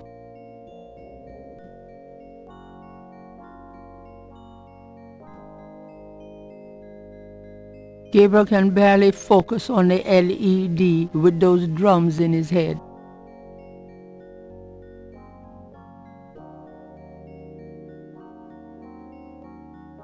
Gabriel feels so turned around.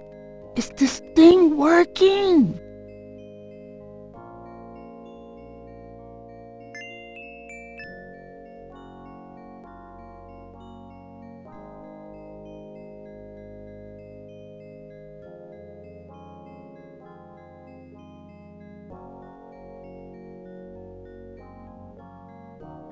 When in Rome.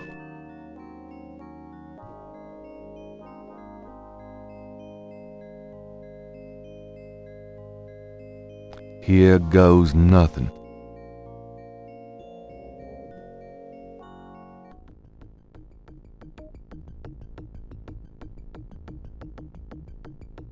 Welcome, Brother Crocodile. Please join the other celebrants. Yes, Dr. John. Brother Eagle. But first, name the great serpent who crushes all in his coils. Damballa. You are correct, Brother Crocodile. Who is the destroyer of men?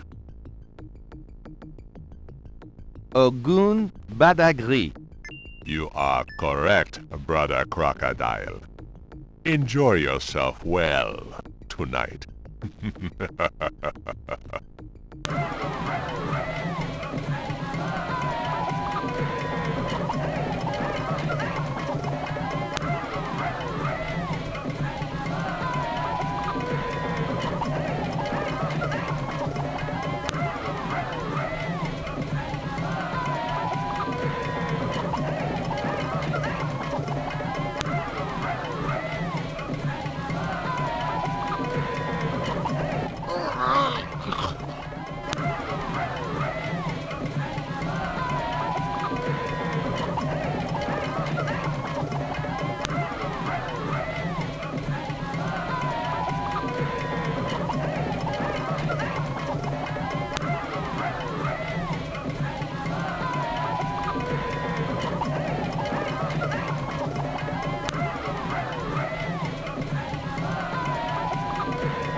Gabriel! Tentalo, come take a ride. Malia? I know you now. I can smell his blood in your veins. No. You cannot change your destiny, or ours. No. I will find you. I will destroy you. No! Where is your necklace now, witch hunter? Where are your pretty gems?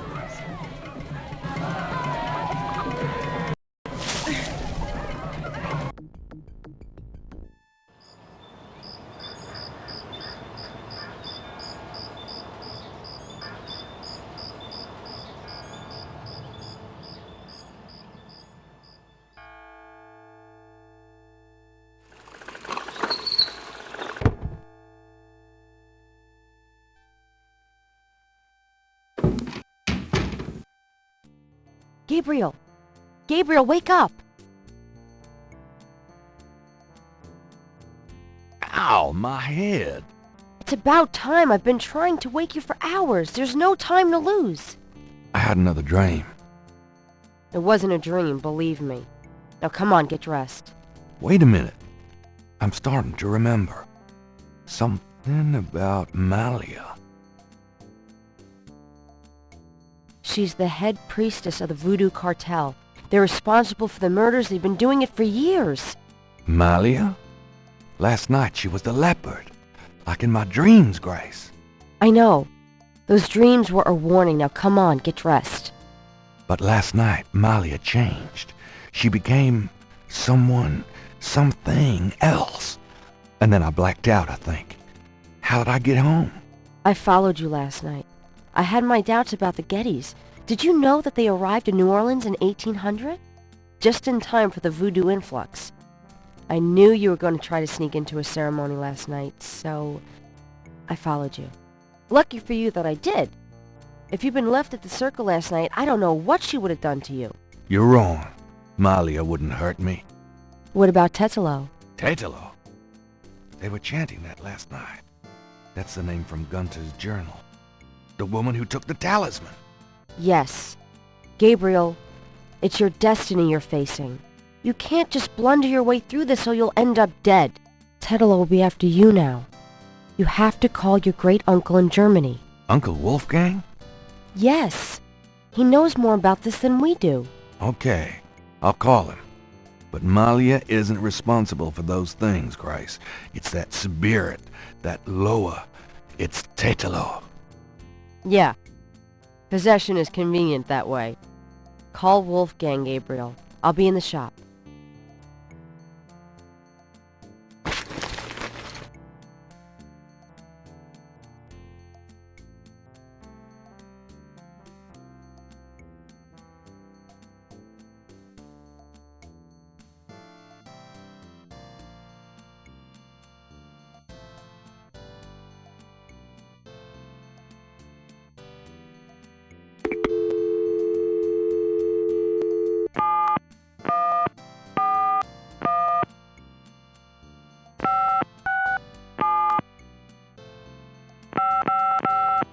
Guten Tag. Sie haben Schloss Ritter erreicht? This is Gabriel Knight. Can I speak to Wolfgang, please? Ja, Herr Knight. Einen Moment, bitte. Gabriel, it's so good to hear your voice. I had such a dream last night. There's a good reason for that, Uncle Wolfgang. We need to talk. Gabriel fills in Wolfgang on the events of the previous evening. Ah, it is even worse than I thought.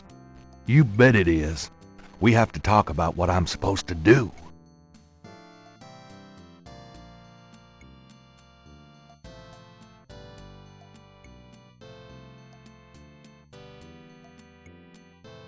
Tell me about Tetelo. Well, from your description of the ritual last night, I'd say that Gunther's mistress, Tetelo, is now the primary Loa for the Gede tribe.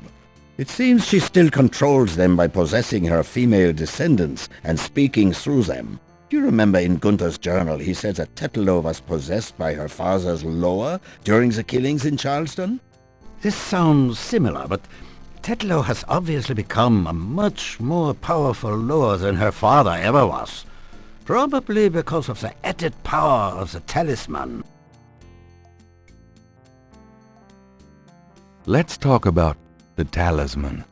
I myself have only seen it in old sketches and paintings, and in my dreams. It was in the family for centuries before Tetelo took it. It is believed to be as old as the role of Schattenjäger itself. The talisman has genuine power.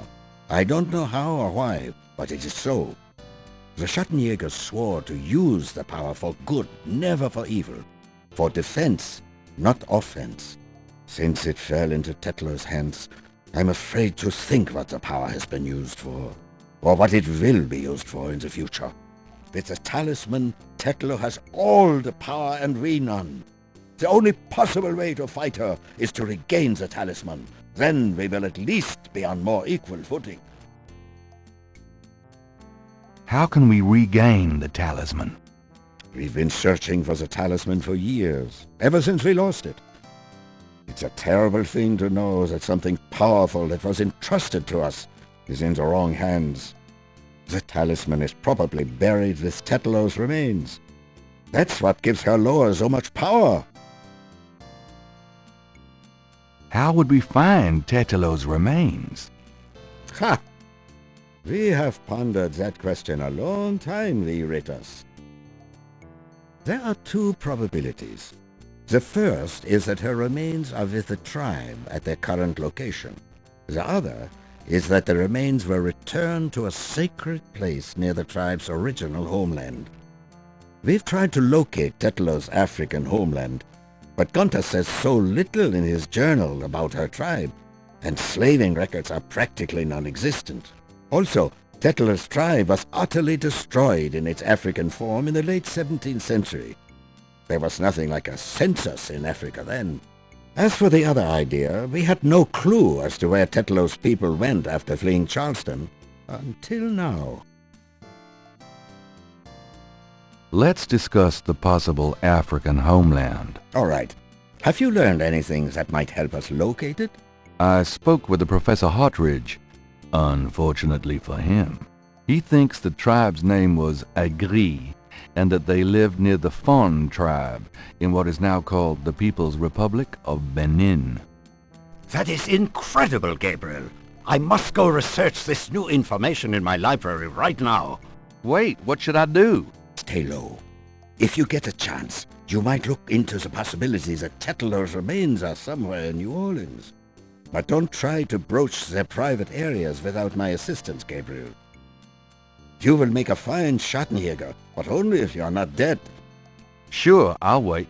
Bye then, Gabriel. And remember, if you need a place of safety, come to Schloss Ritter. Goodbye, Uncle Wolfgang.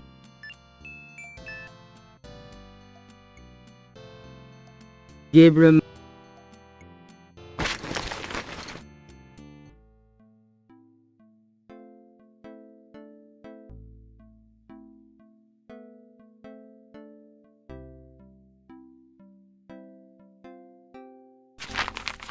Times-Picayune, dated June 24th, 1993.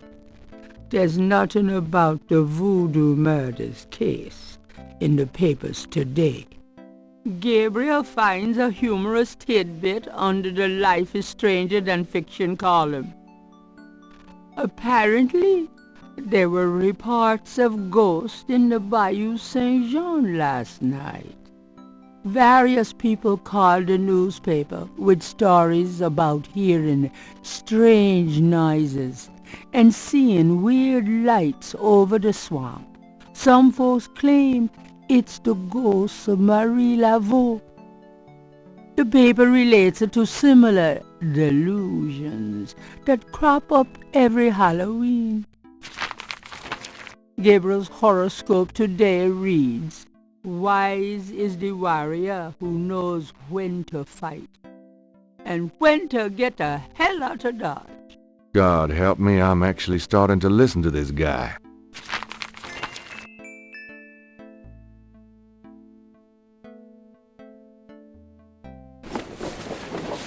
I'm going out for a bit. Be careful.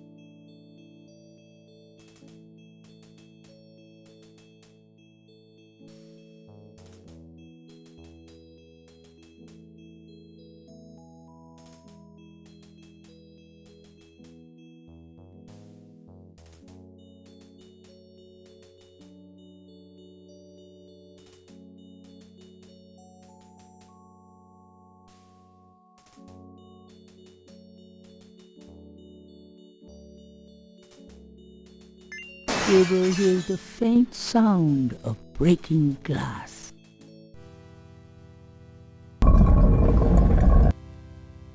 Damn, you'd think there'd be a light.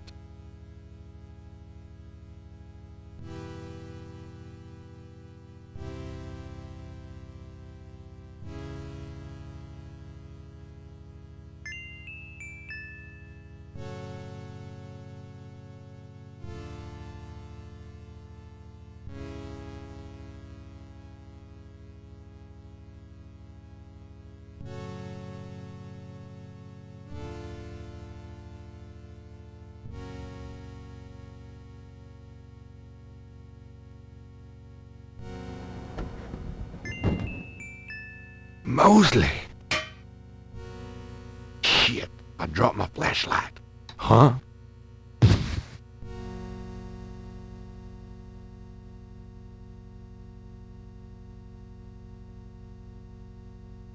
Ouch, my head! What the hell was that?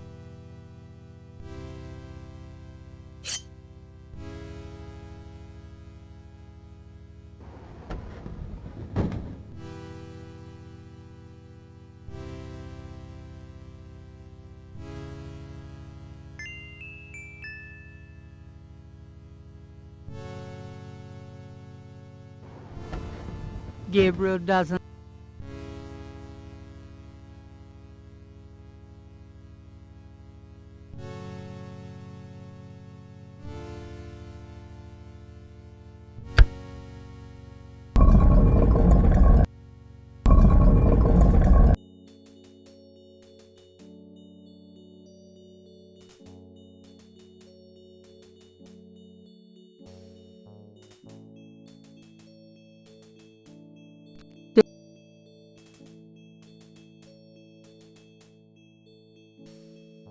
Gabriel opens the wallet and finds some ID belonging to Mosley and an American's repressed card.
Where have you been?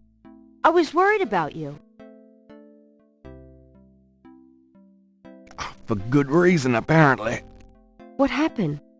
Do you need a doctor? Nothing you want to know about, and no, just some aspirin. Gabriel, this is nuts. You have to get out of New Orleans. No kidding. Well, listen. Wolfgang called while you were out. He said, and I quote, "Tell Gabriel that I found what I was looking for. It's time for me to do my duty. Schloss Ritter is his now." Now, call me crazy, but I don't think that's good news. Not for Uncle Wolfie, no. What are you gonna do? If I figure it out, I'll let you know.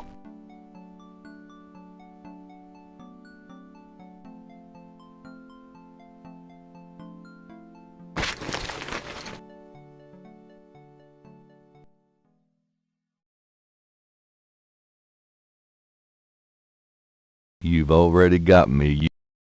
You've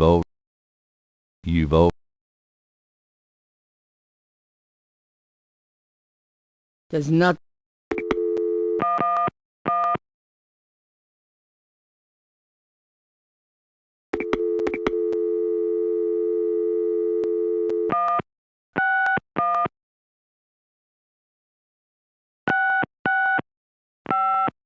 Hello. See the World Travel Agency. How may I help you? How much for a trip to Rittersburg, Germany? Rittersburg, Germany? Hold on, let me look that up. I can fly you into Munich. That's the closest airport to Rittersburg. You can rent a car from there, or take the train. Let's see. The best price I can see for the flight is $1,400. What would you like to do? Charge it to my Americans repressed. Yes, sir. And your name was? Mosley. Feeling a little guilty, Gabriel gives the travel agent Mosley's card number and is informed that he can pick up his ticket at the New Orleans International Airport.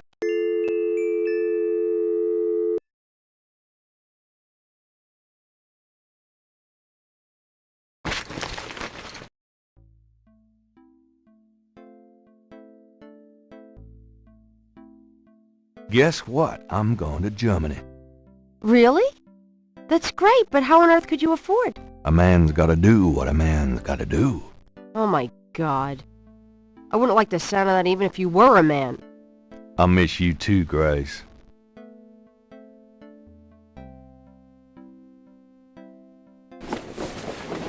Goodbye, Gracie.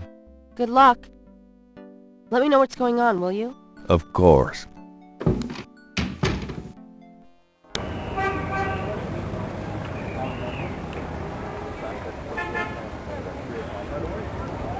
Gabriel picks up his tickets at the airport and boards a plane for Munich.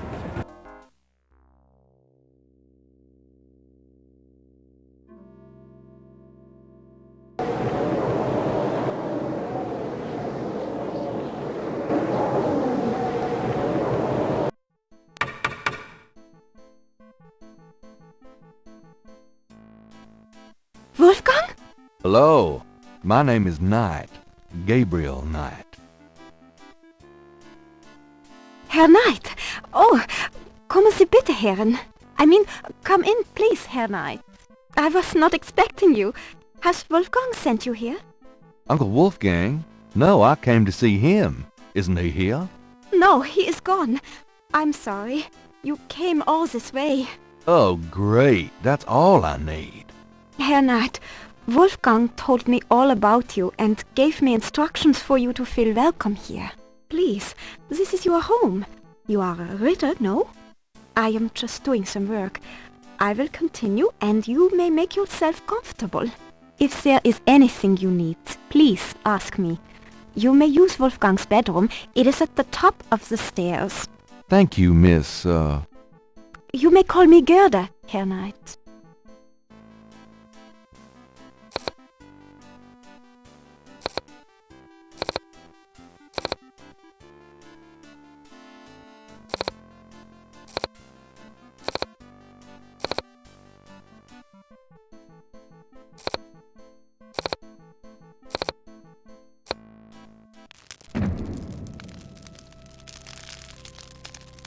Near the bed is an elaborate wooden door.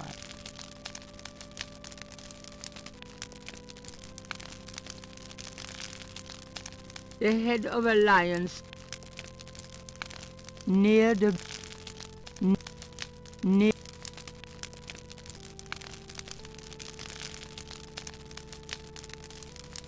the portal says, "Nur der reinste darf passieren. Diesen Herz ist rein wie Glas. Diesen Seele rein wie Führer. Schreitet Hörner durch Portal."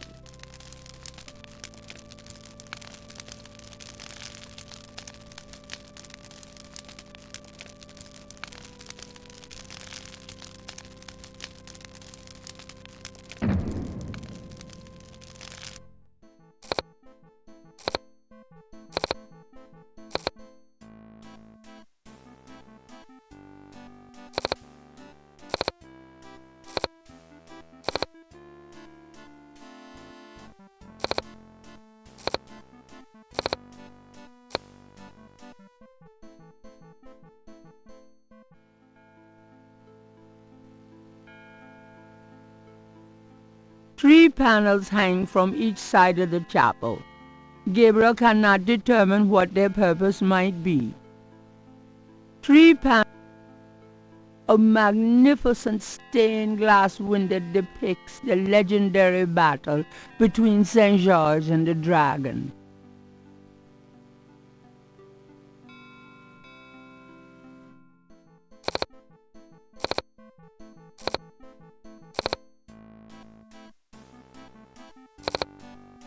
Can I ask you a few questions? Yeah, of course.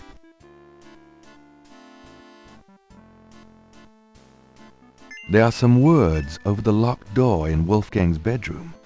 What do they mean? Ah, yes. Wolfgang had me translated as part of my English lessons. In English it means, "Only the purest here may pass. He whose heart is pure as glass. He whose soul is pure as fire. Through this portal passes higher." Great. Thanks. What can you tell me about those wall panels in the chapel? The hangings? They describe the Schattenjäger initiation ceremony. Tell me about the Schattenjäger initiation ceremony. Each young man of the Ritter line must go through the ceremony when he dedicates himself to be a Schattenjäger. But what does the ceremony do? I do not know, Herr Knight. The only people present are the old Schattenjäger and the new. But I think it must be similar to a priest's ordination or a wedding, a ceremony of intent and oath. You. Is there a problem, Herr Knight? You said wedding. I'm okay now. Tell me about Wolfgang. What would you like to know? Where do you think Wolfgang went? I don't know, but I have a feeling he has gone off to go be Schattenjäger again. He is too old for such chasing around. His heart is very weak. He has not left this castle for 5 years, and now this. You know when he'll be back? I only pray he will be back. Before he left, he said Schloss Ritter now belongs to Gabriel. It worried me so to hear him say that. I'm afraid Wolfgang knew he would never return.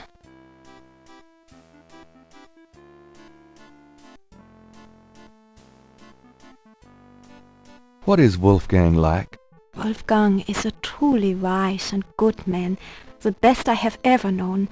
But his life has been so full of disappointments. What kind of disappointments?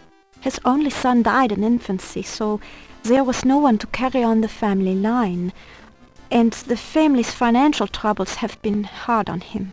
Wolfgang wanted to do so much for the world, but it was all he could do just to hold on to Schloss Ritter. He has not left his mark as he wished to. What is your relationship with Wolfgang? Herr Knight, my relationship with your uncle is really none of your business. You're right, Gerda. I apologize. Forget I asked.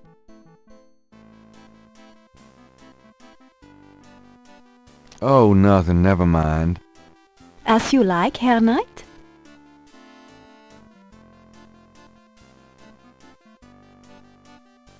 Tell me something about the Ritter family. I can tell you what they say in the village, what I heard when I was small. To the villagers, the Ritters are a little, how do you say, tragic, to be pitied. They say that the Ritters were chosen by God to fight evil, but something happened. One of them was cursed, and so the Ritters lost the way. They struggle still, but like a lame dog, you see? Without the power or magic they once had. Tell me something about Schloss Ritter. Schloss Ritter has stood for many centuries, no one knows how long. It was once the pride of Bavaria, but now it is in disrepair. Wolfgang received offers to open the castle for tourists. He has resisted though, even though the castle is in desperate need of repairs. To him, this ground is sacred. Tell me something about yourself. I was born in Rittersberg, the village below the castle.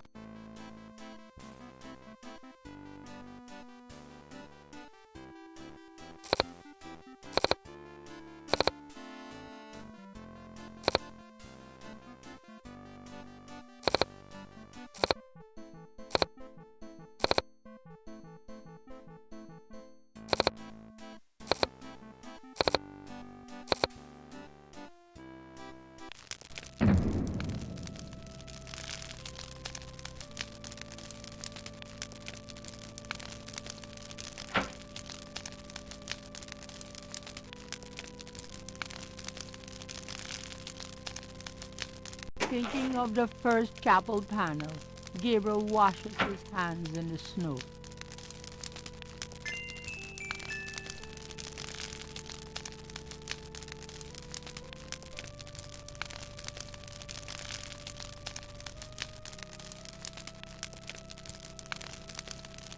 Gabriel takes the scissors.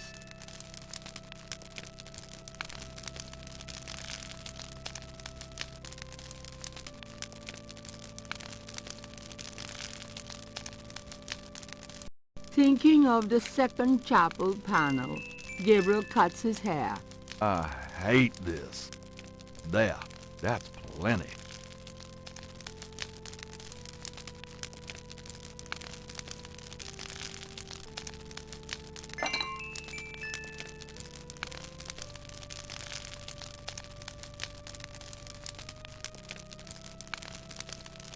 This scroll looks interesting.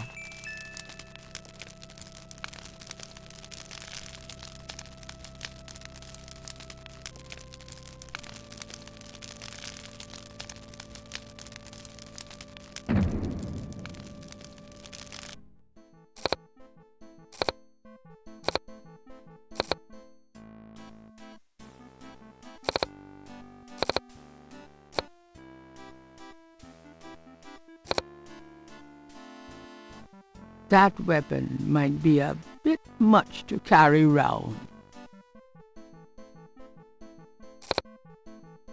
This dagger. It is...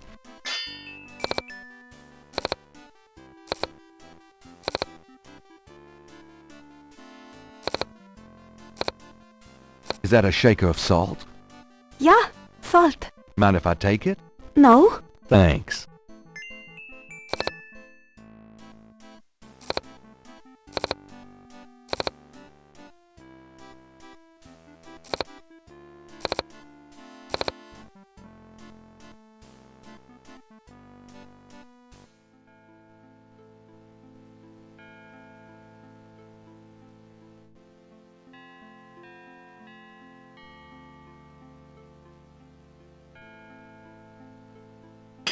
Thinking of the third panel, Gabriel puts the chamber pot on the altar.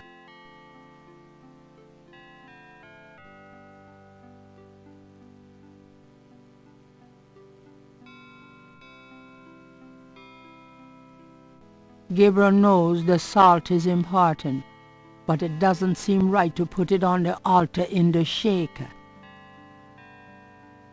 Thinking of the third panel, Gabriel pours the contents of the salt shaker into the chamber pot.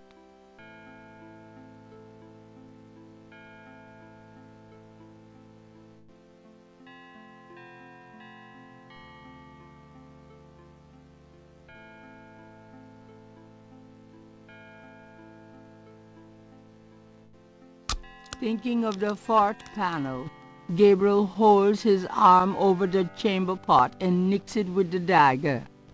Oops, nearly hit an artery.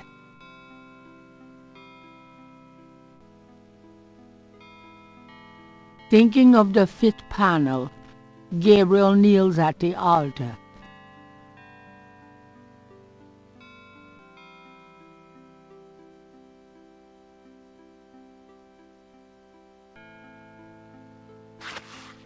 Thinking of the sixth panel, Gabriel reads the scroll. St. George, patron of the light, who hunts the shadows of the night, upon my blood I call thee now, purify me, for I avow to set my feet upon thy road, thy sword I take up for mine own. It worked. Something's happening. Excuse me, I was just vacuuming. I did not know you were in here. Oh, that's all right. I've done about all I can do in here anyway. I give up. You look tired, Herr Knight. Why don't you go to bed? Sure, why not? I will clean everything up. You need not worry. I can't believe I cut my hair for nothing.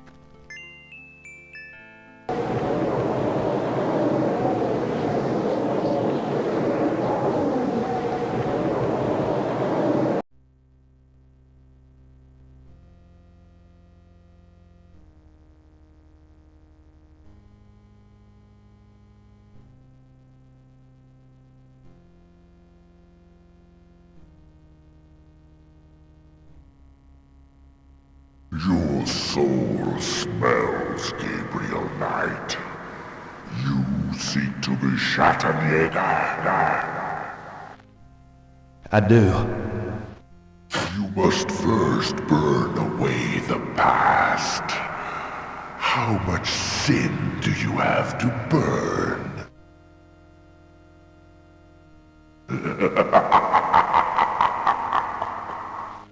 You have used people all your life, never committed to anything. Turn back now, and I will forget that you asked for this. No! There are only two things that redeem you. First, that you have Ritter blood in your veins. Second, that 3 women have loved you purely. You asked to start on the path, so you shall. But you will not be a Schattenjäger until you have earned it. How? I cannot show you the path, but I can tell you that you will have to let go of the greater part of yourself, Gabriel Knight. No problem. Yes. Now you asked for purification.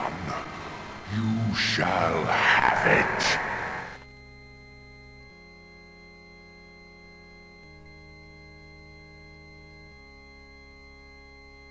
Oh, no!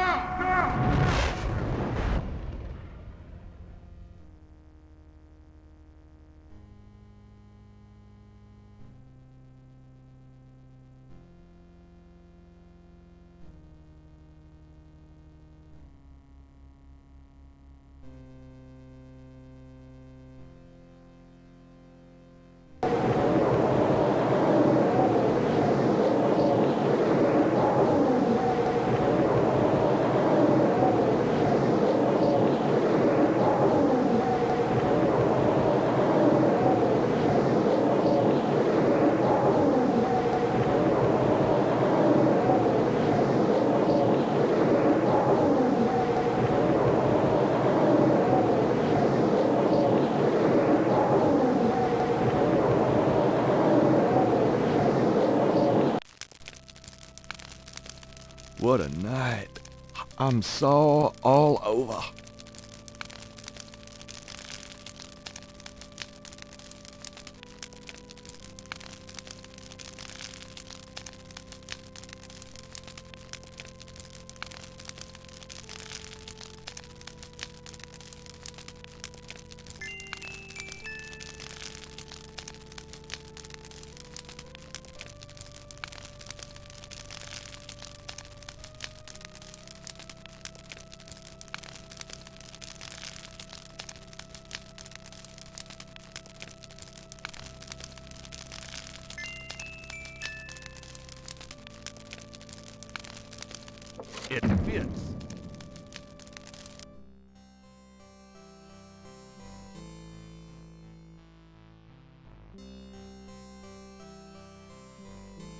Gabriel's not sure where to start with these books.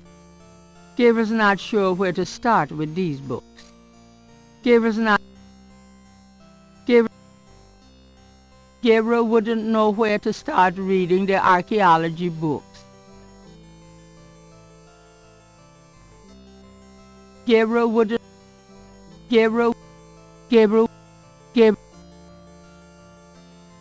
Gabriel isn't interested in the science books.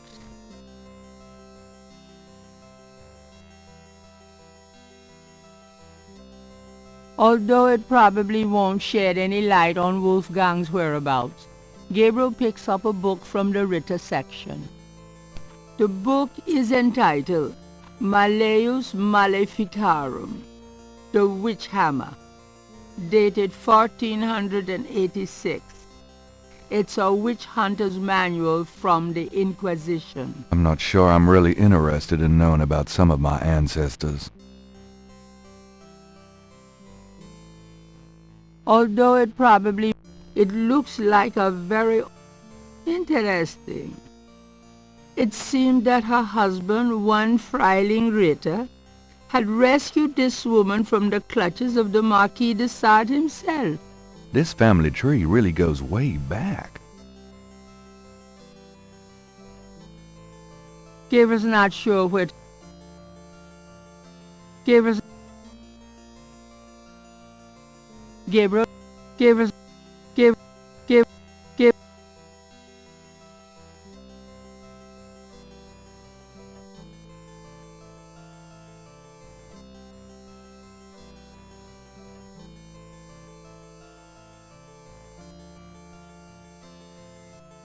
These shelves display books on geography.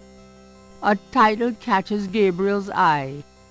People's Republic of Benin by Lowell Cally. Gabriel pulls out the book entitled People's Republic of Benin and scans through it. The People's Republic of Benin is an area of rich and diverse cultures and a proud heritage.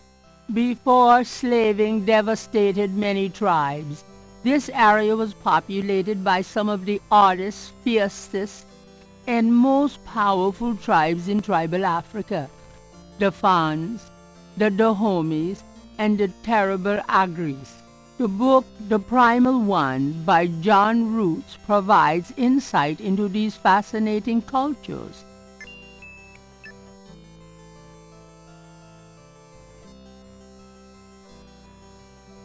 There are books on sociology in this part of the library. There are books Gabriel recommends.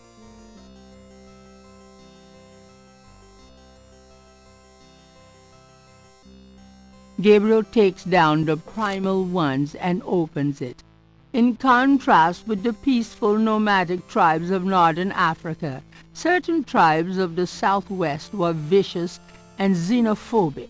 This part of Africa is called the Red Basin area because of the vast amount of bloodshed that's occurred there over the centuries. In this one area of Africa existed in a perpetual state of war and raiding, some of the most powerful and efficient fighters the world has ever seen. Why did this region inspire such violent behavior? To understand, one must look even further back. See Ancient Roots of Africa by Early Days.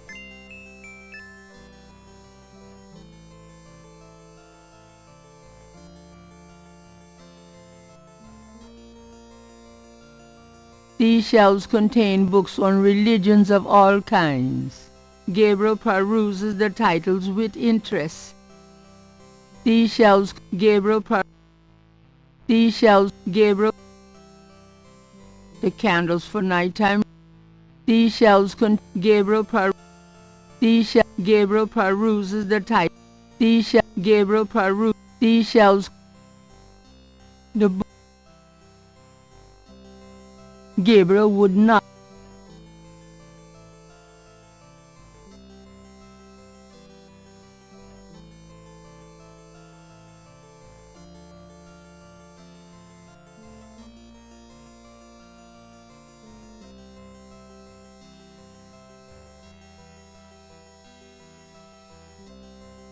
These shelves contain history books. Gabriel recognizes a title, Ancient Roots of Africa by Earl Lee Days.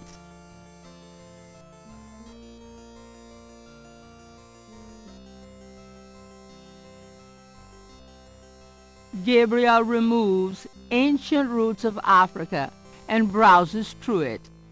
The ferocity of the tribes in the Red Basin region is traceable to their predecessors.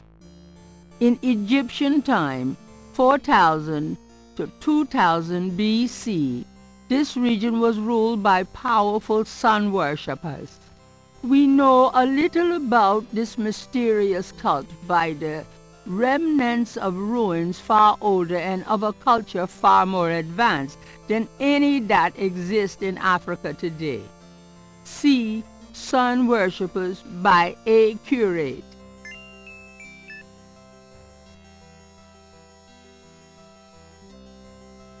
These shelves contain books on religions of all kinds. A title catches Gabriel's eye. Sun Worshippers by A. Curate.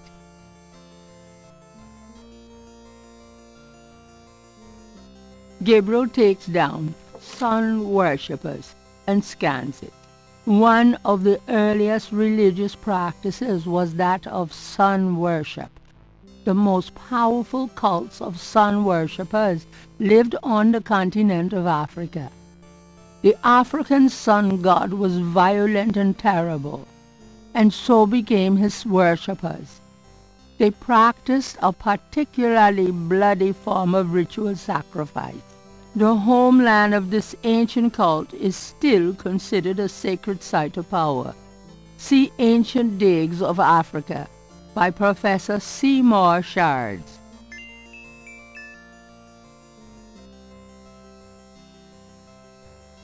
There are books on sociology in this part of the library.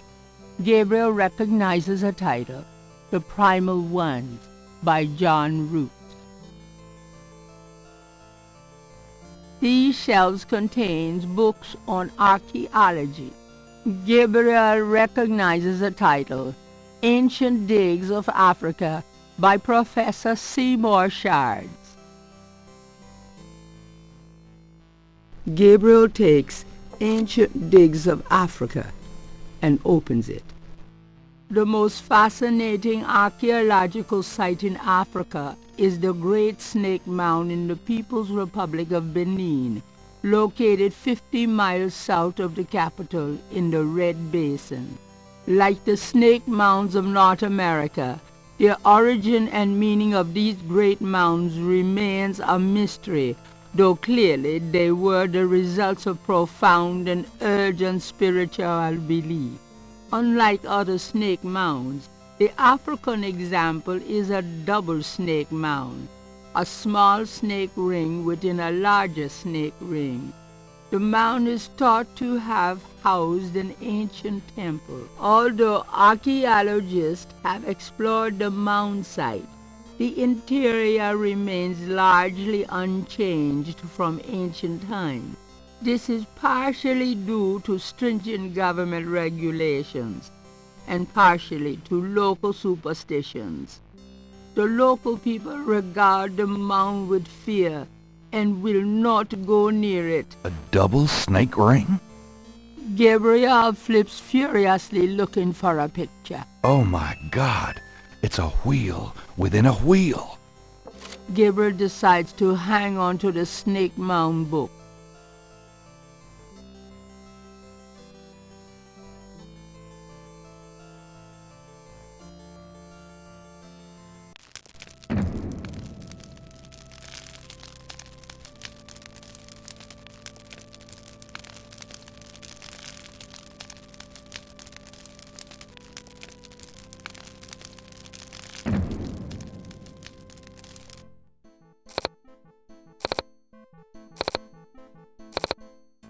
Guten Morgen, Herr Knight. I'm cooking your Frühstück, a good German breakfast.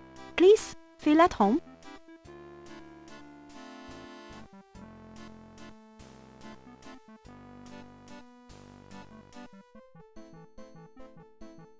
ancient digs of iron.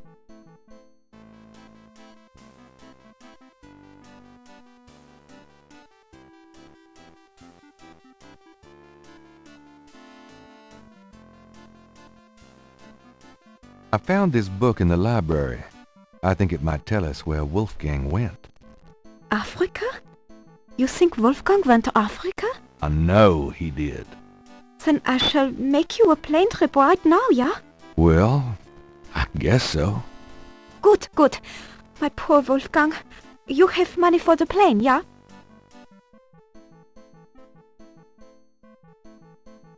I know. We can use this credit card. Terrific! I will go make the call. Then, while we wait, breakfast. Does that mean I get some coffee now?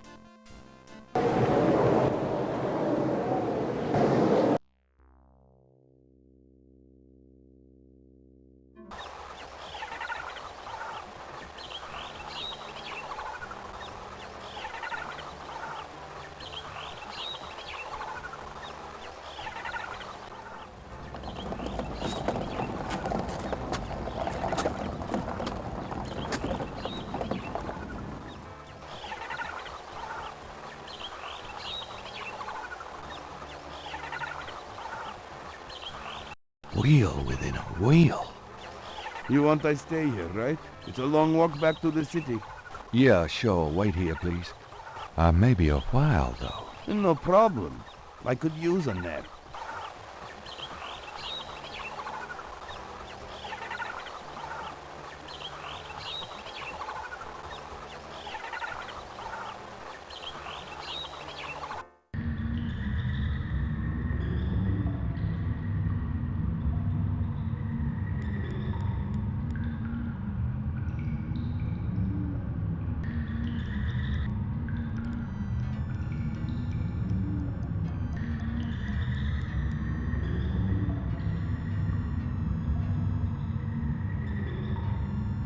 This stone looks interesting.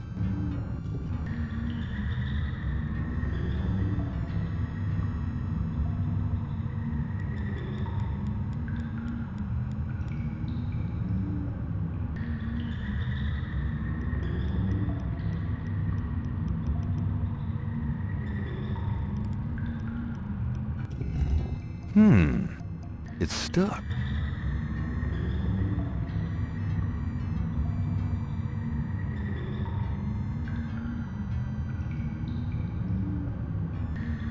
Mummy-like figures in contorted poses appear to be. Gabriel wonders.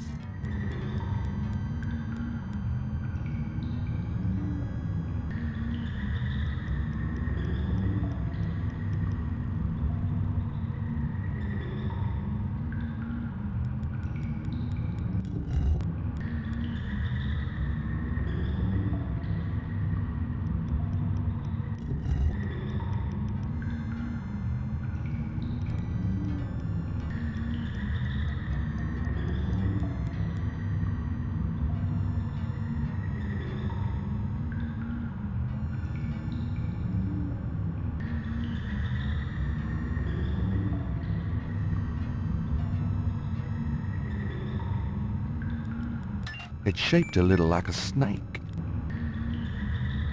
A shadow flickers in the corner of Gabriel's eye.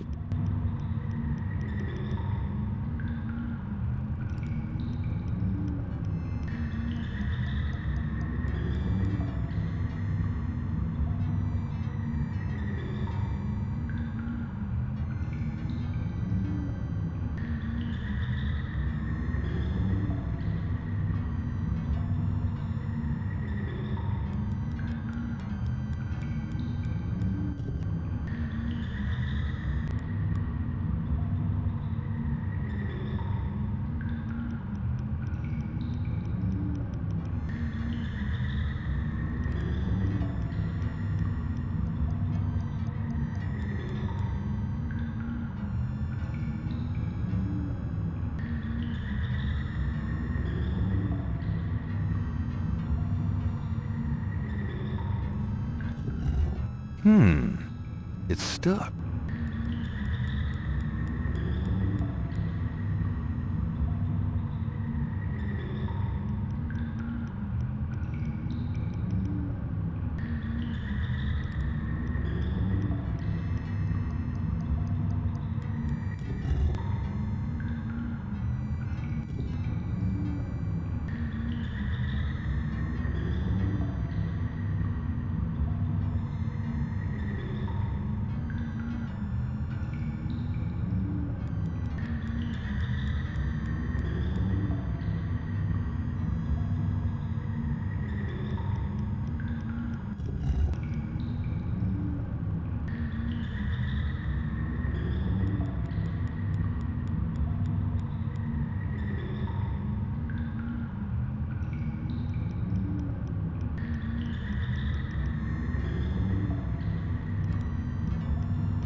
The stone does not seem to go there. The stone does not...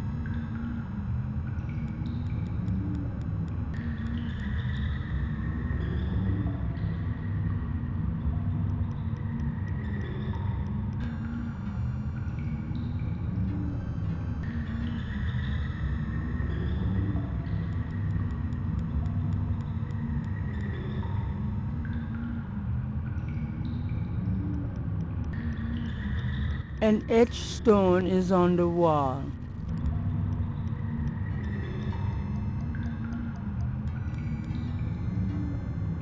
An etched...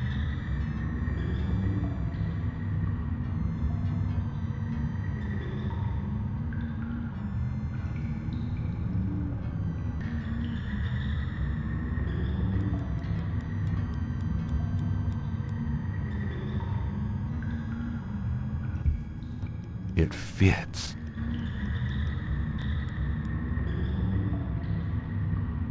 From off in the mound echoes...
Those two objects would have no effect on...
Those two objects...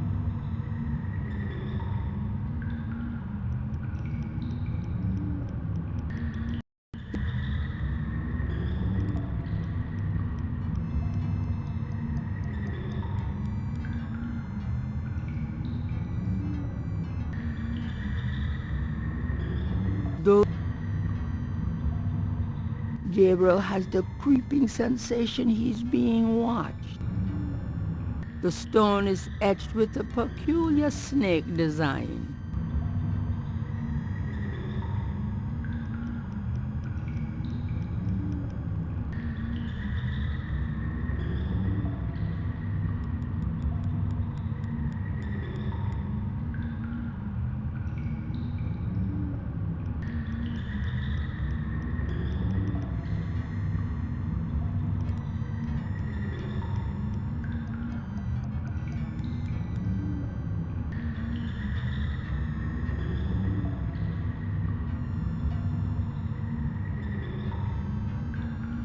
An etched stone is on the wall.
This is the first.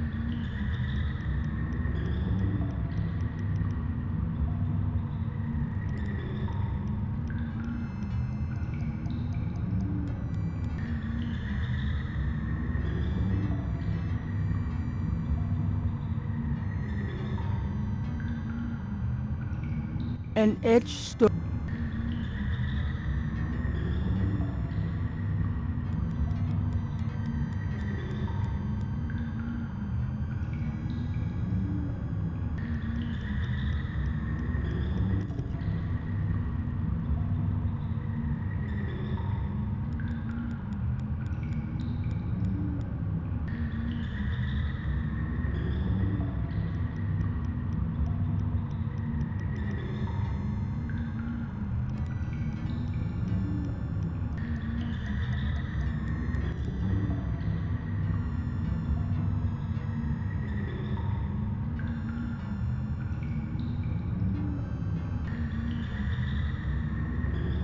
It doesn't.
This is the last.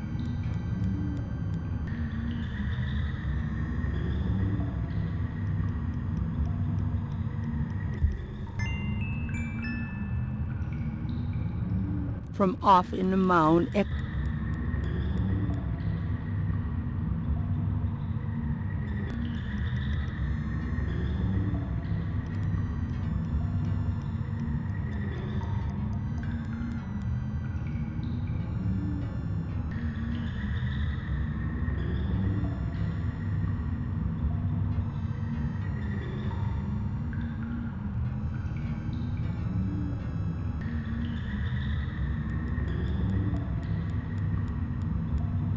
From somewhere off in the mound, Gabriel hears a soft click.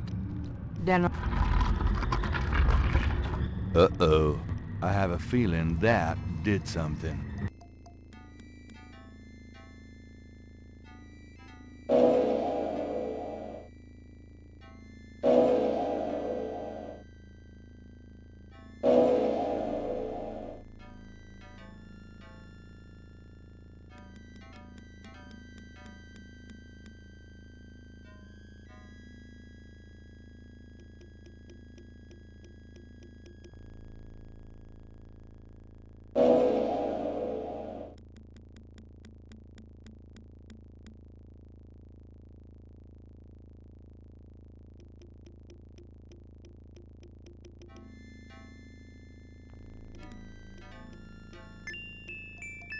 I can't believe I'm doing this.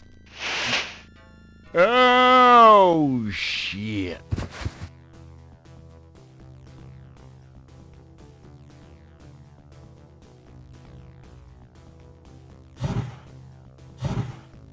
Gabriel Knight, I presume. Uncle Wolfgang? In person. Now go to it, boy. I can't hold these creatures for very long, and there are more on the way. Go to what? The secret panel, boy. Those creatures are only alive while it's open. Close it, Gabriel, and hurry.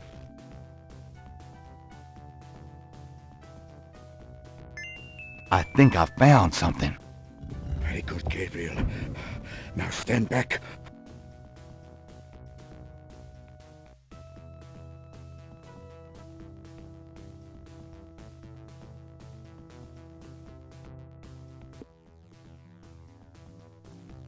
Wow.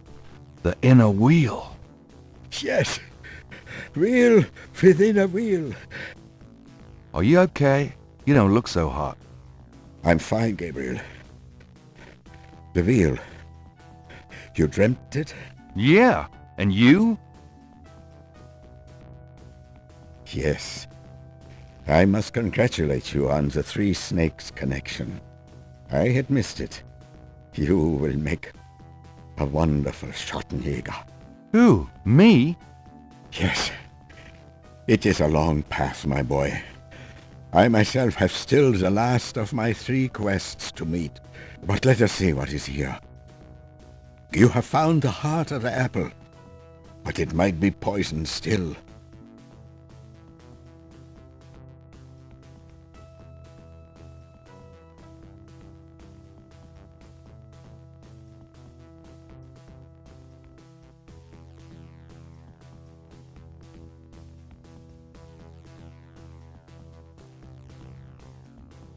the inner wheel is decorated with masked murals, similar to the ones that hid the secret passageway door. The table's lid fits heavily on the base. At the seams there are 2 large holes on either side. On top of the lid is a trough. I saw that. This is undoubtedly a sacrificial table. That trough is for a human heart. Ew, that's sick.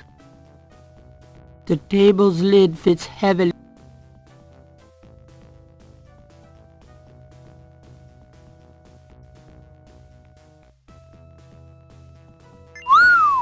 Look at that table.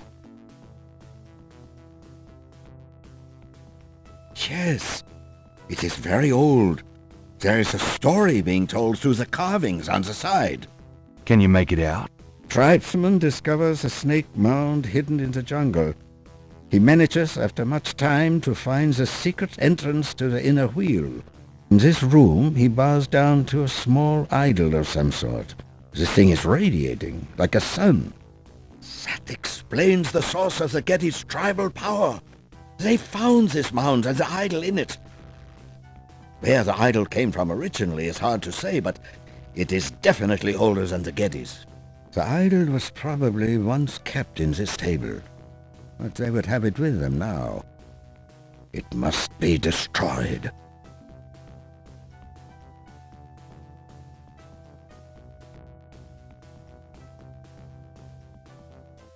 Gabriel cannot.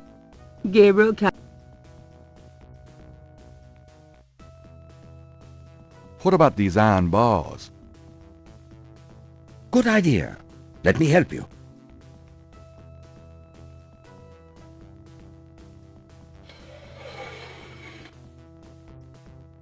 Perhaps these holes. There.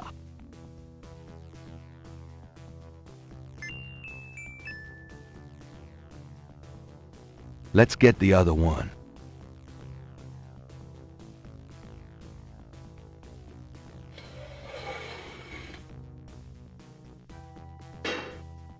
There.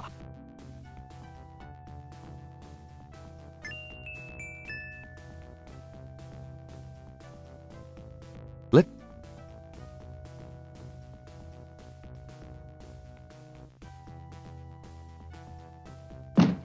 I know it's in there. Yes, it is in there. I have not felt this powerful since, well, ever. Why won't the damn lid come off? It is a sacrificial table. It can probably only be triggered by the proper use of that trough there, with a heart. Oh, great. Where are we gonna get a heart? Gabriel, you must take the talisman and be Schattenjäger. You performed the ritual and dreamt of the dragon, no? Yes, I did. But you're the current Schattenjäger. I only did that because... Because you were driven to it. I have done nothing with this title for many years. Even in my prime, I had few cases. No. If my life had a purpose, it was to bring you to this point.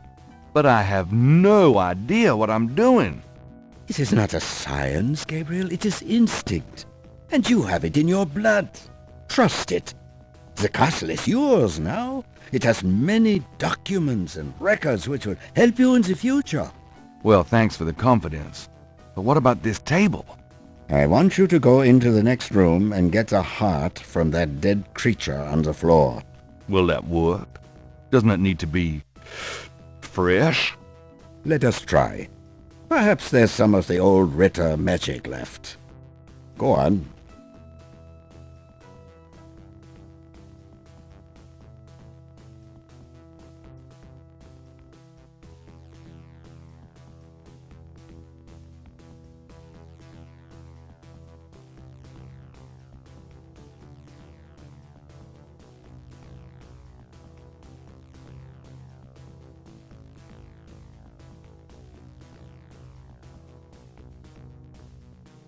Great. My first job as Schattenjäger.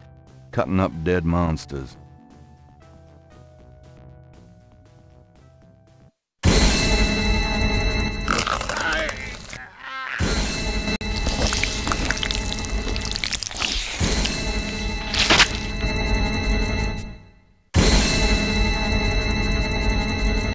Wolfgang! No!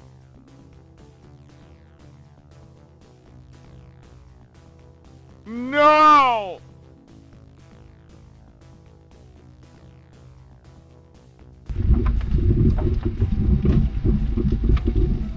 Tetelo, you gonna pay for this, you bitch! Why did he go to Africa, Gertie? No, it's okay. I'm just a little anxious. No, they haven't. I just need to talk to Gabriel.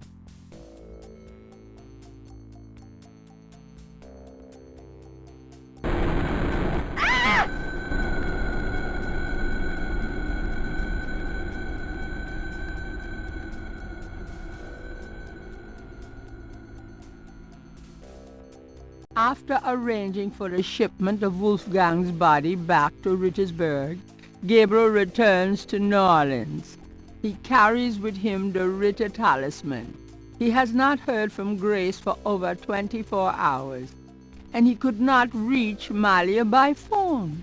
And although he has some idea of what he is coming home to attempt, he still has no clue where to attempt it. Or does he?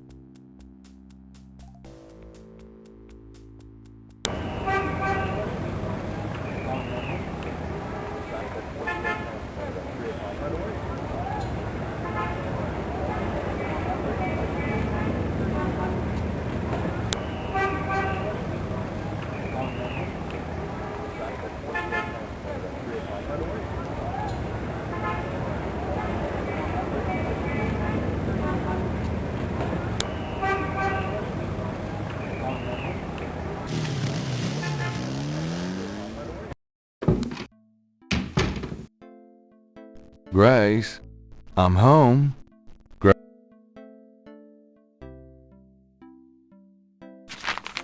Times-Picayune, dated June 28, 1993. The Weather Service is baffled by the series of bizarre storms that rocked the South yesterday. 20 died and close to 100 were injured. The storms only accentuate the bad luck that seems to have gripped the South. The crime rate for the past 3 days has peaked to unprecedented levels. And there have been 50 reports of food poisoning in New Orleans alone. In other words, keep your head down, folks, and pray that August will return us to sanity. Warily, Gabriel reads his horoscope for the day. Gird thyself with mercy. Arm thyself with righteousness. The final hour awaits. There's a school teacher somewhere who's damn confused.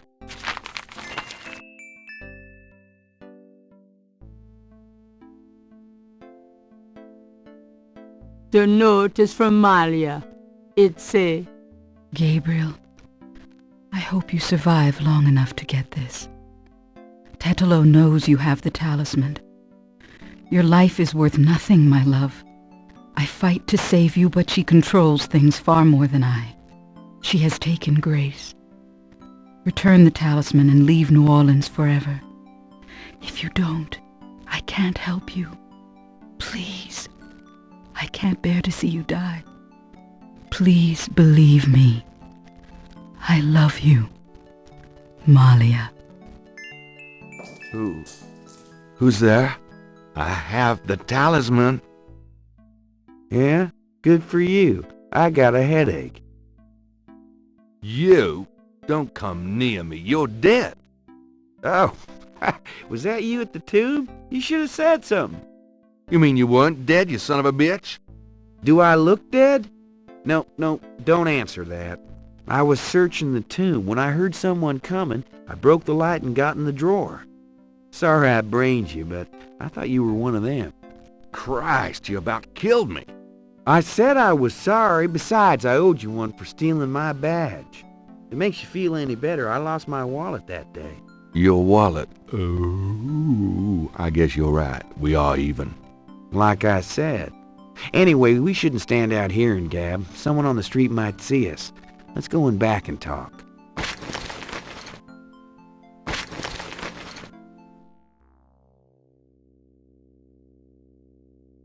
Okay, now let's talk.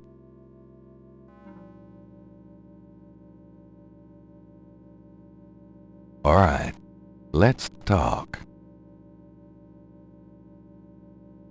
What should we do about Grace? Them voodoo people have taken her, the goddamn bastards. We have to find her and save her, and we can't count on the police department for any help.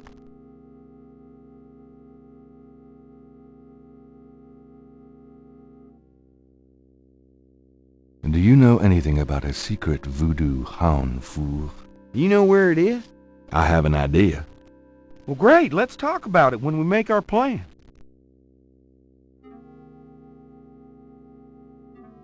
So, fill me in on what you've been doing for the past 5 days. I've been getting smart, that's what. They got me running, I'll admit. But the day a bunch of drum-banging, mumbo-jumbo chanting magicians can catch old Lightfoot Mosley is the day I die. Can't argue with that logic. Now, these guys have it wired, I tell you. From the mayor to a couple of major judges, right down to the beat cops. The Gettys are untouchable from that angle. But once I really start digging, it was like I could see clearly. These guys are into everything that happens in this city, and most people are scared shitless of them, or they don't know about them at all. Let me fill you in on what I've learned in the past 5 days. Okay, have at it. Well, Malia Getty is the head of the cartel.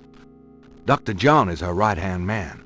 I learned that much. You sure know how to pick 'em, Knight. Uh-huh. She's not really responsible, though, because during these ceremonies, she's ridden by the spirit of her ancestor, Tetelo. You don't say. It's true. Anyway, I have something, a talisman, that I can use against them. It'll help, but they probably still have a power source somewhere in their hound four. Also, this whole thing kind of ties in with my nightmares, see? And my family history. My family does this shadow hunting thing, and about 300 years ago... Look, don't confuse me, okay? You worry about all that metaphysical stuff, and I'll just try and catch the bad guys. Yeah, you'd never believe me anyway. Let's make a plan. What do you think we should do? We need to find the headquarters of the Getty cartel, rescue Grace, and dig up some concrete evidence so that I can take this straight to the FBI. Sounds easy. Uh-huh. Do you have any idea where their headquarters might be? Perhaps. Well, you do seem to have a knack for sniffing out this voodoo stuff. Why don't you see if you can locate it for sure? Meanwhile, I've got some things I've got to do. I'll meet you there later. How will you find it? Damn, that's right. If only I had the tracker from my office. I have it. Really? Good going. You give it to me and leave a signal device at the entrance to the headquarters. All right.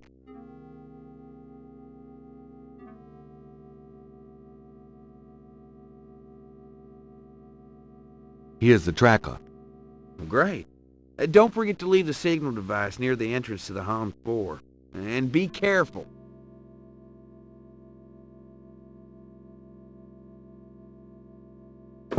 You too.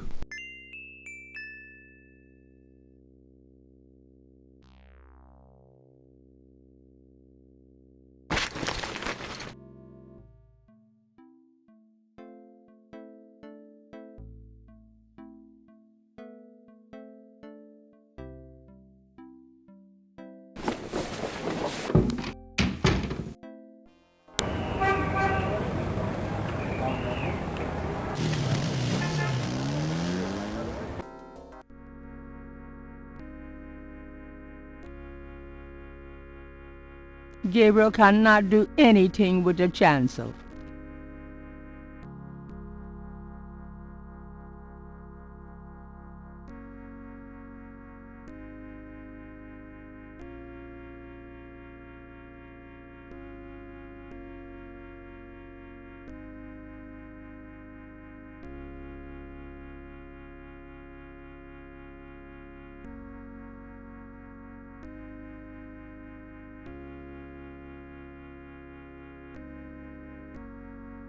This small nook must be used as a ready room for the parish priest.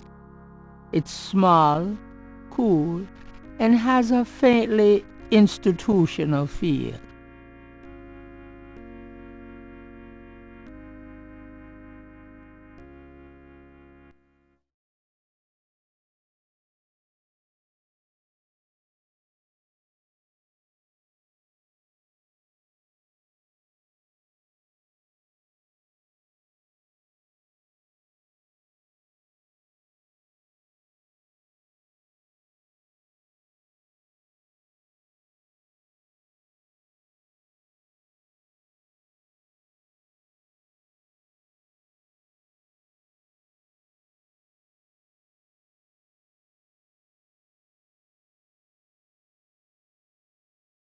Something? It's moving. I knew it. Ride's over. Gabriel puts the snake rod under the bench for Mosley.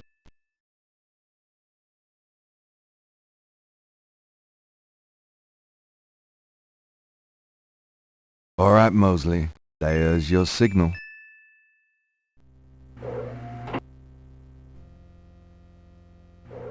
The elevator stops at a room underneath the cathedral.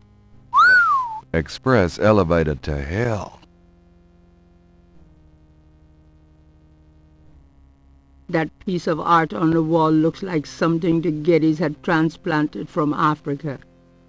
The keypad has a button and a card slot.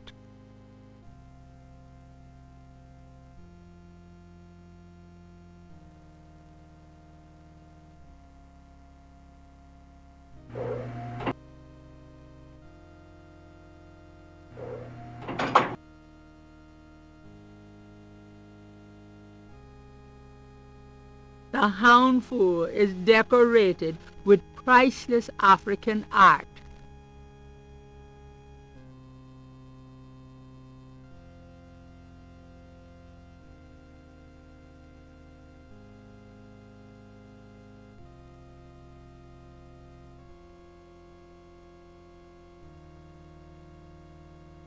The keypad, the archway lead.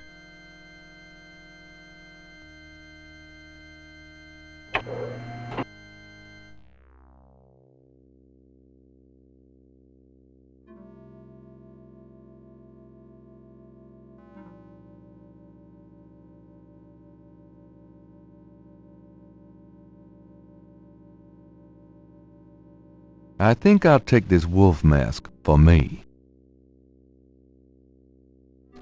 This boar mask seems appropriate for Mosley, if he ever makes it. The bags do not contain. A robe for me.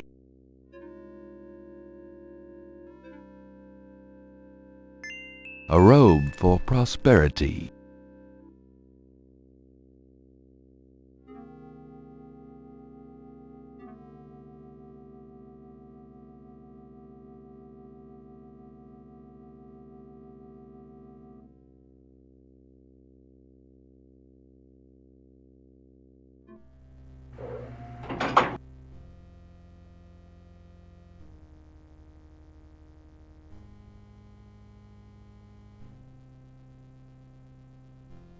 This sign has 8 snakes on it.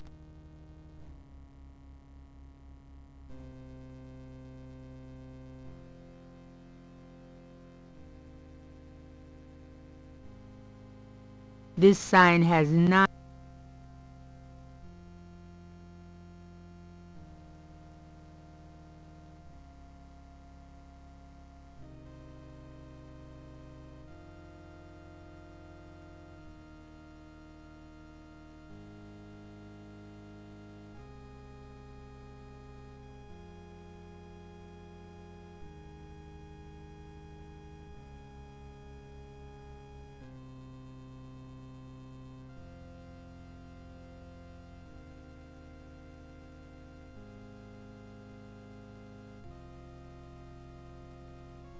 This sign has 3 snakes on it.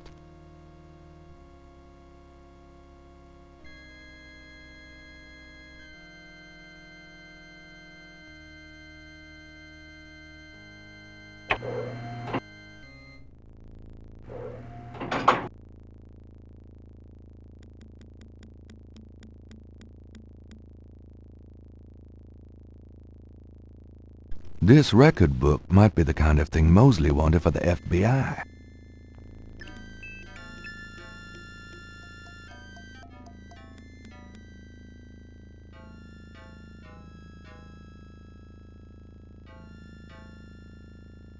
This is the last page of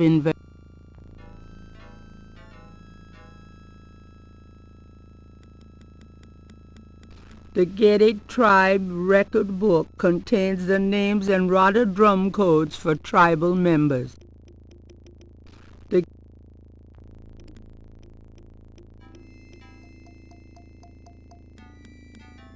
Gabriel reads through the page. Halsey's.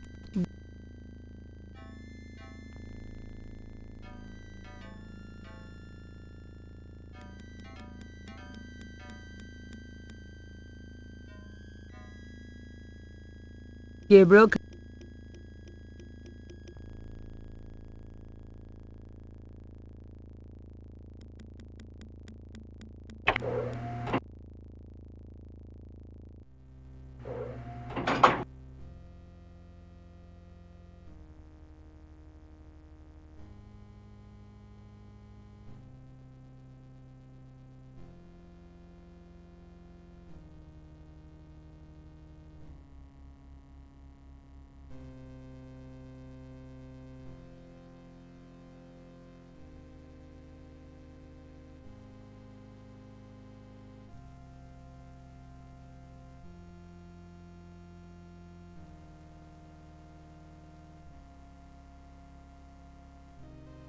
Okay, I'll give it a shot, but I'm no musician.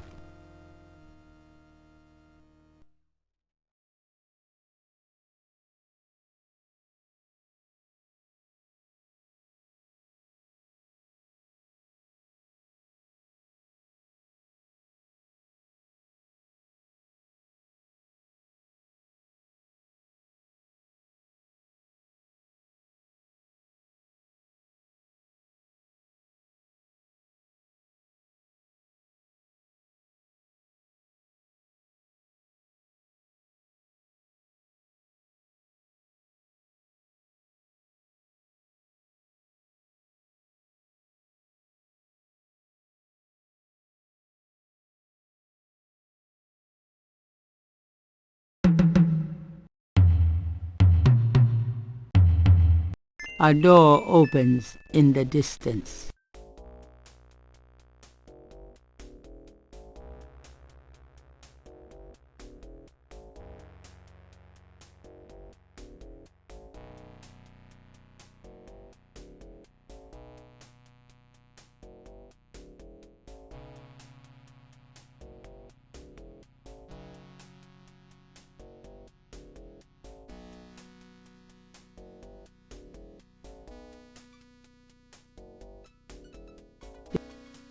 Gabriel Knight.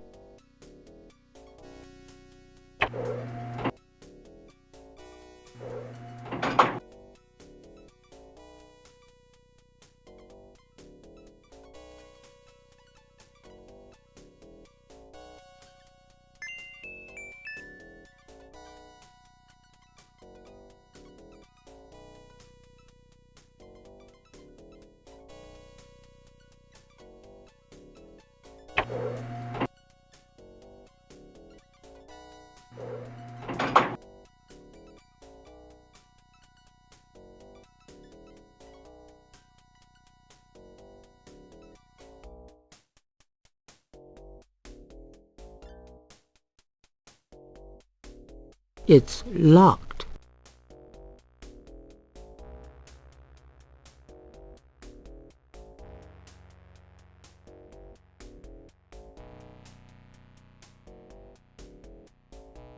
It fits.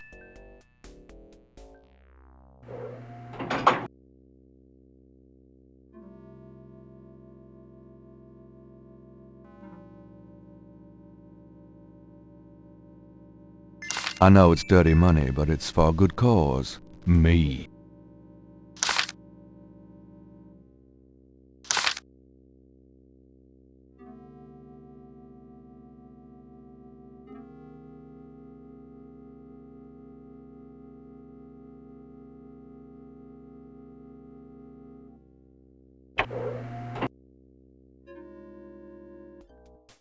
A door opens and shuts in the distance.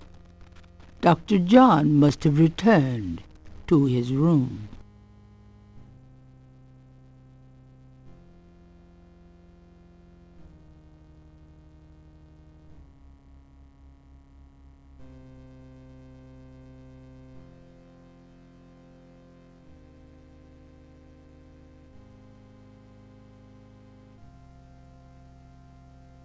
It's locked.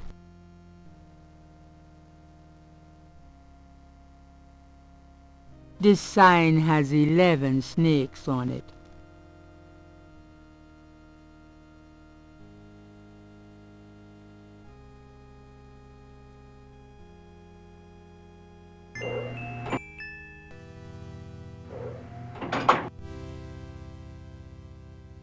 Underneath the surgical lamps is a gurney with a body on it. No one I know. A stainless steel bucket is on the floor. Its contents are better left unsaid. More corpses are stored in wall compartments. It looks like a deep freeze in there. Ugh, I hope those are rubber masks. Human hearts.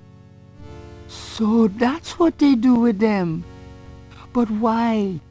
Maybe I shouldn't even ask. They're used for some powerful gris-gris, no doubt. Or maybe that's what Tetelo has for lunch.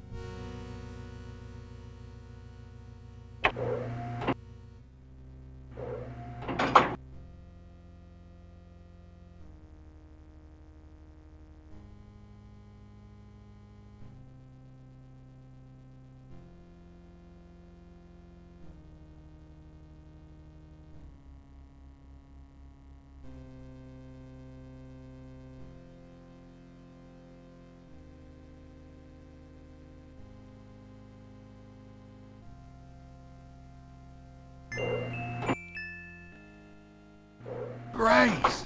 I found her! The sound of Radha drums echo through the Houndvoer. The ritual must be about to begin.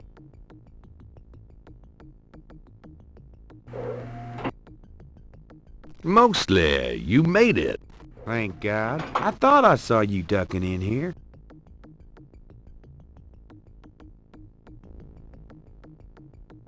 Those goddamn drums started as soon as I got off that elevator thing, and I heard voices from above. I have a feeling the masked voodooies are about to invade. I found Grace. I see that. Check her out, then you and I need to find a way to blend into the woodwork, bud.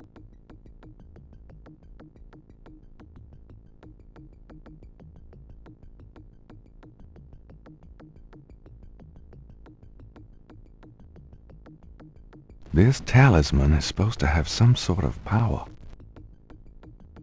Grace! Wake up! Grace! What? What's going on? Gabriel! Mosley! Where are we? What's going on? We're in the Getty Cartel Houndvoer, Grace. The ritual is about to begin. And I'm afraid you're the main course. Is that what those drums are?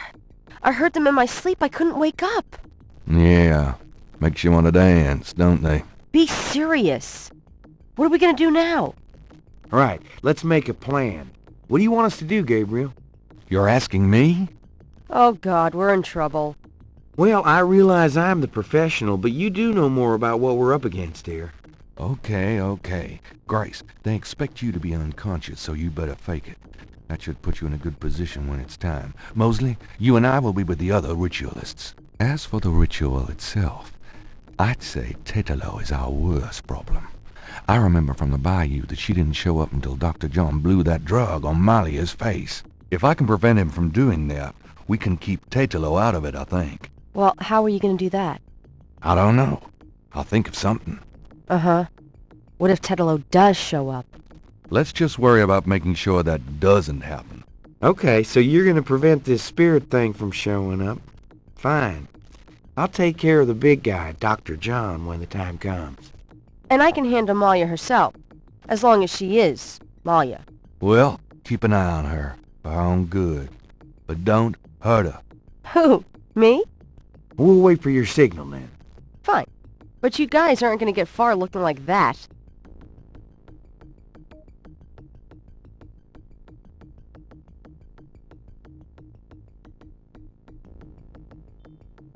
Here, it's a disguise. Gee, a boar. How thoughtful. And what are you, pray tell? A wolf? You goddamn wiener.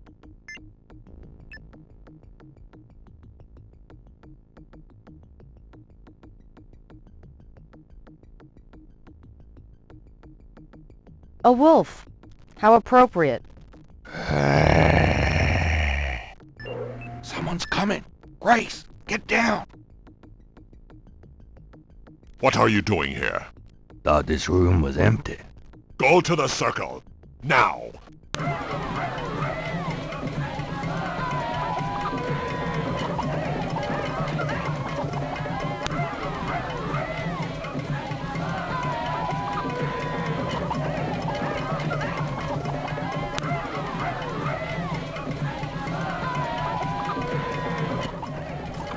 Damn it.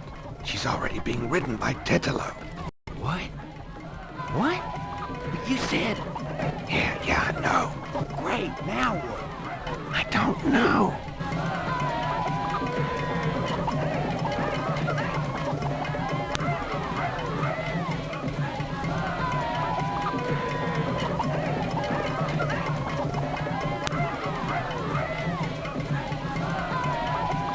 He touches her.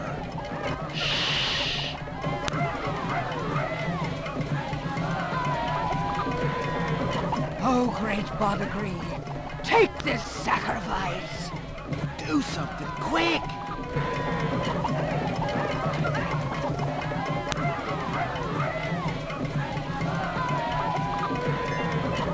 Tetelo, stop!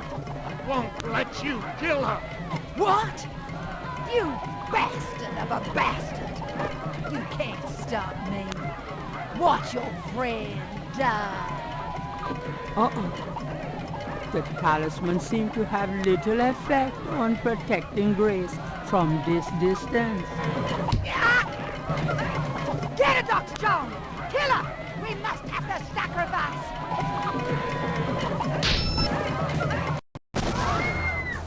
Get out! All of you!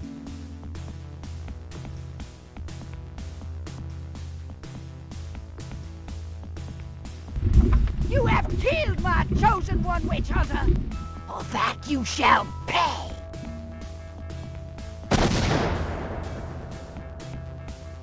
But first, these intruders shall die! Give me the talisman, witch hunter, or your friends will die horribly! Right now! Sure. Tetelo, you want the talisman? Here, catch. Oh! Go on. Get Grace out of here. The talisman will protect you. What about... Just go! You are unarmed now, witch hunter. Approach me and kneel. Malia, are you there? She's too powerful.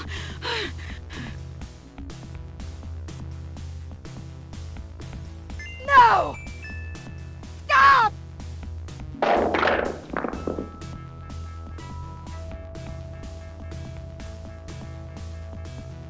Oh, shit!